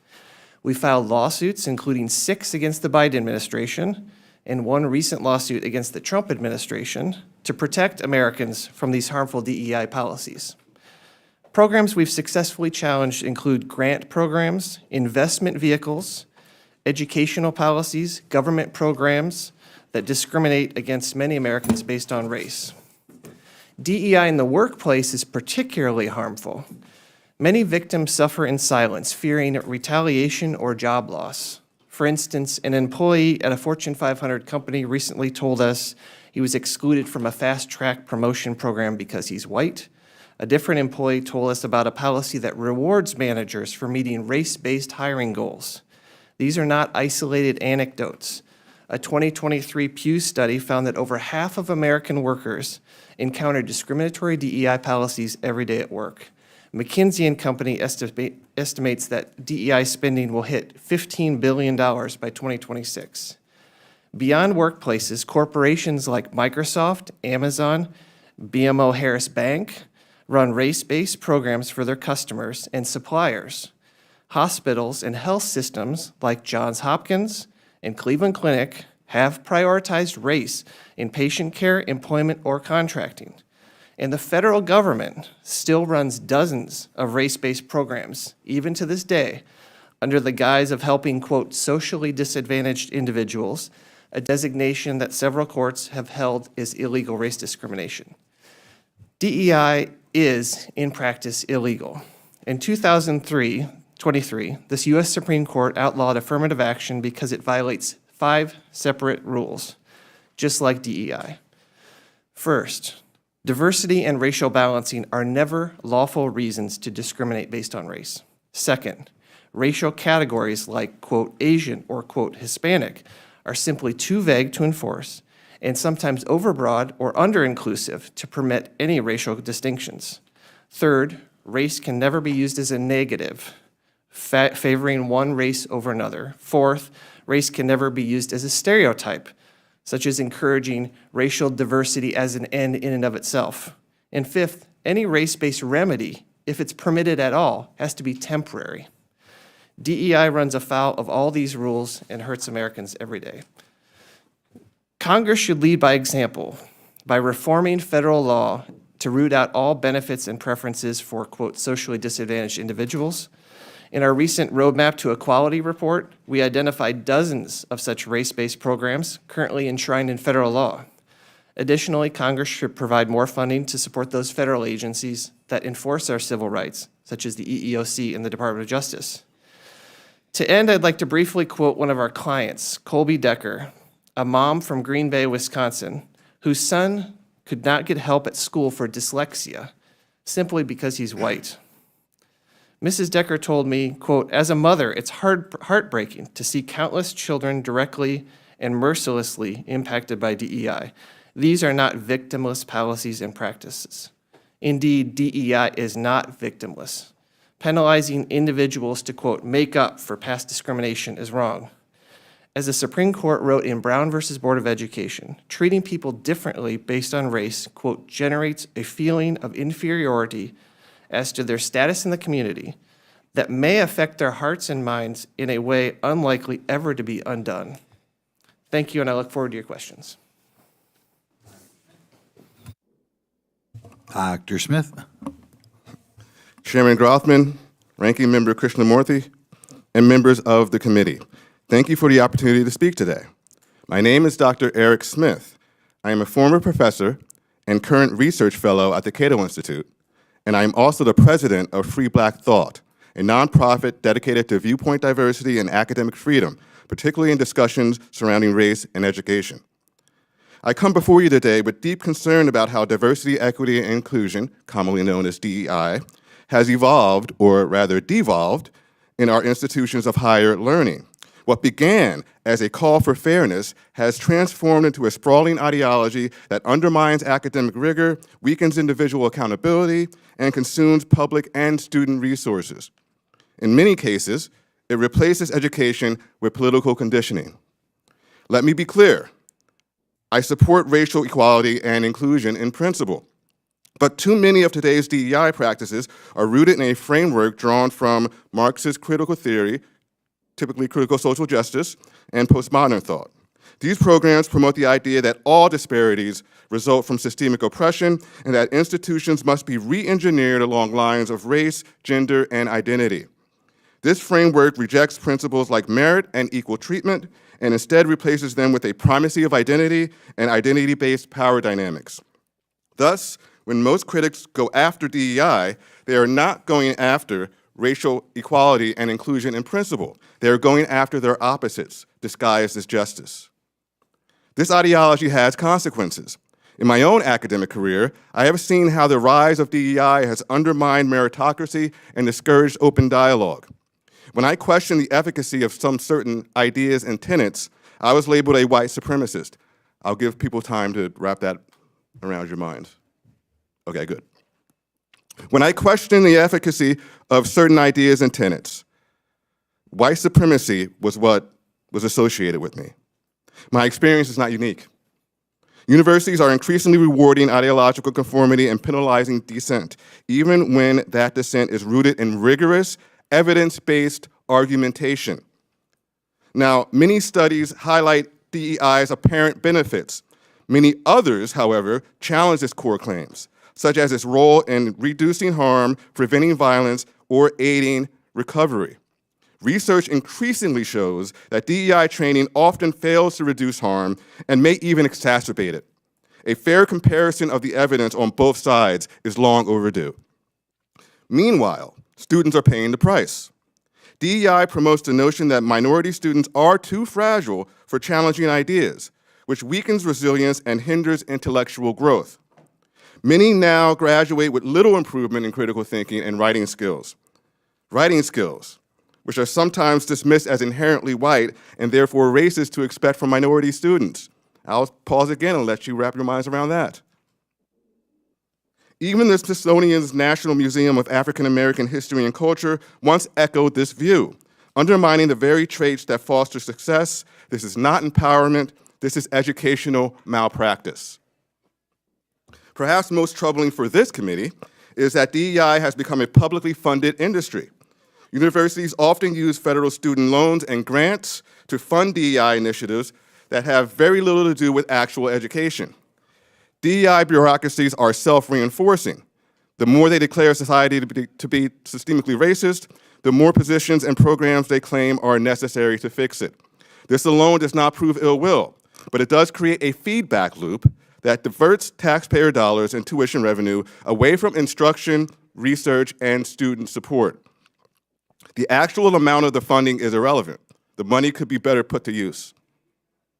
Yes, some DEI proponents say they do not abide by this detrimental ideology and create initiatives more aligned with classical liberal values, but where were they when detrimental ideologies were ruining lives, demonizing critical thinking and inquiry, and pushing a narrative of doom and gloom for minorities? In this scenario, silence is indeed consent. In sum, DEI has ceased to be a tool for fairness. It is now a mechanism for ideological control, bureaucratic expansion, and fiscal inefficiency. It undermines academic integrity, penalizes viewpoint diversity, and shortchanges the very students it claims to uplift. Let's find a better way. Thank you. Thank you very much. Dr. Glock.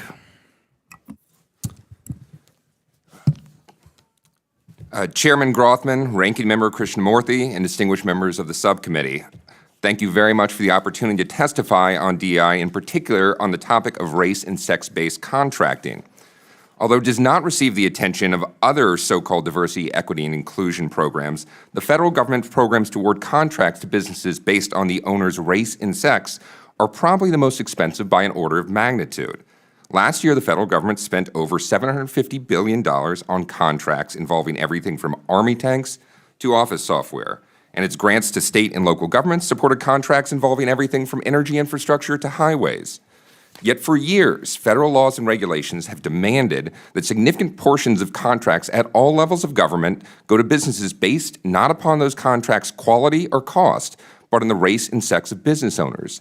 The Biden administration actually had a goal to require up to 15% of all federal contracts go to so-called disadvantaged businesses. We now know that these minority contracting programs cost taxpayers tens of billions of dollars a year, degrade our infrastructure and national defense, encourage corruption, and do nothing to help the truly disadvantaged. Congress should end them as soon as possible. There are two main race contracting programs. One, the 8A program, which gives preferences to so-called disadvantaged businesses in federal contracting, and the Disadvantaged Business Enterprise program, which gives preferences to minority and women-owned firms in programs funded by the federal government. Contracting officers are required to give certain proportions of all their contracts to these firms or to require subcontracting to them. Given the tens of billions of dollars are at stake based not on contract price or quality, but on the race and sex of business owners, it should not be surprising that many otherwise non-qualifying businesses seek to take advantage of these. A Department of Transportation Inspector General report found that over a third of its active fraud cases involved disadvantaged business enterprise fraud over the previous 5 years. And in those cases, the Department of Transportation recovered hundreds of millions of dollars in financial penalties. A Small Business Administration report found that 20 of the 25 8A disadvantaged firms they reviewed, which included 15 of the largest 8A contractors, 20 of them should not have been in the program. Stories of minority contracting fraud are shockingly common. Just last month, the U.S. Supreme Court decided a fraud case involving two companies that used a fake pass-through firm to meet disadvantaged targets, with the pass-through firm taking a significant fee and performing no work, which is a very regular tendency in these contracting programs. Just this month, the Department of Justice secured 4 guilty pleas involving bribery by an 8A firm of a USAID official to secure over $550 million in contracts. There was a recent, even more egregious case involving an individual who, although considered socially and economically disadvantaged, according to the filed complaint, was living in a 14,000 square foot waterfront mansion that was featured on HGTV's Extreme Homes, excuse me for messing up the term of the TV show. There is solid academic evidence that these programs are costly. A well-regarded paper from 2009 looked at what happened when California banned consideration of race and sex in contracting. The author found the cost of state-funded highways fell about 5.5% relative to federally funded projects. A working paper from last year found that disadvantaged business set-asides increased cost overruns by about a third and delays by about 9%. There have been some welcome developments in the field of minority contracting, including changes in the courts and the executive branch, some of which my fellow witnesses have mentioned. Unfortunately, much of these contracting programs will continue without further action from Congress. A district court recently said that businesses can no longer be presumed eligible for the 8A program based on their owner's race. But soon after the decision, the Small Business Administration requested current and potential 8A businesses to write what they called social disadvantage narratives to receive admittance to the program. It now recommends applicants for this contracting program describe how their race, ethnic origin, sexual orientation, or other so-called identities and characteristics have caused them to suffer discrimination and made them disadvantaged and ineligible. It seems the federal government is now awarding large defense and infrastructure contracts based on essays about putative social slights, which would strike most Americans as absurd. American taxpayers deserve the best deal possible, which means the core of contracting with the federal government should always be price and quality. Preferences for already successful businesses based on their owner's race or sex are unconstitutional, expensive, and detrimental to the core functions of government. They should be removed from all levels of government as quickly as possible. Thank you. Thank you. Now we'll go on to Sean Harper for his opening statement. Thanks for inviting me. I am a tenured professor in 3 academic schools at the University of Southern California, but I am not here today as a spokesperson for my institution. America owes the enslaved Africans who built the White House and the U.S. Capitol building. Neither they nor family members of theirs in subsequent generations were rightly compensated for those magnificent contributions or for centuries of additional unpaid labor. America owes the women who have never received equal pay for their performance of equal work. It owes employees who were sexually harassed and abused in their workplaces, especially those who never received legal or financial remedies. It owes extraordinarily talented service members of color who were unfairly passed over for promotions in our nation's military. It owes extraordinarily talented people with disabilities who never received the accommodations that would have enabled them to advance in their careers. And it owes extraordinarily talented professionals who never got a real shot at earning their way to the top in their workplaces because of their weight, accents, last names, sexual orientations, or skin color. DEI policies and programs aim to redress these and myriad other long-standing realities. Opponents often critique DEI plans that they've never read. They make unsubstantiated generalizations about DEI experiences in which they have not participated. I furnish several examples of this in my written testimony. One such overestimation and overstatement is that white employees are being most routinely discriminated against in their workplaces. Here are the facts. 72% of employees in leadership roles at colleges and universities are white. Cumulatively, across all industries, 77% of managers are white. 84% of C-suite executives in Fortune 100 companies are white. 87% of Fortune 500 CEOs are white. 94% of U.S. governors are white. 73% of the current United States Congress is comprised of white members. All but one president of the United States of America has been white. Put simply, there's insufficient evidence to confirm that highly qualified white professionals, especially men, are being systematically passed over for leadership roles on the basis of their race.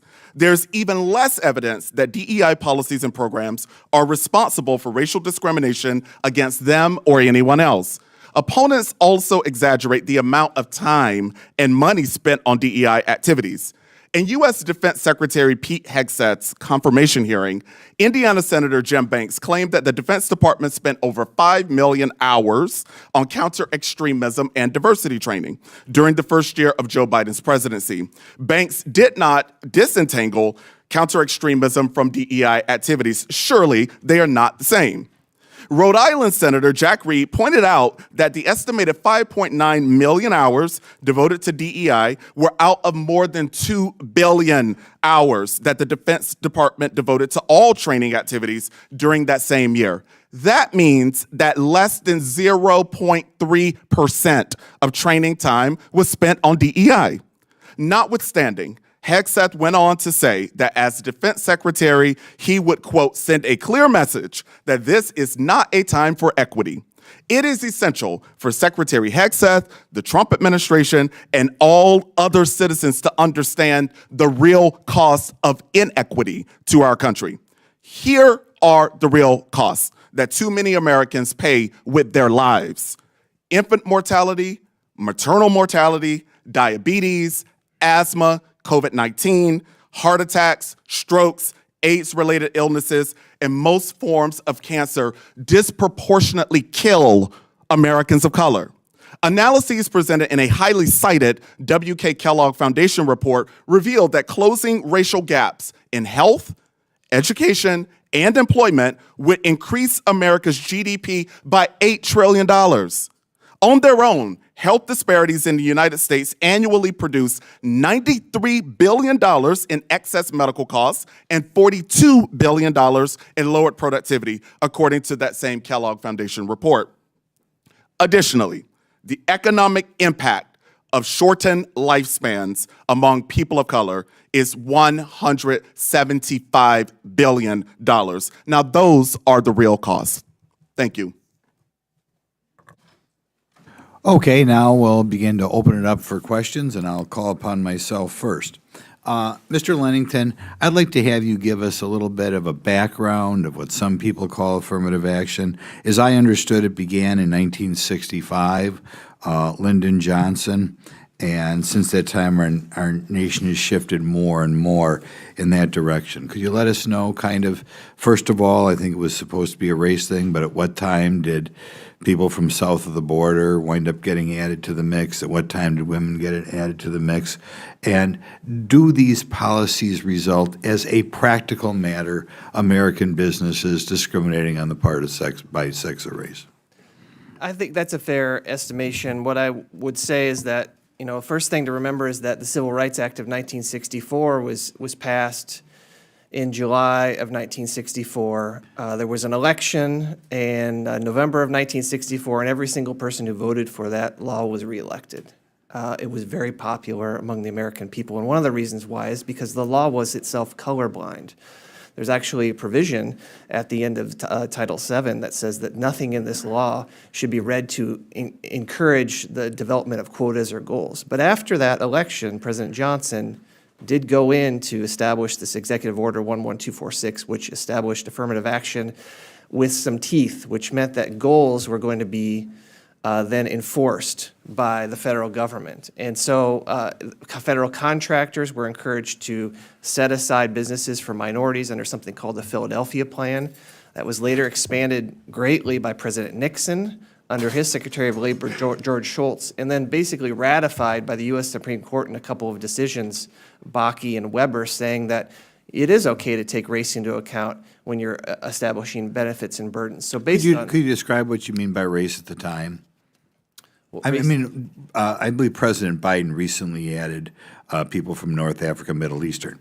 At what point, when it began, were you just talking about black? Were we talking about Hispanic? Were we talking about Asian? At what time were these different groups added, and at what time were women added to the mix? So the women were added a few years after the original affirmative action order was issued, but then in the 1970s, the OMB came up with this Directive 15, which establishes racial categories that we actually live with today, which broadly defines Asian, but irrationally also defines Asian to exclude many people who are from Asia. For example, someone from Afghanistan is not considered Asian under the federal law. Someone from the Middle East is not considered Asian. People from North Africa are considered white. People from different parts of the world are labeled other things. Hispanics are people who only derive from Spanish-speaking countries. So if I'm say of German descent, but my ancestors spent a few generations in Uruguay, am I considered Hispanic or am I considered European? These are difficult questions, and I think right now you would be considered South American or Latino or Hispanic, depending on which federal law you're actually looking at. A lot of these federal laws contradict each other into who's in and who's out. Right. If I'm 1/4 Mexican and 3/4 Irish or something in ancestry, and by Mexican I mean Hispanic. Even not Hispanic, because Hispanic, as you just mentioned, covers people of European descent who came here from Cuba, say. Could you, if I'm 1/4, like I said, if I'm 1/4 of my ancestry is from Uruguay and 3/4 is from Ireland, am I considered a minority for purposes of this law? It is presently interpreted as self-identification. So if you identify as that race, you get the benefits under the current federal laws. So it's not a blood quantum sort of process that they go through. They ask you how you identify. You talk about people who are at a disadvantage. If my father's a billionaire, but my ancestry is Latin American, am I considered disadvantaged? Yes, one interesting point, we just won a case against the Minority Business Development Agency, and the judge in that case said that under federal law, Oprah Winfrey is disadvantaged. Right, so is there any reason for this other than that you want to divide Americans? Why we don't take in, if we're really looking at disadvantage, I can have a life of hell, but since my ancestors are from Europe, I'm not disadvantaged.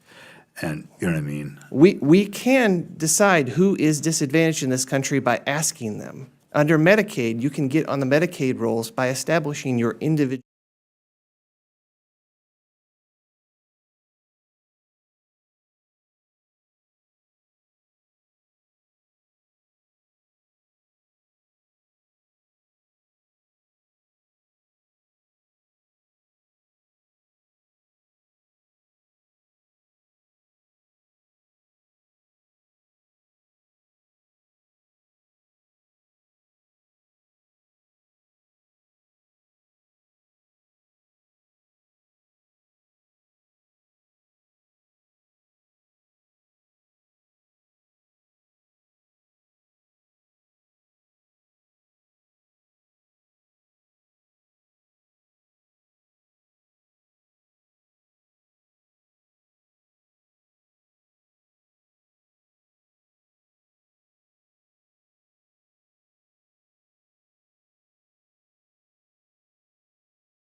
The hearing of the Senate Appropriations Committee will come to order.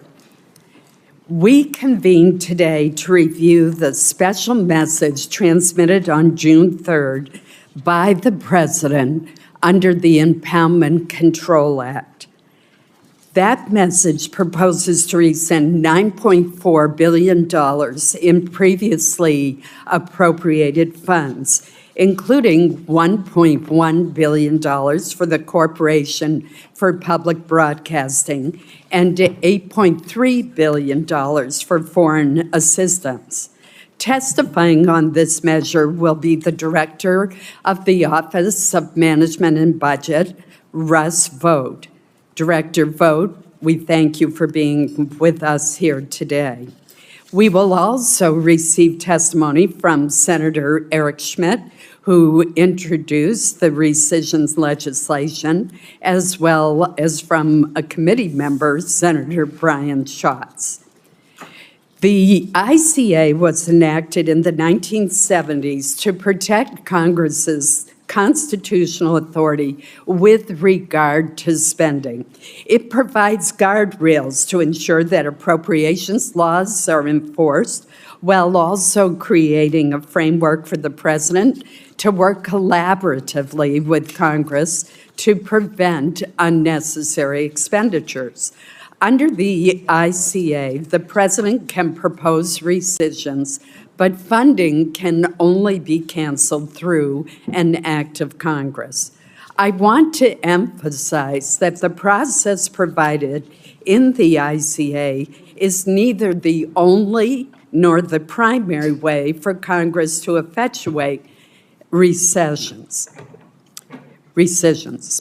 This committee regularly includes rescissions in its bills. The recent year-long continuing resolution, for example, included nearly 70 rescissions totaling billions of dollars. Turning now to the June 3rd message, I look forward to learning more about the on-the-ground impact of the package, as several of the proposed rescissions do not specify which programs would be subject to reductions within the overall account. For example, the message proposes a $500 million cut to the Global Health Programs account, but it does not indicate whether life-saving programs like Gavi, the Vaccine Alliance, would be affected. This amount is on top of program terminations and suspensions pursued as part of the administration's Foreign Assistance Review and reorganization of USAID. I'm hoping that OMB will clarify the total amount of GHP, Global Health Programs funding, that has been halted. Similarly, the message does not indicate whether aid to key allies like Jordan and Egypt would be reduced as part of the $1.65 billion proposed rescission from the Economic Support Fund. The majority of the proposed rescissions to foreign assistance are from fiscal year 2025 funds. The proposed rescissions for the Corporation for Public Broadcasting are from advance appropriations provided for fiscal years 2026 and 2027. What this means is that this rescissions package, for the most part, has nothing to do with the lengthy list of questionable activities identified by the administration that were paid for with prior year funds. I certainly agree that the taxpayers of the United States should not be paying for things like promoting vegan food in Zambia. However, these and other controversial and questionable projects were the product of the misguided priorities of the Biden administration. Unless the current administration plans to continue these controversial projects that it has identified, which I very much doubt, those projects alone cannot be used to justify the proposed rescissions. I am confident that the Trump administration would not allow this kind of wasteful spending. I do want to note two areas of particular concern to me. The first is the proposed $400 million rescission of funding for the President's Emergency Plan for AIDS Relief, better known as PEPFAR.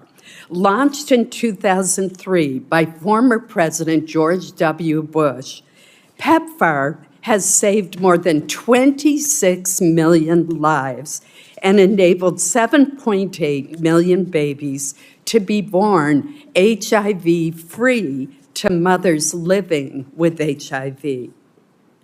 This program remains a bipartisan priority of Congress. After years of commitment and stable investment, the finish line is in sight. The United States has the tools to fulfill PEPFAR's mission and get the job done while transitioning HIV/AIDS treatment and prevention to country ownership by the year 2030.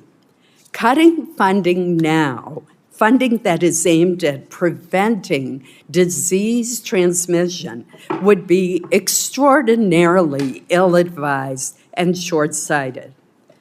The second area I want to highlight is the proposed elimination of advanced appropriations to the Corporation for Public Broadcasting. The vast majority of this funding, more than 70%, actually flows to local television and radio stations. In Maine, this funding supports everything from emergency communications in rural areas to coverage of high school basketball championships and a locally produced high school quiz show. Nationally produced television programs such as Antiques Roadshow, Daniel Tiger's Neighborhood are also enjoyed by many throughout our country. I understand, however, the concern about subsidizing the national radio news programming that for years has had a discernibly partisan bent. There are, however, more targeted approaches to addressing that bias at NPR than rescinding all of the funding for the Corporation for Public Broadcasting. Before I conclude, I want to point out that this committee conducts significant bipartisan oversight on spending. It is a responsibility that we take seriously. Part of being responsible stewards of taxpayer dollars means having the information that we need to make spending decisions. Delayed budgets, missing details, and omitted spend plans make the federal budget less transparent and less accountable to the people and their elected representatives. Finally, I want to note that the spending under the jurisdiction of the Appropriations Committee, which now makes up just 27% of the federal budget, is projected to decline to about 1/5 of annual spending in coming years. I now am pleased to recognize Vice Chair Murray for her opening statement. Thank you very much, Chair Collins, and thank you for your leadership in convening this very important hearing, because let's be honest, we are at a crossroads. Right now, this committee is hard at work as we round out our final budget hearings and seek to negotiate bipartisan funding bills. I am pleased with the progress we're making and hope our productive conversations result in bipartisan markups, just as we did in the previous 2 years. After Congress failed to pass full-year bills in the FY25, it is so important that we pass full-year spending bills that deliver the investments that our communities need. And this hearing today asks a very important question. Will Congress stand up and protect its constitutional power of the purse, and will this committee band together to finally say enough is enough and show bipartisanship still matters? Or will we, for the first time ever, pass an entirely partisan rescissions package and jeopardize this bipartisan work? I hate to be blunt, but that is the question that is at the heart of this first rescissions request, which would gut bipartisan investments in foreign assistance, reliable local news, and high-quality educational programming. To my colleagues, after our negotiations are done, sometimes hard-fought negotiations, and we thank each other for the bipartisan effort and tell folks back home what we secured, will we let the president then come in and rip that work to shreds? I certainly hope not, because I am truly proud of the bipartisan work that we do on this committee, and I know all of you are as well. I see how personal it is when you advocate for the research hub in your district or for the upgrades to your local military base, or I hear passionate arguments to rebuild a bridge that your communities rely on or support rural areas that are at risk of being cut off. Or I hear really thoughtful debates from this committee about how we strengthen America's role in the world, support small businesses and farmers and tribes, and respond to disasters. And when that discussion is over, we don't just fund the red states when you have the majority and the blue states when we have the majority. We prioritize programs and projects, no matter where they are, based on what members on both sides advocate for. Do I agree with every item in every spending bill? No. I don't think any member of this committee would say they do. But that is what it means to be a part of a compromise and build bipartisan bills for the good of the country. This is true of every bill we do. Each of us knows we are voting for items that are vital to our colleagues just as much as we are voting for priorities that are vital to all of us. And I have offered to the chair and others in this room to do what this committee has always done: consider bipartisan revisions in our bills through the annual process, which is the right way to do it. But the partisan package before us today cuts to the very heart of the work we do and the very ability of this committee to do it. None of us would sit here and agree to bipartisan bills knowing their partners were just going to gut that deal with rescissions. I hope each of us thinks about that today. And I hope we will consider the genuine damage these cuts would cause as well.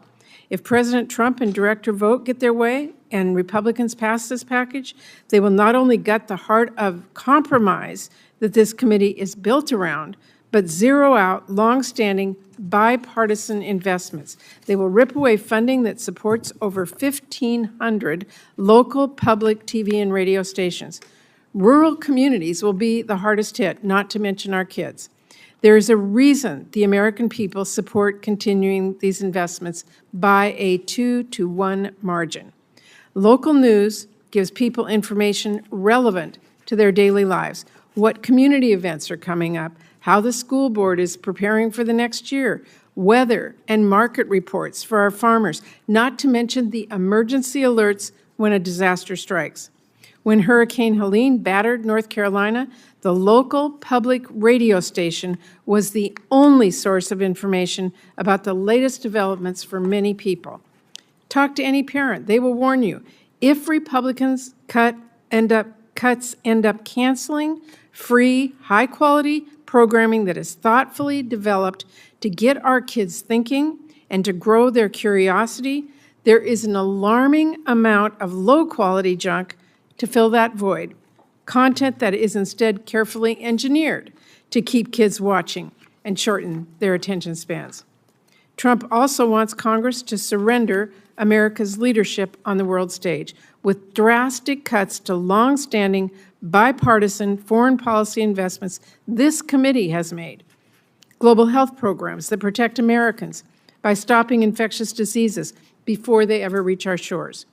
UN treaty obligations that don't just affect America's credibility and leadership, but also counter the Chinese government as it works to increase investments and influence. And investing in humanitarian aid and economic development pays off for our nation by promoting stability and democracy and strengthening key relationships and a lot more. We can debate the scale of our efforts, but stripping this funding out months after enacting it doesn't serve our interests, especially when Director Vogt won't specify which bipartisan priorities will be cut. Perhaps the only silver lining of this package is the fact that the administration even bothered to send it. and acknowledge our laws and the authority of Congress instead of flagrantly breaking the law, something it has done relentlessly under the directorship of Director Vogt. But let's not kid ourselves. This vote does not represent a path back to lawful behavior when Director Vogt continues to, as he says, keep all options on the table when it comes to ignoring the law. Every single one of us should be deeply alarmed by the lawless course the administration is charting here, illegally impounding hundreds of billions of dollars, ignoring provisions of our appropriations law, including pulling down the website detailing how they spend taxpayer dollars in direct defiance of the law that requires that, cherry-picking what emergency funding would be spent. And let's not forget, we have yet to get a detailed agency spend plans for this fiscal year showing how taxpayer dollars are being spent. Even now, Director Vogt is advocating to cut Congress out entirely through the absurdly lawless idea of a pocket rescission. Given that track record, there is no doubt, but no benefit of the doubt the Trump administration gets for coming here. And there is no fixing this package that is a direct threat to continuing our long track record of bipartisan work and holding bipartisan markups this summer. To my colleagues, if we do not reject this rescissions package outright and seriously defend the authority of Congress and work of this committee, we will find very quickly our bills become a lot less important. And our time is consumed by more and more rescission packages to undo the work that we just wrapped up. I really worry in a time when we should be coming together to ensure the safety, economic growth, and security of this country. Instead, we will race forward with rescission package after rescission package. It will be PBS and PEPFAR that get chopped this time, maybe family planning, investments in public education, public schools next. But, you know, I think we are all proud to be on this committee, on this Appropriations Committee. This is a powerful role where we can do a lot of good for our communities, but it is not powerful just because. That power comes from our ability to work together to write bills that actually become law, and our willingness to assert our authority so those bills are enacted as intended. If we choose to ignore that, if we fail to defend that, this committee can and will lose its power, and we are getting perilously close to that line. When I first came to Congress, when I first sought and asked to join this committee for all the reasons all of you joined this committee, one of the hot button issues at that time was the line item veto. President Clinton was seeking to have it. And Chairman Byrd and this committee were organizing against it together. I was asked, should a Democratic Senate help a Democratic president rip up the bills it worked to pass? And I said no. That is not how this should work. I wanted to be on this committee to help my state, my constituents, not to weaken or surrender those responsibilities to any president. I hope my colleagues understand that is as true for me today as it was then. And if my colleagues agree, which I believe many do, then the course we need to take is clear. We have to reject this package outright and then focus squarely on the job in front of us, writing bipartisan bills for FY26. In the regular course of writing our bills, we can and we will consider whether there are targeted rescissions we can agree on, just as we always do. But we must have that conversation together. If our funding bills must be bipartisan, then our funding cuts have to be as well. Otherwise, the entire appropriations process will break down. So I am very pleased today to have this opportunity to discuss why these cuts would be harmful to our communities, but I really want all of my colleagues to fully appreciate why opening this door, even a crack, would be very harmful to this committee and to Congress as well, and what it would mean for the work we all hope to do together. Thank you. We now turn to our first panel of witnesses. Our colleague from Missouri, Senator Schmidt, introduced the rescission legislation in response to the President's June 3rd special message. We're very happy to have you with us today, and please proceed with your testimony. Thank you, Senator. Thank you, Chair Collins, Vice Chair Murray, friends and colleagues on the Appropriations Committee. Thank you for the opportunity to speak to you today about this administration's rescissions request. I'm pleased to join Director Vogt to discuss why the Senate should urgently consider this $9.4 billion package. In early June, the President transmitted a special message triggering a 45-day review by Congress of specific appropriations made in fiscal year 2025. President Trump tasked Director Vogt and his team to begin to thorough scrub of federal programs to ensure they align with the clear mandate to limit waste, fraud, and abuse. That mandate, received by all of us from voters in November of 2024, was to shrink government, to shrink Washington. And part of that means asking tough questions regarding the perceived partisan leanings of government entities that should otherwise be apolitical. These questions should be followed up with action, which is why taxpayer-funded entities such as NPR and PBS should be scrutinized. While the Corporation for Public Broadcasting is legally mandated to be non-political in nature and not, quote, contribute to or otherwise support any political party, end quote, the data shows something entirely different. Research shows that congressional Republicans faced 85% negative coverage compared to 54% positive coverage of congressional Democrats on PBS's flagship news program. And of course, there's NPR, a left-leaning news source that refused to cover the Hunter Biden laptop cover-up, simply stating that they, quote, don't want to waste our time on stories that are not really stories, and do not want to waste the listeners' and readers' time on stories that are just distractions, end quote. It is worth noting that Congress isn't the only payer for entities under the Corporation for Public Broadcasting umbrella.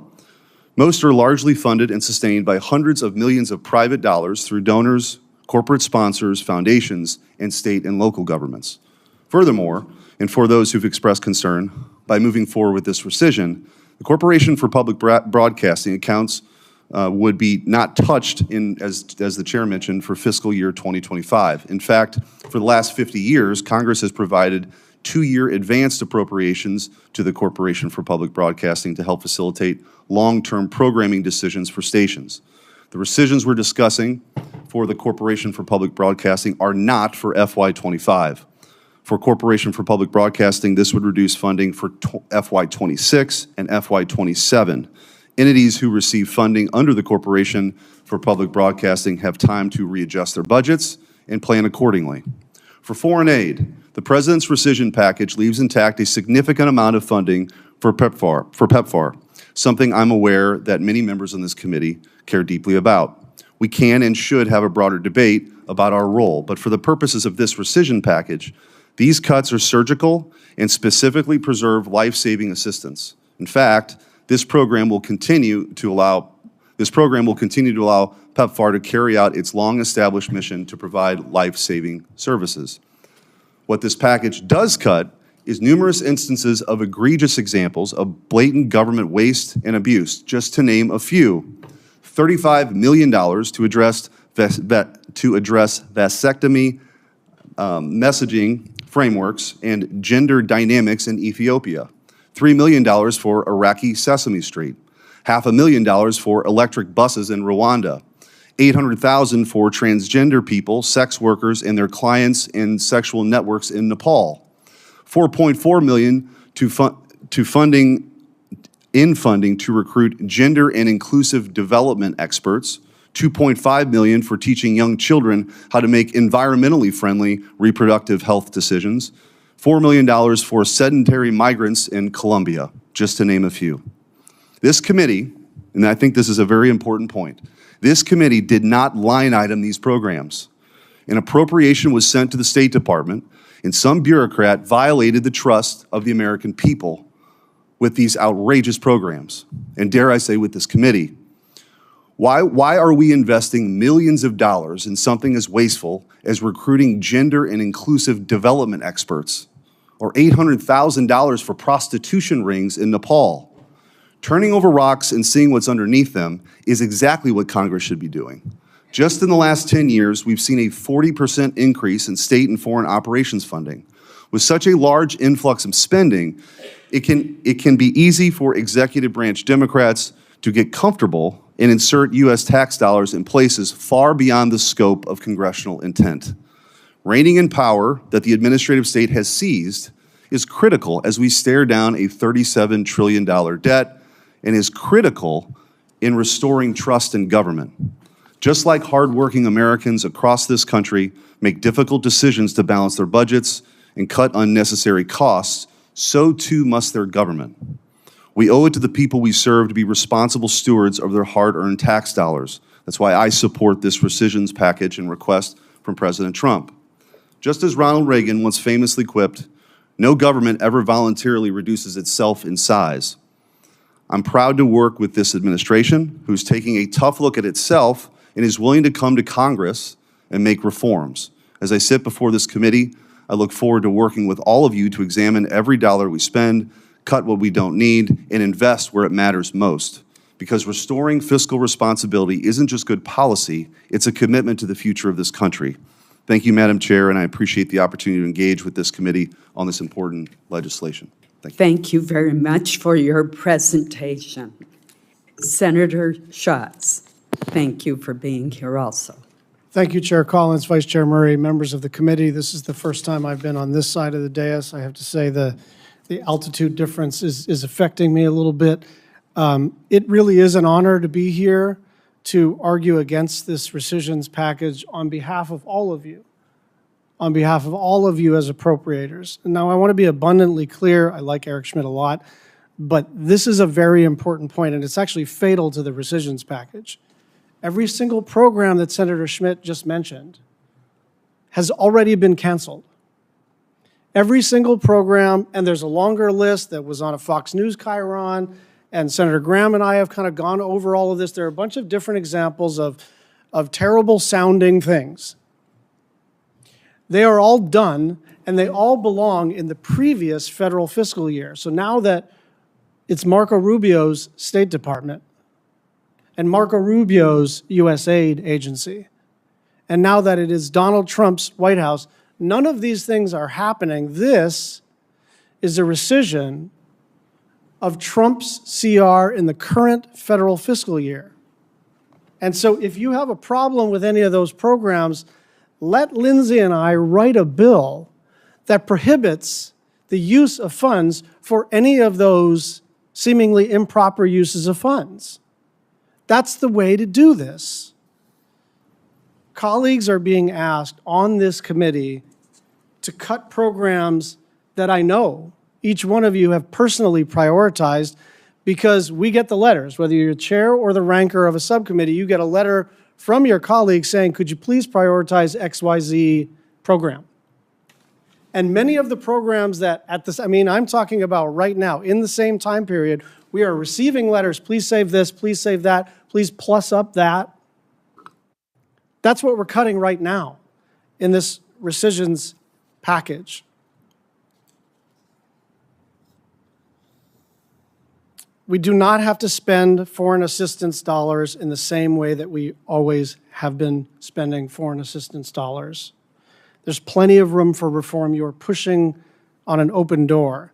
And in fact, the administration has it until the end of next year. This is 2-year money. There is no rush on this. This is 2-year money to align this funding with its new priorities.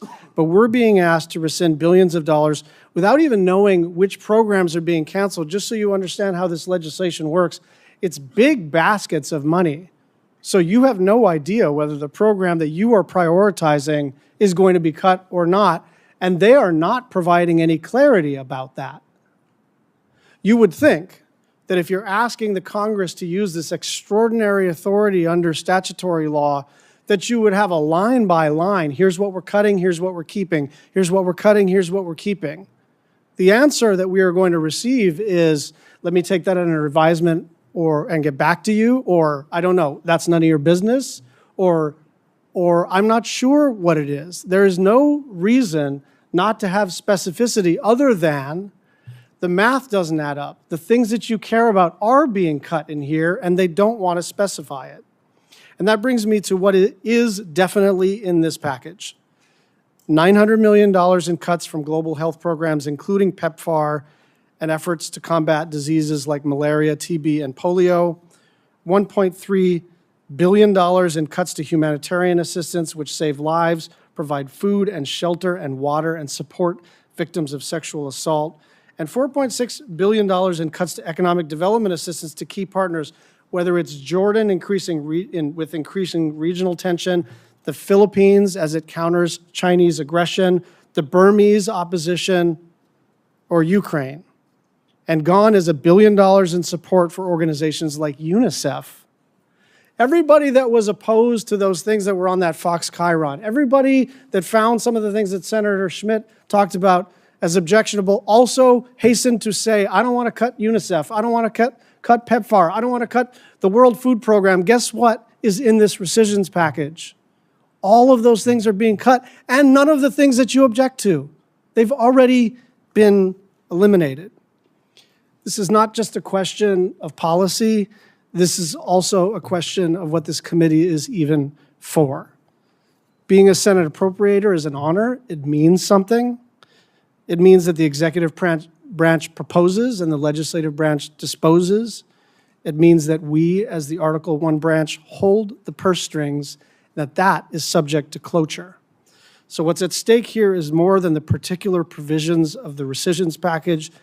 It is whether we're going to willingly set up a situation where bipartisan negotiations are ripped up whenever there is a trifecta. If that's what you want, I think you should vote yes. But if you want to preserve your prerogative for yourself, for your home state, and for this institution, then this is not a particularly close call. Why be an appropriator and just turn around and surrender your authority? Because it is SFOPs today, but it's going to be THUD, it's going to be AG, it's going to be Labor H, it's going to be Milcon VA, it's going to be CJS tomorrow. So I encourage all of my colleagues on a bipartisan basis to think hard about the precedent that we would be setting if we voted yes on this package. Thank you very much. Thank you for your testimony, Senator Schatz. I want to thank you both for taking the time to look at the rescission package and share your thoughts with us. Thank you. I now welcome Russell Vogt to the witness table.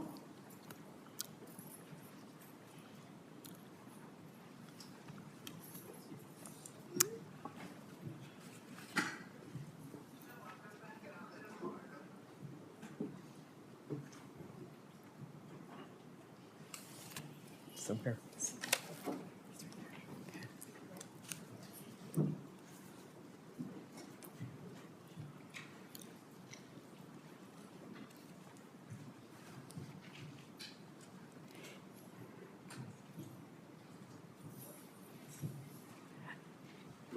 Mr. Vogt is the Director of the Office of Management and Budget. Director Vogt previously served in the same position during the first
Good afternoon.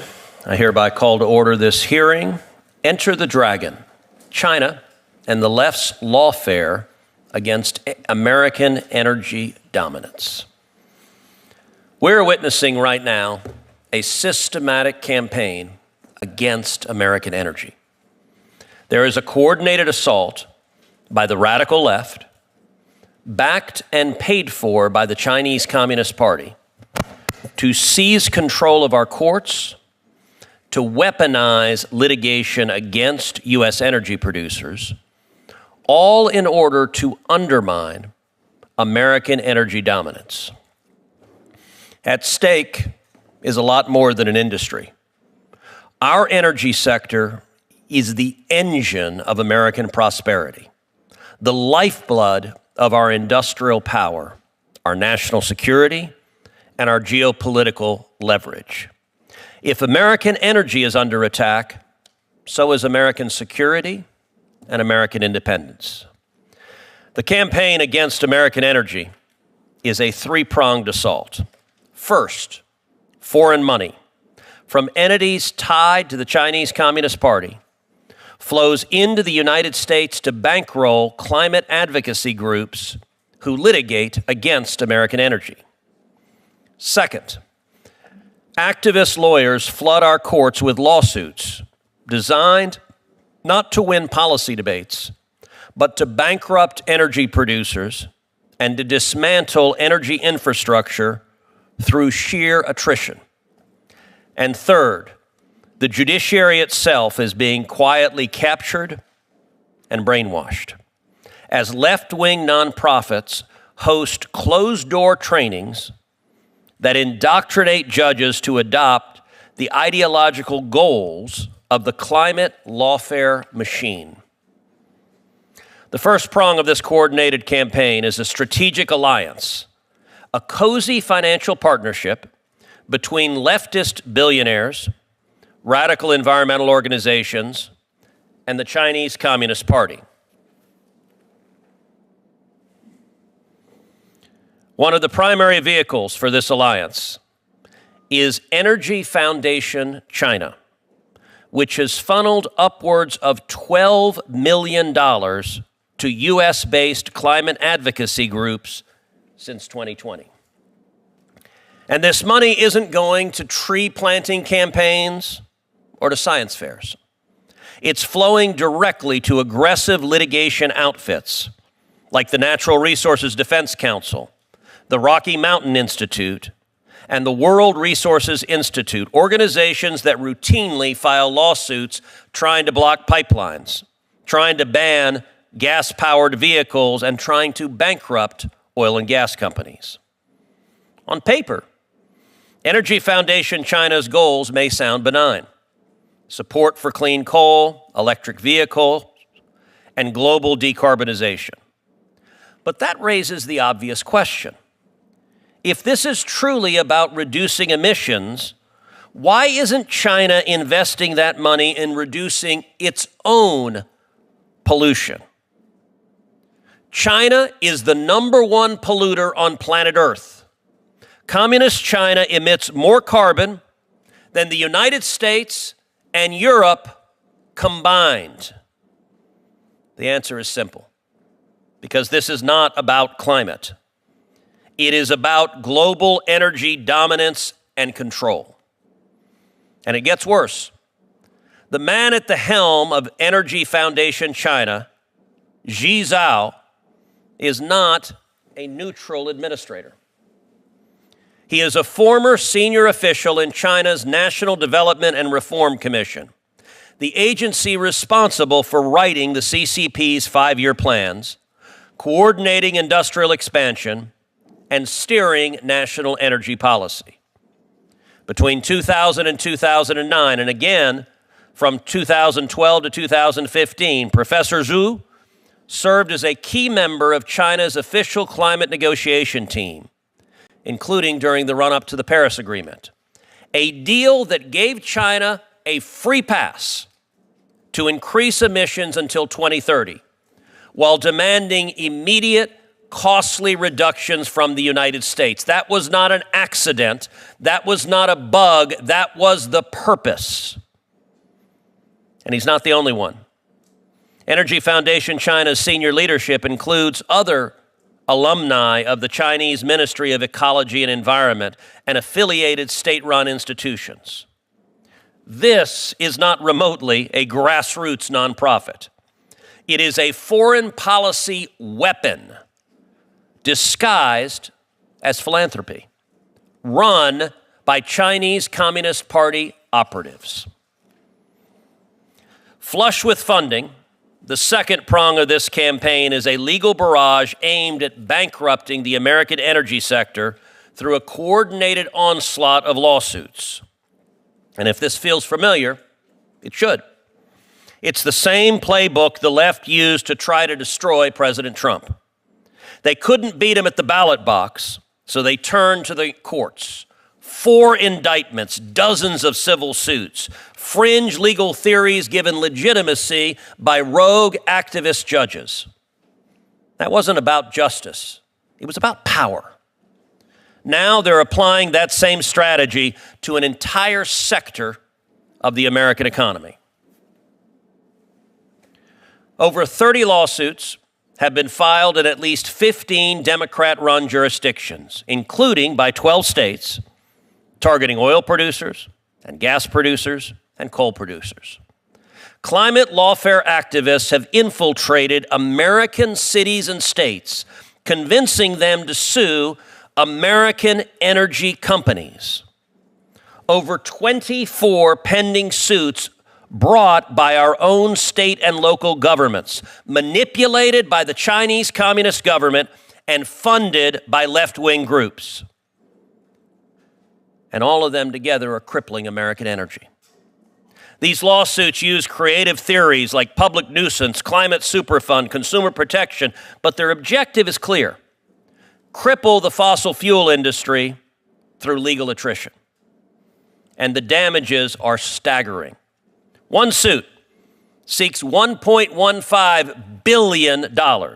Another demands $3.5 billion. The days of Dr. Evil demanding $1 million are long behind us. These are not good faith disputes. These are weapons. Just in fiscal year 2023, the leading climate lawfare groups, not even all of them, just the leading groups, raked in close to $500 million from U.S. energy companies. That's $500 million stripped from our energy independence. Driving these lawsuits is Shear Edling LLP, a private plaintiffs firm that has filed more than 24 suits. They're not paid by their clients. They're bankrolled by dark money empires like the New Venture Fund and the Tides Foundation, groups that launder anonymous donations into political litigation. This matters because our domestic energy industry supports over 8.5 million jobs, jobs that these zealots want to destroy. Our fossil fuels power 84% of our national energy. If these suits succeed, here's what the American public will face: skyrocketing energy costs, a weakened and unreliable power grid, and an historic collapse in American energy production. And the biggest winner in all of this? China, who's paying the bills. This is not litigation, it is strategic sabotage disguised in legalese, executed with precision and aimed squarely at the foundation of American strength. The third prong of this strategy is perhaps the most insidious, because it strikes at the very heart of the rule of law: judicial capture. It is being carried out by one organization with near total control over climate-related judicial training, the Environmental Law Institute and its Climate Judiciary Project. If a federal judge or a state judge is receiving, quote, climate science education today, chances are overwhelming that it is coming from ELI. The group has established a de facto monopoly on climate rating-related instruction for the judiciary. They've quote-unquote trained over 2,000 judges. They claim to be neutral. They claim to be science-driven. But what they are doing is ex parte indoctrination, pressuring judges to set aside the rule of law and rule instead according to a predetermined political narrative. Left-wing bankrollers, like the Hewlett Foundation and the Freedom Together Foundation Fund, CJP, they fund CJP to train judges, so quote-unquote train, in climate science and make them agreeable to creative climate litigation tactics. Then these left-wing bankrollers turn around and fund the climate litigators who will bring these bogus cases before those same judges that they've just indoctrinated. This is like paying the players to play and paying the umpire to call the shots the way you want them. On April 1st of this year, in my capacity as chairman of the Commerce Committee, I sent a letter to the Environmental Law Institute raising deep concerns about this program. We have also initiated oversight requests with federal agencies like NOAA, whose internal documents show a cozy relationship with ELI and its activist curricula. And here's what we've learned. The Climate Judiciary Project tells judges that, quote, the consequences of a business-as-usual scenario would be catastrophic. That's called propaganda. And yet it goes on, it encourages the judiciary to view climate litigation as a, quote, unique opportunity for, quote, accountability. It even recommends embracing novel tort theories, like public nuisance, to assign liability for greenhouse gas emissions. Let me ask, is this neutral? Or is that lobbying behind closed doors? The materials even applaud pending lawsuits, praising the Rhode Island AG's case as, quote, well-crafted, while failing to mention that similar claims have been dismissed by federal courts as legally baseless. And who funds these baseless CJP trainings? The same dark money donors who bankroll the lawsuits themselves, the same networks that support Shear Edling LLP. This is not how a constitutional republic functions. Courts are not supposed to be laboratories for political activism, and judges are not supposed to be trained by the plaintiff's bar that is receiving their funding from the Chinese Communist Party. What we are witnessing is judicial capture, driven by ideology, powered by money, and tolerated by far too many. This three-pronged strategy, foreign funding, mass litigation, and judicial indoctrination, is a full-spectrum assault on American energy independence. And while China drills and digs, we sue and shut down. While China dominates supply chains, we dismantle our own in court. And while China prepares for energy dominance, the American left prepares to attack our own domestic capability. Congress has a responsibility to expose the funding networks, to break the dark money pipelines, to defund the judicial indoctrination programs, and to restore legal neutrality to the courts. We must protect American energy, not just on the battlefield, but in the courtroom where this war is being quietly waged. Ranking Member Whitehouse. Thank you, Chairman. This hearing is a perfect display of projection, blaming your adversary for what you are doing. Dark money, judicial capture, propaganda. Oh my, the fossil fuel industry would have nothing to do with those things. The hearing ignores that the fossil fuel industry has for decades benefited from secret funding to wage war on the American consumer by making energy more expensive and dirtier, higher utility bills, worse pollution. Let's examine the facts. First, money.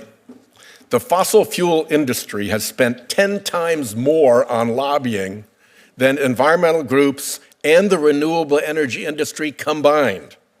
That's not even counting fossil fuel elections spending. Republican and fossil fuel interests pushed for the Citizens United decision allowing unlimited election spending by special interests. Second, dark money. My Disclose Act would require transparency in election spending. We voted on it a half a dozen times. Every time, every Republican voted against it. Third, energy. Renewable energy is now the cheapest form of energy on the planet. The wind, our sunshine, flowing water, and the Earth's own heat are all free and essentially unlimited fuel sources. Their price, again, zero, does not depend on geopolitical events or international industry cartels beyond our control. As Republicans hold this hearing today, oil and gasoline prices have climbed in response to strife in the Middle East.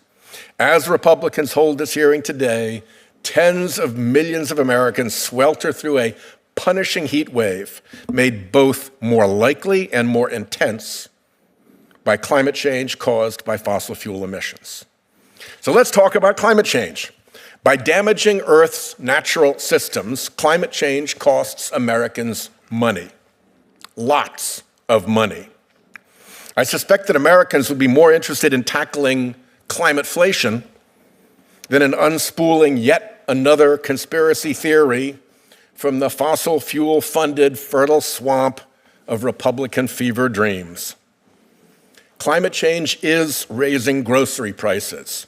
Coffee, chocolate, sugar, and orange juice are just a few of the staples whose prices have spiked in response to floods, droughts, and heat waves made worse by climate change. Climate change is raising electricity costs.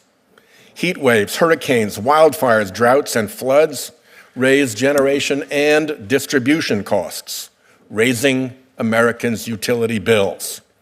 Heat waves force people to consume more electricity. Air conditioners are running all around Washington today, further raising consumers' electricity bills. And then there's insurance. This is the big one, not just because of the added costs for consumers, but because of the risk that an insurance crisis triggers a deep and lasting recession. Increasingly frequent and severe wildfires and storms are making property insurance both unaffordable and unavailable in many places. Texas had the fourth highest average homeowners premiums in the country last year at around $6,000. This year, they're projected to increase by another $500. In Louisiana, premiums averaged almost $11,000 last year. In Florida, they were over $14,000, and those are projected to get far worse. That's when you can find a company to write coverage. Last year, as chair of the Budget Committee, I investigated how climate change was driving non-renewals, where your insurance company fires you after you've been a loyal customer for many years because they can't afford the risk of your property. We found that non-renewals are spiking around the country, up 278% in Florida, 267% in Louisiana, 944% in Chambers County, Texas. Where insurance becomes unavailable, it becomes impossible to get a mortgage. No insurance, no mortgage. Without the ability to get a mortgage, property values crash. Unless, of course, you're billionaires swapping mansions back and forth with your excess income. Rising insurance premiums on their own also cause home values to decline. And a wide-scale crash in coastal and wildfire-prone home values is likely to trigger a larger economic meltdown like we saw in 2008. I'm not the only one saying this. An Economist cover story last year predicted a $25 trillion hit to the global real estate market, the world's largest asset class. Earlier this year, Fed Chair Powell told the Senate Banking Committee that in 10 to 15 years, it will be impossible to get insurance or a mortgage in entire regions of the country. It's already hitting home.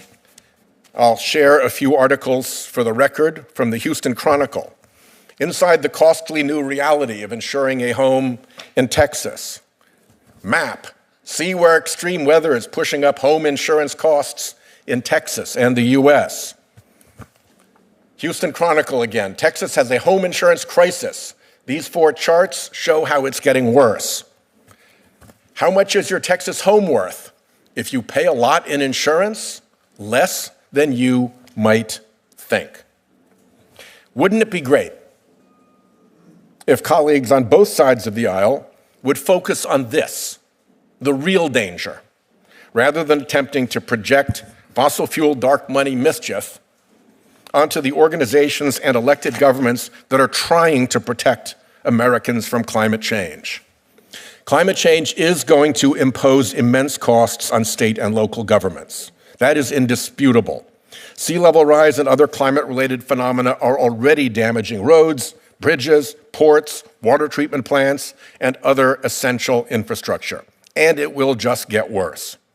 One emblem of climate change's costs to governments is the proposed Ike Dike in coastal Texas, estimated to cost nearly $60 billion. Who's going to pay for that? Governments faced with costs like that have a dilemma. Who do you get the money from? Taxpayers? You want to go to taxpayers adding another hit on top of their spiraling insurance premiums and declining home values? Or do you want to look at the responsible party, the fossil fuel industry?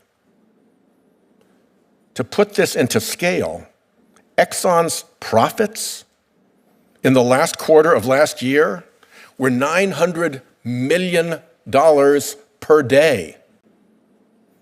If they had to pay $1 billion judgment, they'd be over it by 6 a.m. the next day. And the oil and gas industry has known about this problem for more than 60 years. For 3 decades, they hired their own climate scientists and did their own research. And their own scientists confirmed that combusting fossil fuels would heat the planet with disastrous consequences for Earth's natural systems, i.e. for all of us. And then, armed with that knowledge, they lied. They denied the science. They obstructed climate action. They constructed the most complex and mischievous armada of phony front groups that America has ever seen in order to do so. The suits that are at issue in this hearing are brought under a variety of traditional state law, tort, public nuisance, and fraud claims. At their heart, they're about who should pay for the climate damages bearing down on folks around the country. We Democrats believe that the responsible party, the polluter, the fossil fuel industry, should pay. So does Milton Friedman, by the way. It's Econ 101 that pollution, a negative externality, should be baked into the cost of the product. Republicans, on the other hand, believe that American families should pay to protect the free-to-pollute business model of their favored fossil fuel industry. By the way, every time somebody on that side of the aisle says the word energy in this hearing, what they really mean is fossil fuel. Every time they say the word energy dominance in this hearing, what they really mean is fossil fuel dominance. It's gotten so bad that the Trump administration actually wrote wind energy and solar energy, which are extremely prevalent and successful in Texas, out of their own definition of energy. They're not just violating economic principles, they're violating the dictionary. That's where we're at. Well, I'm willing to bet that the American people are with us on this one. Thank you, Chairman. Well, I thank the senator from Rhode Island for those effusive words about the great state of Texas. And I would note that for more than a decade, we have had over 1,000 people a day fleeing blue states, such as those represented by the Democrat members of this committee, and coming to Texas. We right now have over 1,500 people a day coming to Texas because Texas is where the jobs are and you can raise your family safely and with prosperity. The ranking member of the full committee, Senator Durbin, has asked to give an opening statement as well. Senator Durbin. Thanks, Mr. Chairman. Last year, President Trump asked a room full of oil industry executives to raise $1 billion for his reelection campaign. And in return, he promised to reverse the environmental policies of the Biden administration. Big oil, big fossil fuel eagerly took Trump up on his offer. They didn't quite make it to $1 billion for his campaign, but fossil fuel companies spent over $400 million to elect Donald Trump and other Republicans in the 2024 election cycle. It seems their money was well spent. In less than 6 months, the Trump administration has gutted staff at the EPA, moved to special regulations that ensure clean air and water, repeal regulations that ensure clean air and water, instructed agencies to stop considering the cost of carbon emissions, and scrubbed even the mention of climate change from government documents and websites. In our audience today are a lot of students and interns. Welcome to Washington. Many of us have been through your experience. I'm glad you're watching this hearing, because this hearing is all about you and the world you're going to live on. And whether or not the weather you noticed in June in the District of Columbia is going to be weather you're going to notice in May and April as well. That's what's at stake here. They say when it comes to heat in Washington, it isn't the temperature, it's the stupidity. The stupidity of Congress when it comes to ignoring climate change, when ignoring what is happening right outside the door. Who wants to place a bet that the overall temperature on the earth is not going to go up this year over last year, and next year over this year, and on and on and on? And you're thinking about finishing college, getting a job, raising a family, owning a home. This is your world. We can try to hatch conspiracy theories about the Chinese and God knows what else. But the bottom line is, what are we doing about it? What are we doing for you about it? So your generation has a fighting chance to have a place that's habitable and livable. I decided 4 or 5 years ago to take advantage of the tax credits that were available to put solar panels on your home. It didn't catch on in my neighborhood. I'm the only one with solar panels. But let me tell you the reality of the situation. My electric bill in Springfield, Illinois used to be $120 a month. It's now $15. My solar panels are working out pretty nicely. But what are they doing now with the new bills they're considering, the reconciliation bills and others? They're doing their best to eliminate all these tax credits and incentives to put solar panels on your home. Why? What in the hell is so insidious and dangerous about a solar panel?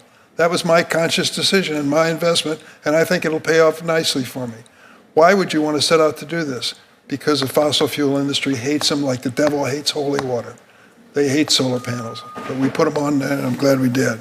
President Trump also instructed the Justice Department to sue the states that have enacted laws to force fossil fuel companies to pay for the cost of their pollution, and to block lawsuits intended to hold the fossil fuel industry accountable.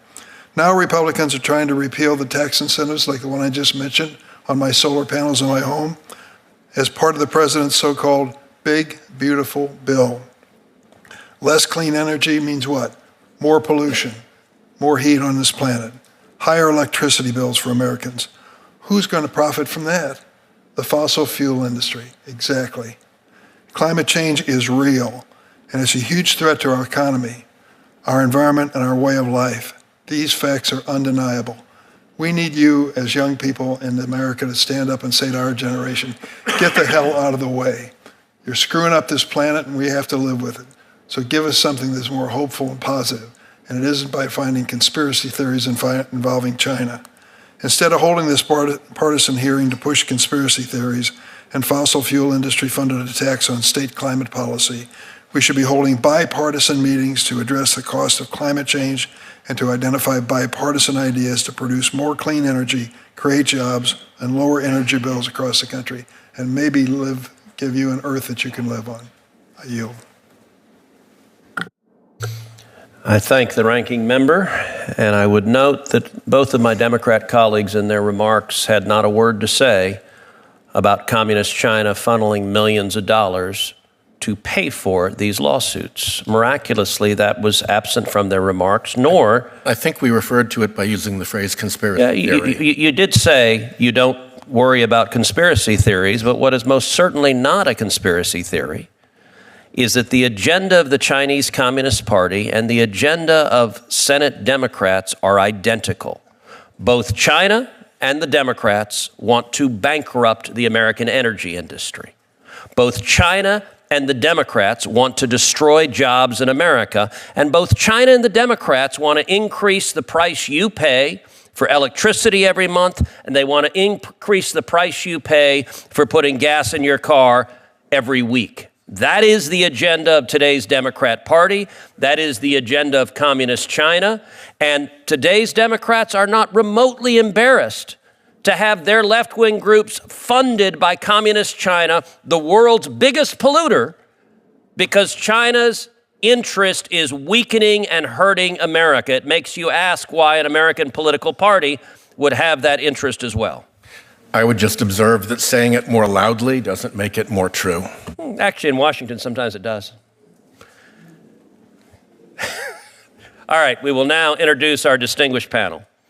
We will start with Attorney General Chris Kobach, who was raised in Topeka, Kansas, where he graduated from Washburn Rural High School. He completed his undergraduate studies in government at Harvard University. I've heard of them. Graduating first in his department and summa cum laude. A Marshall Scholar, he received his PhD in politics from the University of Oxford. He received his JD from Yale Law School, serving as notes development editor of the Yale Law Journal. Attorney General Kobach clerked for the 10th Circuit Court of Appeals and shortly thereafter became a professor of constitutional law at the University of Missouri, Kansas City School of Law from 1996 to 2011. During that period, Attorney General Kobach received a White House fellowship from President George W. Bush. He served in the United States Department of Justice under Attorney General John Ashcroft as counsel to the Attorney General. Attorney General Kobach served as the 31st Kansas Secretary of State from 2011 to 2019. In 2017, President Trump tapped him to lead the Presidential Commission on Election Integrity. As an attorney in private practice, Attorney General Kobach litigated some of the most high-profile cases in the country, including defending statutes and ordinances against the ACLU on multiple occasions. In 2012, he brought the first challenge to President Obama's DACA amnesty on behalf of 10 ICE agents. In 2022, he represented 36 members of the Air Force and the Air National Guard who were denied a religious exemption to the Biden vaccine mandate. Attorney General Kobach was elected as Kansas's 45th Attorney General in November of 2022. As Attorney General, he led and personally argued multiple challenges to the illegal actions of the Biden administration, including obtaining an injunction stopping Biden's illegal Title IX regulation that would have opened women's locker rooms and facilities on college campuses to biological males. He also stopped the Biden administration's regulation that provided Obamacare benefits to illegal aliens. In 2024, the nation's Republican attorneys general elected him chairman of the Republican Attorney General Association. He lives near Lecompton with his wife, Heather, and their 5 children. Our second witness is David Arkush. May I? He's a minority witness. In practice, the chairman has always introduced all the witnesses. I don't think that is the practice, but that's okay. If you don't want to provide me that courtesy, proceed. David Arkush is the director of Public Citizens Climate Program. He is an expert on the climate crisis, financial regulations, regulatory law and policy, and consumer and worker protection. He has broad experience building coalitions and advocating for the public interest, having interacted extensively with Congress and regulatory agencies and litigated complex cases in the federal courts. Before running the climate program, David spent 5 years directing Public Citizens Congress Watch Division, where he led strategic research and advocacy campaigns and played key roles in the passage of laws including the Dodd-Frank Wall Street Reform and Consumer Protection Act of 2010 and the Consumer Product Safety Improvement Act of 2008. A Time magazine profile of David notes that he has, quote, advocated for consumer protection, advised breaking up the largest too-big-to-fail banks, and addressed other industry structure issues while investigating the financial sector's myriad ties to the government. David has also taught administrative law and legislation at the University of Richmond School of Law. He graduated with honors from Harvard Law School, where he served as managing editor of the Harvard Civil Rights, Civil Liberties Law Review, and with honors from Washington University in St. Louis, where he was elected to Phi Beta Kappa. Our third witness, Scott Walter, is president of Capital Research Center. He served in the George W. Bush administration as special assistant to the president for domestic policy and was vice president at the Philanthropy Roundtable, editing Philanthropy magazine and producing donor guidebooks on assistance to the poor, public policy research, and other topics.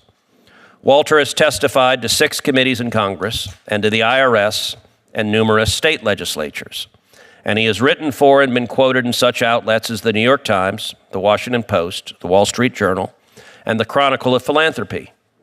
A Georgetown graduate, he served as a senior fellow at the Beckett Fund for Religious Liberty and as senior editor of AEI's flagship publication.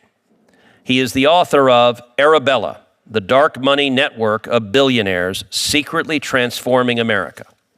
He and his wife, Erica, have 4 children and live in Virginia. I would ask each of the 3 witnesses to please rise for the oath. If you would raise your right hand, do you swear that the testimony you are about to give before this subcommittee is the truth, the whole truth, and nothing but the truth, so help you God? All of you have answered affirmatively. General Kobach, you are recognized for your opening statement. Thank you, Mr. Chairman and distinguished members of the committee. I appreciate the opportunity to testify today about environmental lawfare. As Attorney General of Kansas, I've represented the state of Kansas in multiple environmental cases in this broad category of litigation. Because my experience is greatest in the litigation itself rather than on the various connections to China, I will focus principally on the litigation, touching briefly on the China connections where I am familiar with them. I want to jump straight to what we see that's new in environmental litigation. We're all familiar with the past decades of litigation. There are 2 new types of litigation we're seeing just in the last few years. First, we are seeing laws or regulations coming from specific states that are extraterritorial in scope. In other words, the law doesn't just regulate the state and the residents of that state, it attempts to regulate the whole country. And I'll give you 2 principal examples of this. And the main way to stop these laws right now and to try to restore federal, nationwide, uniform regulation in the environmental sector is for either the Justice Department or for a state to sue. First, in 2023, the California Air Resources Board, or CARB, promulgated their Advanced Clean Fleet Regulation, which mandates a transition to zero-emission trucks on highways in California by 2035 for medium-duty vehicles, by 2042 for all other vehicles. But most fleets would have to meet emission targets starting this year in 2025. This CARB regulation masquerades as an in-state rule, but really it is a nationwide rule because of California's scope and because so many ports are in California, trucks have to go through. And if they go through California for one bit of one day, then they are subject to the regulations. It would effectively create a national policy regulating trucks all over the country and, of course, usurp Congress's prerogative, presumably something the committee cares about here. In 2024, Nebraska and Kansas and 15 other states sued California, challenging California's CARB regulation, arguing principally that it was preempted by 2 federal statutes. Candidly, California was never going to win this case in court. You had those 2 express preemption provisions, and then on top of that, they had to get a waiver from the EPA. They applied for that waiver, but by the time of the recent election, had not yet obtained it, and then in January of this year, California backed down, withdrew their waiver request, and entered into settlement negotiations with the plaintiff states, of which I am one. But not all extraterritorial state laws are defeated so easily.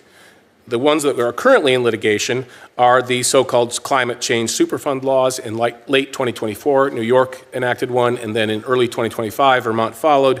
The New York law forces climate companies to retroactively pay fines totaling $75 billion for the past 25 years of fossil fuel emissions, carbon emissions. The CCP-backed Chinese American Planning Council lobbied heavily for the New York Superfund law. In February 2025, a group of Republican-led states, 22 of us, sued in the U.S. District Court for the Northern District of New York. We are maintaining that it is impliedly preempted by the Clean Air Act, since it obviously interferes with Congress's objective of having a uniform national law. It also violates the equal sovereignty of the states.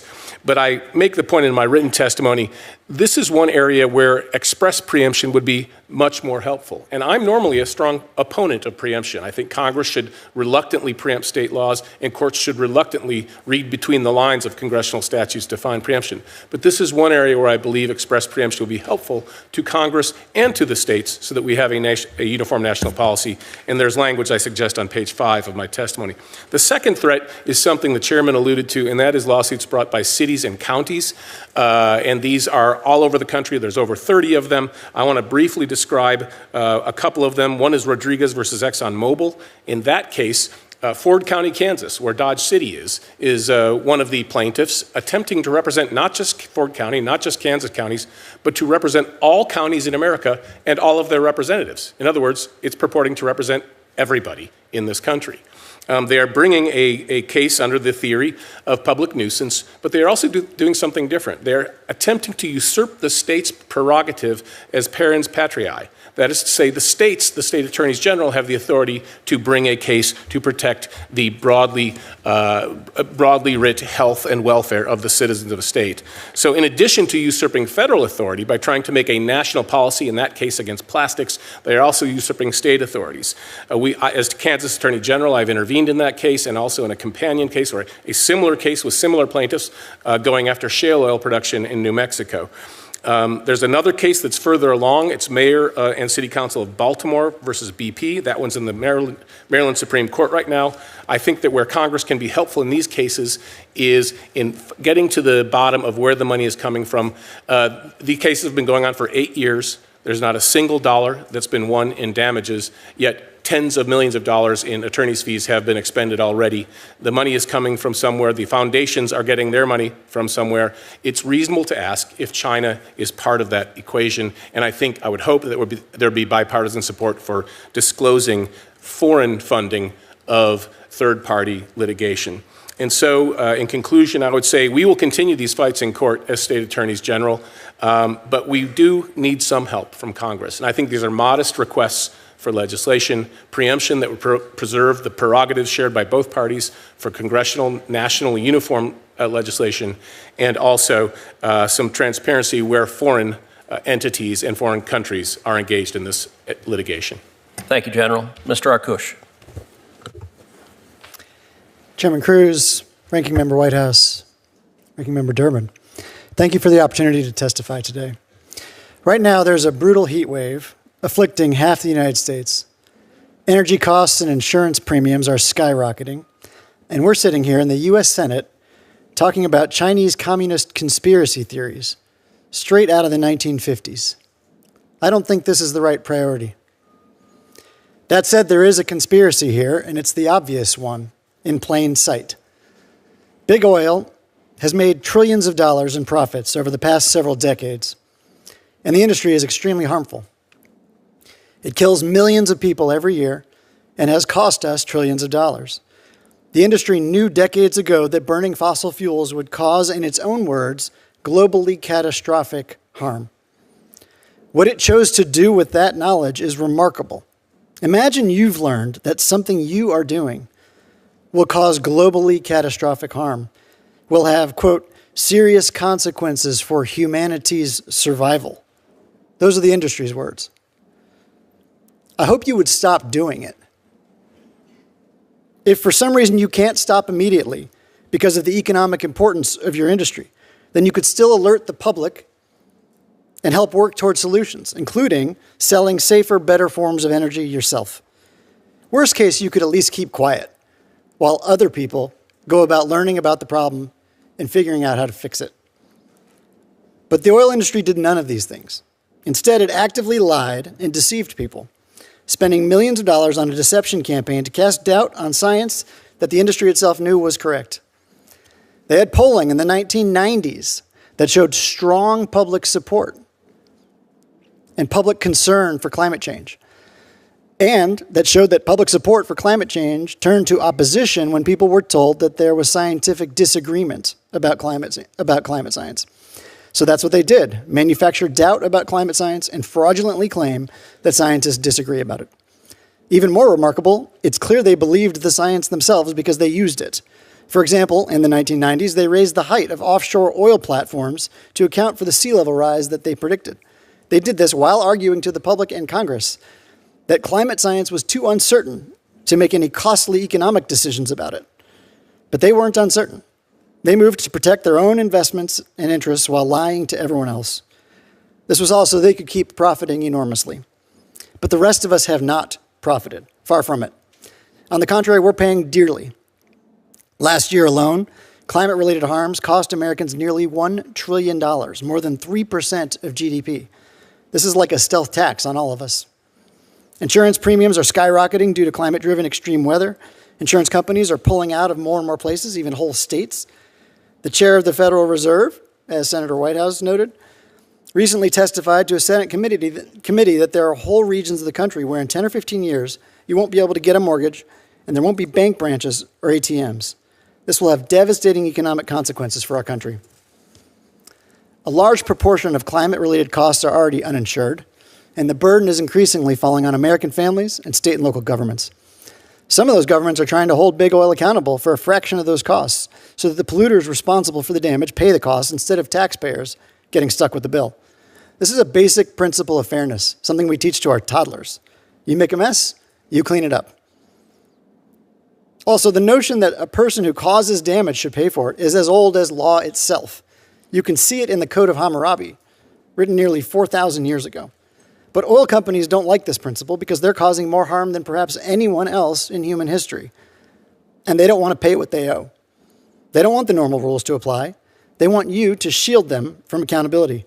And they're pushing for it in part by funding people to spin cockamamie theories about China, like the ones we're hearing today. Speaking of China, if anyone is helping China right now in our political system, it's the party pushing what I think of as a serious energy retreat in the big ugly bill in Congress. Some people call it the big beautiful bill. That bill would put China way, way ahead of the U.S. by strangling our renewable energy, stifling innovation, and locking us into forking over hundreds of billions of dollars every year to the dirty, dangerous, expensive energy of 200 years ago, fossil fuels. The bill could shutter 331 factories and kill 330,000 jobs in the U.S. solar industry alone, mostly in red states, including ones represented by members of this committee. But that's what big oil wants, and that's the industry that happens to fund the elections of politicians supporting the bill and funds a vast network of groups that are still lying on its behalf. That's the conspiracy here, the obvious one in plain sight. Thank you. Thank you. Mr. Walter. Chairman Cruz, Ranking Member Whitehouse, distinguished members of the subcommittee, thank you for the honor of testifying. I'm Scott Walter, president of the Capital Research Center, where we study special interests. It's no accident, as the Marxists say, that China has deep ties to the environmentalist movement. Whatever their intentions, radical climate activists advocate policy after policy that objectively strengthens China and weakens America, whether it's hindering our production of energy, boosting China's energy resilience, or making our supply chains dependent on Chinese inputs. As the report by State Armor I cited documents, the Chinese Communist Party has every incentive to support climate activism in America. Unfortunately, as I also document, China finds willing partners in activist groups like the Rocky Mountain Institute, the California China Climate Institute, and Energy Foundation China. The Energy Foundation scheme is not subtle. It's headed by a former influential Chinese government official and sends money to activists at groups like the Rocky Mountain Institute and the Natural Resources Defense Council. It also sends money to activists in universities like Berkeley, UCLA, and Harvard. But foreign nationals in China aren't the only ones who attack our energy independence and threaten to make it harder for working-class Americans to heat and cool their homes and drive their cars and trucks. billionaires around the world add to the threat. In Australia, the billionaire Andrew Forrest works with American tort lawyers and groups like the Sierra Club and the Center for Climate Integrity to put a major U.S. energy company out of business through lawfare that bypasses the democratic process. A British billionaire, Sir Christopher Hone, also funds the Center for Climate Integrity, as well as law-breaking radicals at Extinction Rebellion. Then there's the biggest foreign national billionaire working to manipulate America's politics, Hans-Jörg Wyss, who's poured over $650 million into the American left. Recipients have included Earth Justice Legal Defense Fund, Climate Works, and the minority witness's employer, Public Citizen. But Wyss is best known for giving $278 million to the 1630 Fund, a 501c4 operated by Arabella Advisors and called by The Atlantic, quote, the indisputable heavyweight of Democratic Party dark money. 1630 passes along tens of millions of dollars to the League of Conservation Voters and other environmental groups. Then there's the New Venture Fund, to which Wyss has given $82 million, and which is also operated by Arabella. They run the largest dark money network in the country on either side. New Venture has donated over $1 million to Mr. Arkush's Public Citizen, and it also runs the Collective Action Fund. That group pays the for-profit firm Scheer Edling to sue energy companies on behalf of states like Rhode Island and cities like Baltimore, in hopes judges will force policies on our country that majorities of Democrats and Republicans oppose, policies that should be resolved through the political process by voters and their elected representatives, not by private lawyers and their ideologically motivated funders. Climate lawfare in America is also funded by homegrown billionaires, many with the same last name, Foundation. Hewlett and Rockefeller philanthropies stand out, joined by many more like Ford and MacArthur, who provide a handful of climate lawfare groups $500 million a year. Billionaire Michael Bloomberg supports lawfare by paying to install activists in state attorney general offices, hoping they'll sue energy companies and achieve policy changes they can't win through Democratic legislatures. So far, they're mostly losing in the courts, too. The New York AG's case was dismissed with prejudice. Climate lawfare raises ethics issues, too. Contingency fees for firms like Scheer Edling presume they're taking a risk. But are they, if they have prior funding? Did these firms disclose that funding to government clients? If the government clients knew, did they disclose the funding to the public? Another ethics problem. The Climate Judiciary Project runs educational programs for judges about climate change and lawsuits. One observer calls it an effort by the climate tort movement to brief judges on the plaintiffs' cases with supposedly neutral information, yet the speakers come from the plaintiffs' witnesses and amicus brief filers. This effort to capture courts deserves your oversight.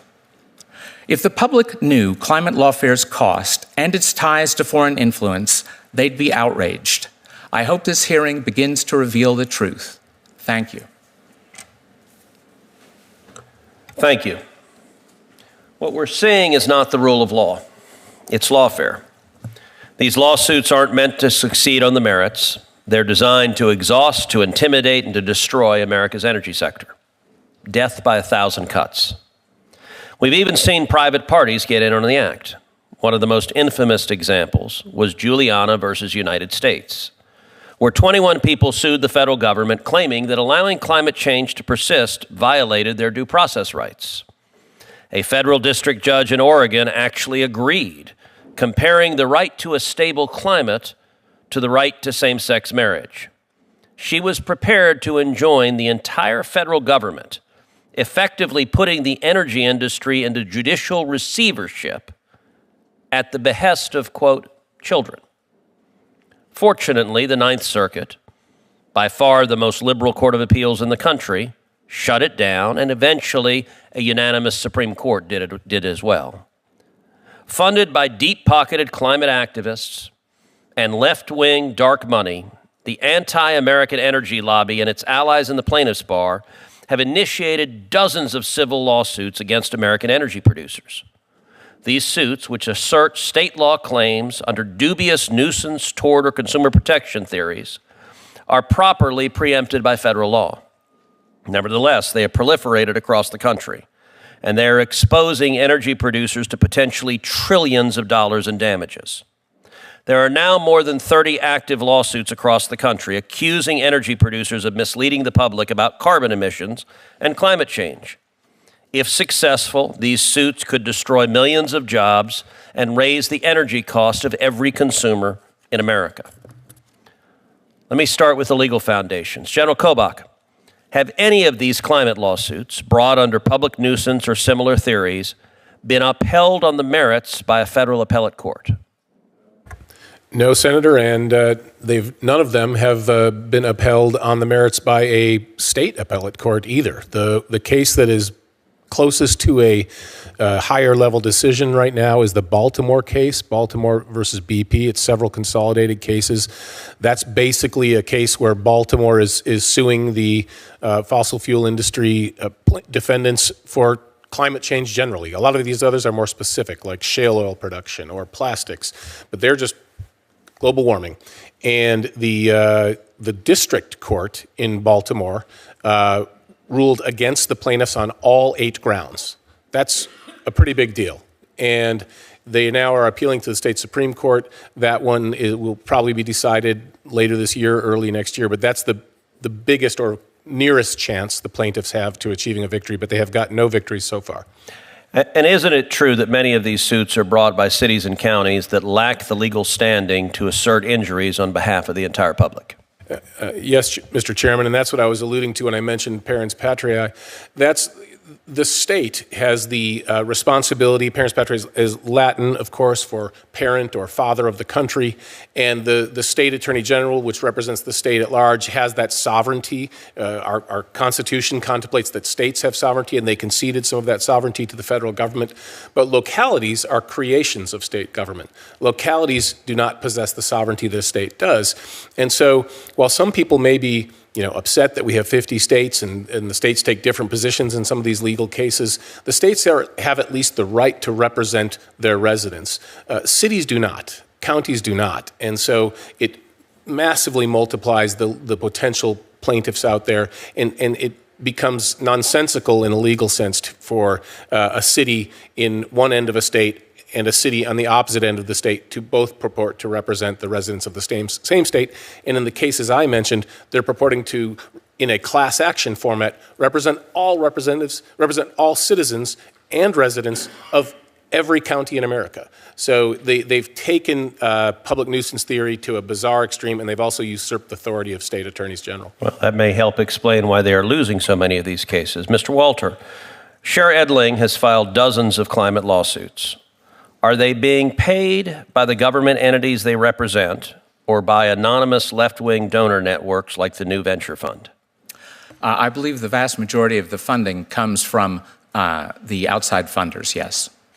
Isn't it also true that one of the biggest sources of funding for U.S.-based environmental litigation groups is Energy Foundation China, an organization run by a former senior Chinese Communist Party official who helped craft the CCP's 5-year energy plans? Energy Foundation China channels tens of millions of dollars to numerous environmental groups, yes. Now, Mr. Walter, my Democrat colleagues have said that's a crazy conspiracy theory. What is the basis for saying that Energy Foundation China is funneling so many millions of dollars into these suits? Well, their own IRS filings, because they're a 501c3 registered in San Francisco.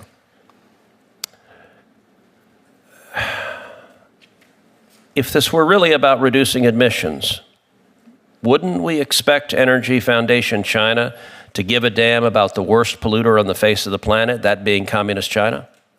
That would be logical, yes, Senator. And yet, their lawsuits are designed to destroy the American energy industry, which happens to perfectly coincide with the political objective of Senate Democrats to destroy the American energy industry. Would the result of that help or hurt America, and would it help or hurt China? Well, obviously, it would help China vis-a-vis the United States, and it would certainly be highly problematic for everyone in the United States. Thank you. Senator Whitehouse. Just for the record, at least as to me, my personal objective is to reduce fossil fuel emissions to the point of safety, which can be done in a lot of ways, including by reducing fossil fuel emissions or scrubbing them out of the fossil fuel power plants, or replacing burning water to make steam with fossil fuel to run the turbines with boiling water with nuclear, solar, other ways to run the turbines. So this is not about destroying the fossil fuel industry. This is about getting the fossil fuel industry to behave like a responsible citizen while it is causing so much harm. On the subject of harm, the International Monetary Fund has pegged the subsidy to fossil fuel in the United States every year from getting away with polluting for free, which is not moral, not economic, not environmentally correct, at over $700 billion. $700 billion. No wonder it's such a monster in the political landscape when it's defending a $700 billion annual subsidy. But more than that, the damage that it does rolls forward. And one of the areas we're seeing it most clearly now is through the insurance industry. And Mr. Arkush, I'd like to ask you a little bit about that. There have been reports, not from green groups, from major insurance companies, from major mortgage companies, from very respected financial experts, that once climate change makes weather and weather conditions too unpredictable, there become areas of the country that can't insure themselves any longer. And once they can't insure themselves any longer in that area, you can't get mortgages any longer, which means that property values crash in that area and that local bankers suffer because their loan-to-value ratios crash and their mortgage revenue crashes. And that the combination of that local economic effect with the property value loss to those homeowners cascades into a full-on 2008-style recession. Could you walk us through that and where we're seeing some current examples of that already beginning to appear? Sure. That's exactly right. Again, no less than the Republican chair of the Federal Reserve has said that there are whole regions of the country that soon you won't be able to get a mortgage, or and there may not be bank branches or ATMs, and that is because of insurers withdrawing from those areas. And the way this works is that climate harms raise insurance rates or cause insurers to withdraw entirely. They're withdrawing from entire states. There are headlines about this, every other month. When insurance becomes too expensive to afford or is just unavailable, that dramatically drops home values because you can't get a mortgage without insurance. And if you can't get a mortgage on a property, that dramatically shrinks the buying pool. And also, if the insurance is just really expensive, the expenses of paying for any asset or any kind of ownership reduce the value of the asset, right? My point in my opening remarks, if the average homeowner's insurance price in Florida is now $14,000 a year, yes, and if that's predicted to double or triple, let's say it doubles. Now you go to $28,000 a year. Yes. If when you buy a home, you know you're signing up for $28,000 a year in expense out of your pocket. Just for insurance. Just for not insurance. for maintenance What does that of the do to home, the not value for of the taxes, home? not for anything else. That's right. Then it gets a lot harder to sell your home. That's for sure. Yeah. And the value of your Price goes property down. falls a lot. Yes, that's absolutely right. happening. And that's what we're seeing in Florida. People are losing their insurance. It has some of the highest premiums in the country. Has some of the fastest premium increases in the country. There's been, according to data from the Federal Insurance Office, there was a 168% increase from 2018 to 2022 in Floridians who have to go to the state last resort insurer, Florida citizens, because they can't get insurance from anyone else. 10% of Florida homeowners already don't have insurance. And more people are unable to afford these premiums. It could easily cause a real estate crash that has nationwide effects, as you said, just like the financial crisis of 2008, which had its roots in a sharp decrease in home values. And Mr. Arkush, just a last question. If an industry is lying to the public about the dangers of the product that it sells, is that established to be a legally actionable situation? And is the tobacco lawsuit an example of that? That's exactly right. These are not novel legal theories. In fact, they're some of the oldest in our country. Some of them go way before our country in English common law. If you're responsible for harms, you pay for them. If you can't commit fraud to consumers, you can't engage in a fraud racket. And a fraud racket is exactly what Big Tobacco engaged in and was successfully sued by the U.S. Department of Justice for. Thank you very much. And State Attorneys General points out our State Attorney And State General Attorneys was General, involved that's in that. absolutely right. Thank you. Senator Durbin. I'd like to follow up a little bit on this discussion about lawsuits, because I think that's part of why we're here today. It isn't just trying to identify the threat as being Chinese conspiracies or whatever it happens to be, but it's also to slow down the pace of lawsuits being filed against major elements of the American economy, in this case, the fossil fuel industry. Sheldon Knight, White House, my colleague, mentioned the tobacco issue. I know that one a little bit because in 1988, in the House of Representatives, I successfully passed a bill to ban smoking on airplanes. Yes, that's true. We used to smoke on airplanes in the smoking section. How about that for a fantasy? And the fact that we had the largest frequent flyer club in the world in the House of Representatives led to a mini revolt. We banned smoking on airplanes. But in order to finally get real regulation on tobacco and smoking, we couldn't do it through the House or the Senate. It had to be done in court. And it was done when states came together, General Kobach, states came together and said, we're going to all sue the tobacco companies. It took years for them to do it, but they did it successfully. And what happened? Tobacco became less of a scourge to public health in America. And the likelihood that young people sitting in this audience smoke is diminished dramatically. Now we have new challenges, social media platforms that are exploiting young people. We've had testimony before Judiciary Committee, and we're all members of it, of people whose children, some committed suicide, others were exploited terribly with sexual images on the screen.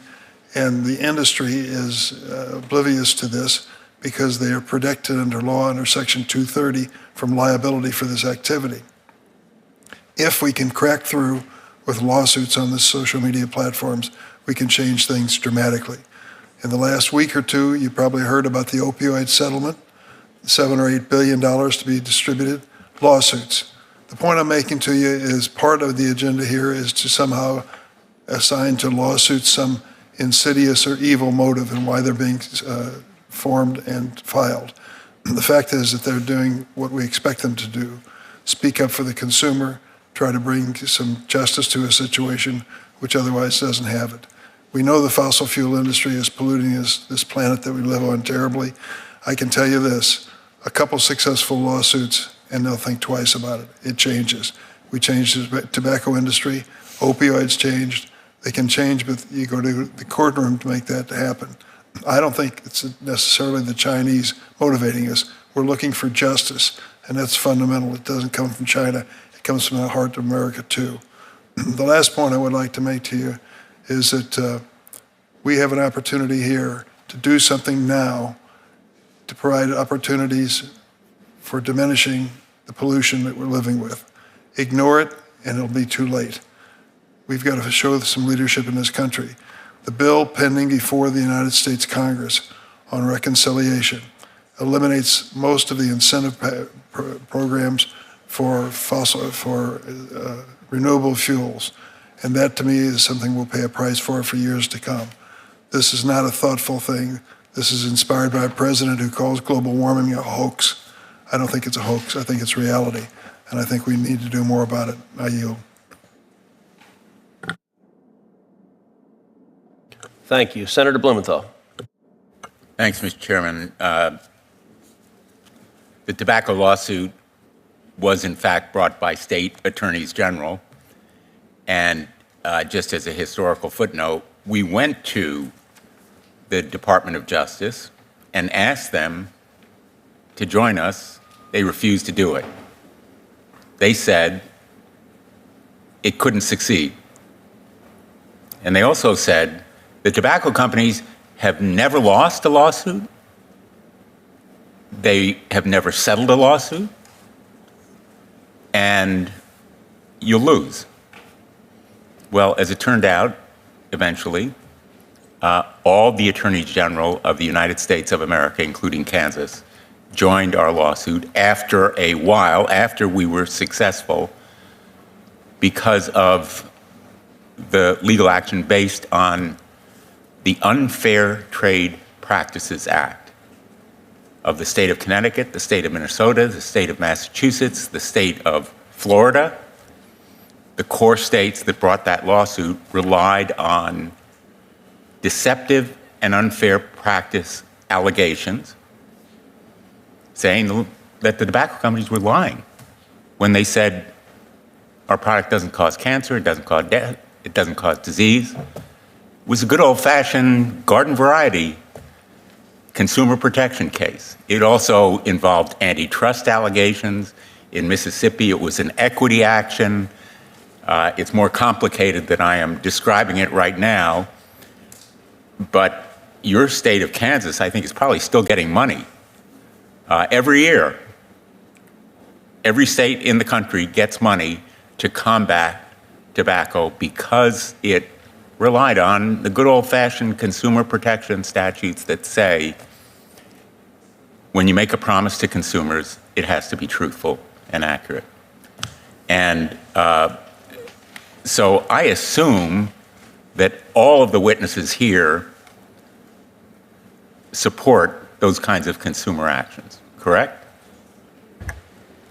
I'll begin with you, Attorney General. Yeah, I do when it fits into the correct legal box. So, for example, the tobacco lawsuits were brought under the state consumer protection acts that you mentioned, and every state has one.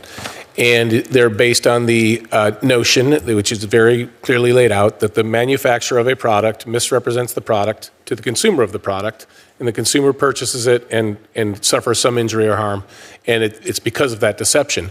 It's much harder to fit climate change lawsuits into that box because there's no secret about the fact that fossil fuels are used in internal combustion engines and that those internal combustion engines emit CO2. But the state of Connecticut is suing ExxonMobil right now under the Connecticut Unfair Trade Practices Act, saying basically it's lying about its product and the dangers and damages done by its product. You are suing Pfizer. Same kinds of allegations, correct? The similarity is... But no one is accusing you of trying to destroy the American drug industry. No, I don't think so, but I think they're not the same. They're the same. They both try to use a consumer protection box to put the case in. In the case of the Pfizer, they made certain representations about their product, and that turned out to be contrary to the information they had, and the individual took it to direct harm to himself. In the case of fossil fuels, you have a broad public debate about the harms and how big they are, who's causing the harms. You also have third parties because it's not just the oil company. In court, Connecticut has to prove its allegation, the facts behind the allegation, that in fact the company is misrepresenting its product. Just as you have to prove, by the way, absolutely, as you well know, yes, your case has been remanded to state court, so you'll have your day in court there, but no less than if you were in federal court, you're going to have to offer evidence that proves your allegation. Same is true of Connecticut in suing ExxonMobil. I don't see how, as a lawyer, you can say, well, the claims under the statute are wrongly brought just because it's a different industry and because there is a public debate. Because I'm not saying also you can't. About the American drug industry. I'm not saying the claims are wrongly brought. I'm saying they have a much harder time proving the claims because of there's less deception. There's also third parties, and also it's not just the fossil fuel extraction company. You have the factory that then burns the fuels. You have the individuals themselves who drive to work in a car. Probably most of us flew here from some point on the plane. My time has expired, but I could take the words exactly that you've just uttered and substitute tobacco, and they would be identical to what the tobacco industry was saying about our lawsuit at the time. Thanks, Mr. Chairman. Thank you. I would note that multiple Democrats said the idea that Communist China was funding this litigation and assault on American energy was a, quote, conspiracy theory. I thank Mr. Walter for pointing out the basis of it are the IRS filings from the China Energy Foundation. I have in front of me just one of those filings, the Form 990 from 2023, and I turned to their disbursements. And in 2023, they gave the University of California, Berkeley, $150,000. They gave the Rocky Mountain Institute $350,000. They gave the International Council on Clean Transportation, which I don't know what that is, but it's on K Street in Washington, $770,000. They gave Harvard University $80,000. They gave the Institute for Transformative and Development Policy in New York, $254,000. They gave the University of California, Los Angeles, $150,000. They gave the University of Maryland, College Park, $250,000, and they gave the Natural Resources Defense Council $200,000. This is just 1 year. You can pull their 990 for every year, but I ask unanimous consent that this be admitted into the record without objection. Without objection, I think it is important to clarify at the end of the day which one of those groups are actual litigants. You said litigants. And whether the money goes to the litigation as opposed to the activities that those groups have legitimately in China trying to knock down Chinese emissions. It is Republicans who are fond of saying we might as well throw our hands up in the air about climate stuff because the Chinese are doing so much polluting. So I think it is good that, let's say, NRDC is on the ground in China fighting Chinese pollution in China. If that is what they're doing, it is a very different thing than having a Chinese conspiracy that funds a litigating group here in the United States in U.S. litigation. So that's a perfectly legitimate exhibit to enter into evidence. I have no objection to it, but it doesn't prove your point yet. So I guess you and I disagree in that I don't think it's good that these left-wing activist groups that are litigating and trying to destroy jobs in this country and destroy American energy are being funded by the Chinese communists. And the Chinese communists' interests are directly antithetical to the interest of the American people.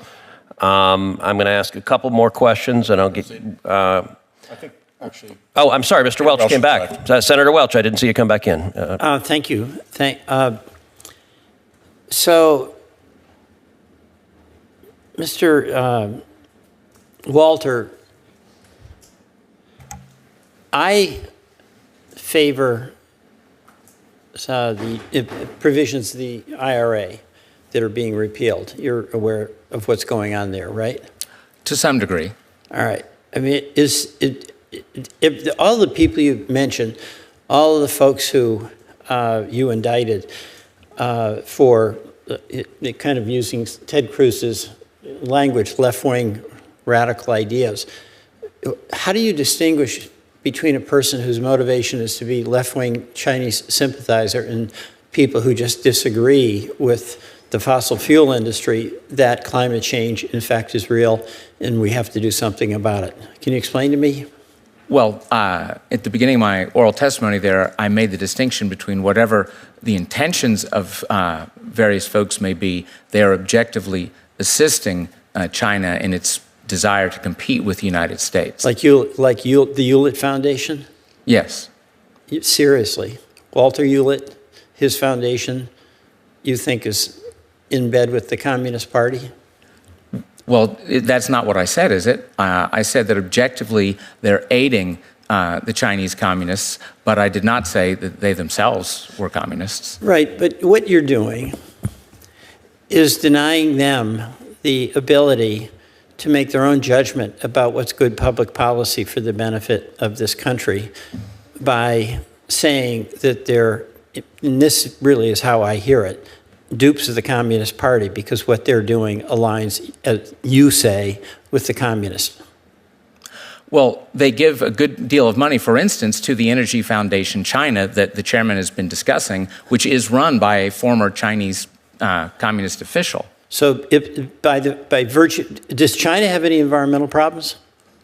It has grave environmental problems, yes. So if there are some Chinese that want to deal with their environmental problems, and we agree that there are environmental problems, and we also know that climate change can't be solved by one country, and other countries start to do something about it, is that a problem for you? Well, I have to say that I'm skeptical that former Chinese communist officials are interested in doing anything that would harm their country. Who are some of the other names? I don't have your statement here that you said are in effect dupes, if I can translate what you're saying, of the Communist Party because their climate agenda, you say, is being funded by them. I didn't talk about it being funded by them. And what I did explain there are very simple things. Massive U.S. government subsidies for products that use Chinese technology obviously is enhancing the Chinese economy. Has the U.S. government, through its tax code, ever provided any incentives and tax preferences for the fossil fuel industry? Yes, a great deal. And you don't have a problem with that? Well, I'm not an economist qualified to talk about the relative value of the subsidies, but I don't think that it's remotely deniable that we currently subsidize all sorts of green technology in which China is leading and therefore helping the Chinese. So the fact that Senator Durbin here has solar panels, does that make him a communist sympathizer? No, I don't think so, any more than my driving to this hearing today makes me a mass murderer or an accessory to mass murder. This is the issue I have. We've got a planet that's melting, all right? That's my view. The oil industry doesn't agree with that. They think everything's fine. And we went from a policy where it was all of the above to essentially a policy that everything below is where we're going to get our energy. And what I'm seeing in the arguments that you were making is you're trying to demean and disparage and discredit arguments by people who believe that we need a radically different policy. It does allow for the development of clean energy to reduce carbon emissions. That's what I'm hearing. And then one of the tools is to vilify folks who have that point of view, that they are dupes of the Communist Party that's trying to take us down. Thank you, Mr. Chairman. I yield back. Thank you. And I would note one of the reasons why the left and the Chinese communists resort to litigation is because their ideas are incredibly unpopular when the American people vote on them. So, for example, in the United States Senate, every Senate Democrat voted in favor of the California waiver that would effectively ban the internal combustion engine in 18 states across the country. Every Senate Democrat voted in favor of it, but you know what? The citizens aren't voting in favor of it. They're not campaigning. We don't see our Democrat colleagues saying we're going to ban the internal combustion engine. Even in bright blue states, even in Vermont and Rhode Island, the voters are not saying, take away the car out of my driveway. And yet, Democrat office holders are trying to use government power to fight the Democrat wishes of their electorate. General Kobach, let's talk about the courts. The Climate Judiciary Project, backed by the Environmental Law Institute, Energy Foundation, and private donors connected to plaintiffs' law firms, has trained over 2,000 judges, many in key jurisdictions where these climate cases are pending. Is it appropriate for sitting judges to receive climate science, quote-unquote, education from advocacy groups like the Environmental Law Institute, groups that are directly tied to the plaintiffs in active litigation? No, Mr. Chairman, I do not believe it is any more than it would be appropriate for a group of justices to go on an extensive training conference and be trained in how to dispute or defend the fossil fuel industry. When you have a group of litigants in a pitched legal battle in approximately more than 3 dozen cases, if we're talking about more than just the ones brought by cities and counties, the judges are there to be neutral. And the worst thing I fear going into any case on any issue is if I know that the judge is already dug in based on prior things the judge has done or said against me. So, I don't think it's appropriate for litigants to be training the judges in essentially what their experts are going to say in the trial. Mr. Chairman, may I respond to this as well? No, because we got limited time. If someone else wants to get into it. General Kobach, isn't it true that... Actually, go ahead, Mr. Arkush. Well, I just wanted to say that what Mr. Kobach is saying he opposes is exactly what's happening from the defense side as well. The Environmental Law Institute has multiple oil companies on its board, executives of oil companies, BP and Shell, and it has counsel representing them in court in important leadership positions. So we may be breaking news here. Are you, on behalf of Public Citizen, calling for the Environmental Law Institute to stop training judges and indoctrinating judges? What I'm saying is it doesn't make any sense to say that they're indoctrinating judges as some sort of leftist plot. Okay, let's be clear. I'm calling for them to stop training judges because I think they are indoctrinating them. It's interesting you said that, but you weren't willing to go to the natural next step of, therefore it should stop. I don't know that much about it, but I do know that BP and Shell are on the board. Mr. Arkush, if you believed what you were saying, you would be willing to call for it to stop. You're not, and that suggests you know damn well what it is they're training the judges, and it's indoctrination, and you don't want it to stop because you want the judges to be biased and rule in favor of these crackpot theories. Now, I disagree General that Kobach, BP and Shell are on the board of an organization. Isn't it true? Judges against them. Mr. Arkush, your time is done. Thank you. Isn't it true that these programs, often hosted in conjunction with the Federal Judicial Center or the National Judicial College, can obscure ethics disclosure requirements because they fall under judicial exemption categories?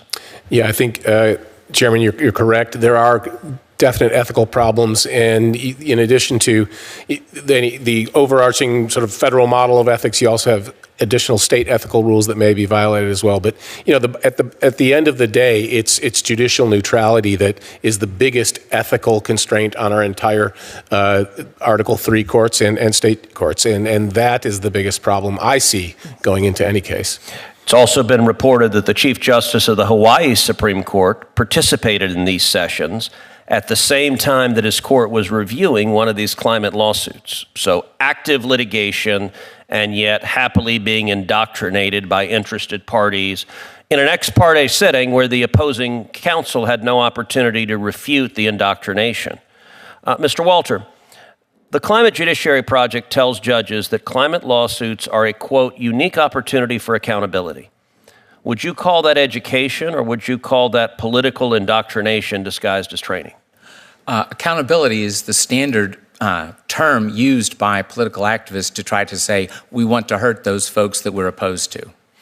Do you believe Congress should investigate whether these trainings are undermining the impartiality of the judiciary? Absolutely, Senator. Thank you. Senator Whitehouse. Well, the funny thing about this conversation is that time did not begin yesterday. And for years, public advocates have been objecting to fossil fuel-funded special trips, trainings, exotic locales, behind closed doors, indoctrination sessions of judges. For like 20 years now, this is a recurring phenomenon. And now we're hearing outrage about that same phenomenon when it's not all fossil fuel funded, when it's a group that has fossil fuel executives and attorneys on its board, but somehow this is the big outrage. So, I don't think judges should be being indoctrinated behind closed doors by special interests. And I've been saying that for years, but the experience of this is that the fossil fuel industry has been at it like hammer and tongs for decades. And now to suggest that a group that has fossil fuel folks on its board is, this is an epic effort in projection and false equivalency. Mr. Arkush, you wanted to say something a little further. Oh, look, one other thing. The people in America don't want to see a climate solution as a proposition is simply not true. we have done polling that I have pretty good confidence in that says penalties on polluting imports, like imports from China that are built with coal-powered electricity and have huge carbon footprints, putting a penalty on that higher footprint because they're not meeting our standards. 12% oppose, 74% support. Putting pollution limits on big corporations. You can pollute this much and then no more. 12% oppose, 72% support. Putting a fee on big polluters to fix that economic problem that I described, that polluting for free violates the fundamental law of market economics, that the harms of your product should be baked into its cost. That fee, 10% of Americans opposed, 74% support. The problem with this issue isn't public support. The problem with this issue is fossil fuel influence in this building. And I contend that that is what today is all about. And I'll just leave it at that. Thank you, Senator Whitehouse. One final bit of questioning for you, Mr. Arkush. Define for this committee what homicide means. Oh, sure. So homicide is a legal term that refers to, it's essentially a blanket term for any form of unlawful killing. And an unlawful killing is causing death with a culpable mental state. Causing a death means substantially contributing to it or accelerating it. And a culpable mental state could be negligence, knowledge, recklessness. So you wrote an article in 2023 entitled, quote, Climate Homicide, Prosecuting Big Oil for Climate Deaths. In that article, you argue that oil and gas executives could be prosecuted, not just sued, but criminally prosecuted for homicide, for murder, based on climate change. Is that right? That's right. I mean, I would be careful with the wording because murder, again, is a technical term. And definitely we're not arguing that they could be prosecuted for first-degree murder. That's killing with, intent. But you want to put them in prison for homicide, lock them up, treat them as criminals, put them in, murderers get put, people who commit homicide get put in jails with violent criminals. And your position is this is a reasonable and rational thing that we should put the people leading the energy companies in America, producing 8.5 million jobs, we should arrest them and throw them in jail. Is that correct? It could be the case that some executives should be prosecuted in that way. Of course, you can't put a corporation in jail, so there are other remedies in that situation. But you can put human beings in jail, and presumably you'd put the corporate officers in jail. Yes, you can. You'd prosecute them for murder. So don't let there be any ambiguity. And by the way, Senator Whitehouse was really eager to make clear that you're the minority witness. You're the witness he wanted. He was eager to introduce you. I'm going to go on the record as saying that is a moonbeam wacky theory that you want to prosecute people creating jobs and producing energy for murder. Let me ask you, Mr. Arkush, how did you get to the Capitol today? So, here's what I want to tell you. How did you get to the Capitol today? I took an Uber. You took an Uber. Yep. Now, was that in an automobile? Yes. Did that automobile have gasoline in it? Yes. This is very, very cute. I see where this is going. So I'm glad you think it's cute. Under your theory, you emitted carbon emissions. Yep. Should you be arrested in this room right now and prosecuted for murder? No. Why? That's not what the law holds. Tell me why, because you're willing to say the guy who sold you the gasoline should be prosecuted for murder. You're the one that benefited from it. Couldn't you have ridden a bicycle or maybe some fairy dust to get here? The guy who sold the gas and 50 years ago knew that it was going to cause globally catastrophic damage that would cause problems for humanity. But you have exquisite knowledge of this. You were saying you were an expert. So on mens rea, I'm not done. You have a level of culpability because you claim that the act of getting in that car was violence, it was murder, that you should be locked up. Why do you get to violate these principles in a way that you just want to lock up the person who sold you the gas but not the beneficiary of it? That's your claim, not mine, because to be liable, there are a bunch of reasons, but one of them is you have to substantially contribute to the harm, to the death. Okay, and so how many car rides is substantially? Is it 1? Is it 2? Is it 10? How many? A single individual couldn't possibly contribute enough. The point is... Well, what about if, say, you're a Democrat politician who do you flies actually, do you want me to answer What about if you're a question? Democrat politician who flies It private would be helpful jets? if you're asking the questions. Doesn't he get to answer them? He gets to answer them in my time, just like he gets to answer them in your time when you are asking them. Seems like I don't get to answer. So what about Democrat politicians who fly private planes all the time? People like John Kerry, who say, for someone like me, a private jet is the only reasonable way to travel. John Kerry has the climate footprint of a small town in Tennessee. Would you prosecute John Kerry for murder? So depending on how you calculate it, U.S. fossil fuel, or the oil majors, private oil majors, So are responsible for around half of global emissions. My question was, would you prosecute John Kerry for murder? Obviously not, no. Okay, so Democrat politicians are exempted. There is no individual... Democrat activists are exempted. I'm not going after people for carbon footprints. The whole thing is actually... Well, why not, though? Under your principle, carbon is killing us. You claim it is homicide. By the way, this is a whack job theory. You teach in law school. If one of your law students wrote this on an exam, any law professor... General Kobach, you were a law professor for years. If I wrote, it's homicide, lock him up, what grade would you give me and why? It wouldn't be a good one. And part of the problem here is the same problem that the Baltimore judge, in rejecting all of the 8 claims brought by the city of Baltimore, pointed out with regard to public nuisance theory. And that is, it's not just the company that took the oil out of the ground. The individual consumer made a choice to use it as well. She said she dismissed all their claims, rejected their attempt to stretch public nuisance doctrine to cover, quote, the results of fossil fuel usage and gas emissions by third parties located all over the world. You can't put the blame either in a homicide case or in a public nuisance case just on the company that extracted the oil from the ground, because everybody's using it, and we're all involved in it, and that's why it doesn't fit homicide easily, and it doesn't fit public nuisance easily either. With all respect, I don't think that Mr. Kobach is familiar with the relevant law in this case. A defendant in a homicide case can't defend by saying somebody used my products exactly as I intended them to while I was lying to them about So you're saying we should prosecute you for murder? No. Because you drove an automobile here? No. I'm saying... Well, you said you couldn't use a defense. The fact that somebody else does it, you contributed. You're a murderer. Under your wacky theory, you're a murderer too. I'm not sure I should be trying to speak. Can I finish a sentence? For once, we agree. Senator Whitehouse. Will you allow the witness to answer without interruption during my time? It's your time. You're welcome. Just interrupted him during my time. You are welcome to sing. No, he was actually, it was the end of my time. You're welcome to sing, or you can conduct poetry in iambic pentameter. You can blow a kazoo. You can do whatever you wish.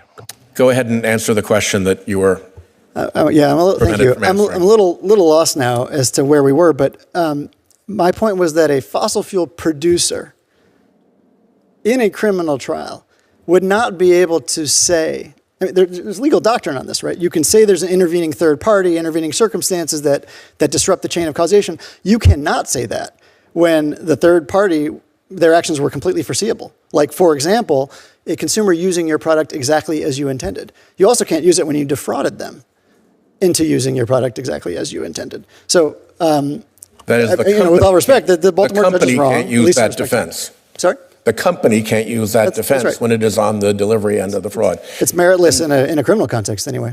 Yeah.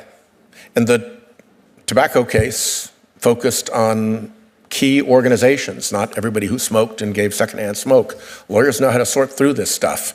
And I think that we really do have to take the harm that is being caused by these companies and protected behind the $700 billion a year annual subsidy that Congress showers them with every year, and that motivates them to be so influential and so intrusive into Congress, so involved in elections, spending so many millions of dollars in dark money and in direct money.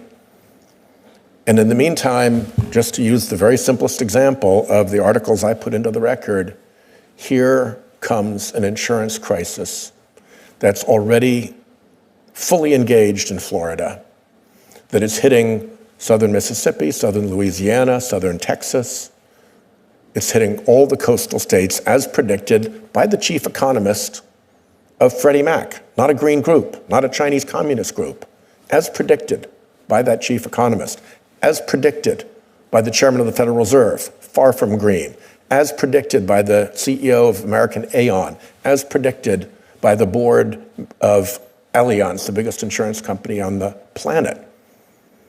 You can make as much fun as you like of an article that Mr. Arkush wrote, but that doesn't take away from the fundamental fact that the Earth's natural systems are being badly degraded by fossil fuel, and that the fossil fuel industry knew that this would happen, and that for years, knowing that it would happen, they lied about it. They set up whole organizations to lie about it even more. They fund an entire armada of front groups whose job is to lie about it. And I do believe that it's proper to hold a corporation accountable for that kind of misconduct. Mr. Arkush. Hey, there are two things I'd like to say. One, it does seem like we can all agree on one thing, which is that groups spending money to influence other people's behavior can be problematic. And sometimes people don't do things for the right reasons. They do things because they're getting paid, right? And there is almost nobody in the world with more resources than the fossil fuel industry to be paying people to do their bidding. And I think it's just important to note that. As Senator Whitehouse noted, one of them alone, ExxonMobil last year, almost $1 billion in profits a day. Every day, that's more than twice the amount that was on that chart that you held up, Mr. Chairman, for all the environmental groups. So, right, ExxonMobil, twice that amount every single day. That's just one of the oil companies. I'm very concerned about spending money on political influence, and it's a lot more on that side. Second, I just want to say, my understanding of this theory about China is that, and tell me if I'm wrong, is that China is ahead of the US right now in manufacturing some aspects of renewable energy, right? Solar panels, batteries, ahead on critical minerals, right? And I guess the theory is, therefore they want to stifle our fossil fuels so that we're dependent on them for their renewable energy. I don't know why they'd want to stifle fossil fuels when China is like a huge buyer of US oil and gas. Some of it they burn, some of it they flip. They flip a lot of the oil and gas at a profit. If we are losing a competition with China on the technologies of tomorrow, we should be investing in those technologies and funding them, right? Imagine in the late 50s and early 60s when we were worried we were losing the space race with the Soviet Union. Imagine if instead of saying, in 1962, Kennedy saying, we're going to go to the moon by the end of this decade, he said, you know what? We're going to defund all of aeronautics and stay on the ground. Is that the way to make America strong and great? I don't think so. And I wish that you would all join the people who are trying to make America strong and great today and tomorrow by funding the industries and the energy sources of tomorrow that are cleaner, safer, and cheaper, like renewables. Thank you to each of the witnesses. A final question, Mr. Walter, you're an expert on special interests. When it comes to dark money political funding, where is more of it found, on the left or on the right? What are the biggest funders? It's considerably more on the left, depending on how you want to define dark money. Oddly enough, people who use the term a lot tend not to define it with any legal precision. But the largest of any such entity, left or right, again, is the vast multi-billion-dollar network run by Arabella Advisors with hundreds of millions of dollars from the foreign billionaire, Mr. Weiss. And oddly enough, my Democrat colleagues never seem concerned by that massive money on the left, which is considerably larger than the money that is supporting Republicans. Again, since you're speaking about me, that's also not true. I am the actual lead sponsor of an act that would end dark money, and it wouldn't end it just on your side. It would end it for everyone. Everyone would know who is funding people's campaigns. And every Democrat votes for that bill to get rid of dark money, and every Republican votes against that bill to protect dark money, largely because the fossil fuel industry's dark money is the lifeblood of the Republican political operation. You don't want to see that exposed. So that happens to be factually false, but I'll point out Every year I've been in the Senate, I've introduced legislation called the Super PAC Elimination Act that does two very simple things. One, it allows unlimited individual contributions directly to federal campaigns, as is the case in state law in many states, including my home state of Texas. And two, it requires immediate 24-hour disclosure of any contributions. As a practical matter, super PACs would go away. And every time we've tried to vote on that, the Democrats uniformly oppose it. I want to thank each of the witnesses for being here. This concludes our hearing. Written questions can be submitted for the record until Wednesday, July 2nd at 5 p.m., and I will ask the witnesses to answer and return the questions to the committee by July 16th at 5 p.m. This hearing is adjourned.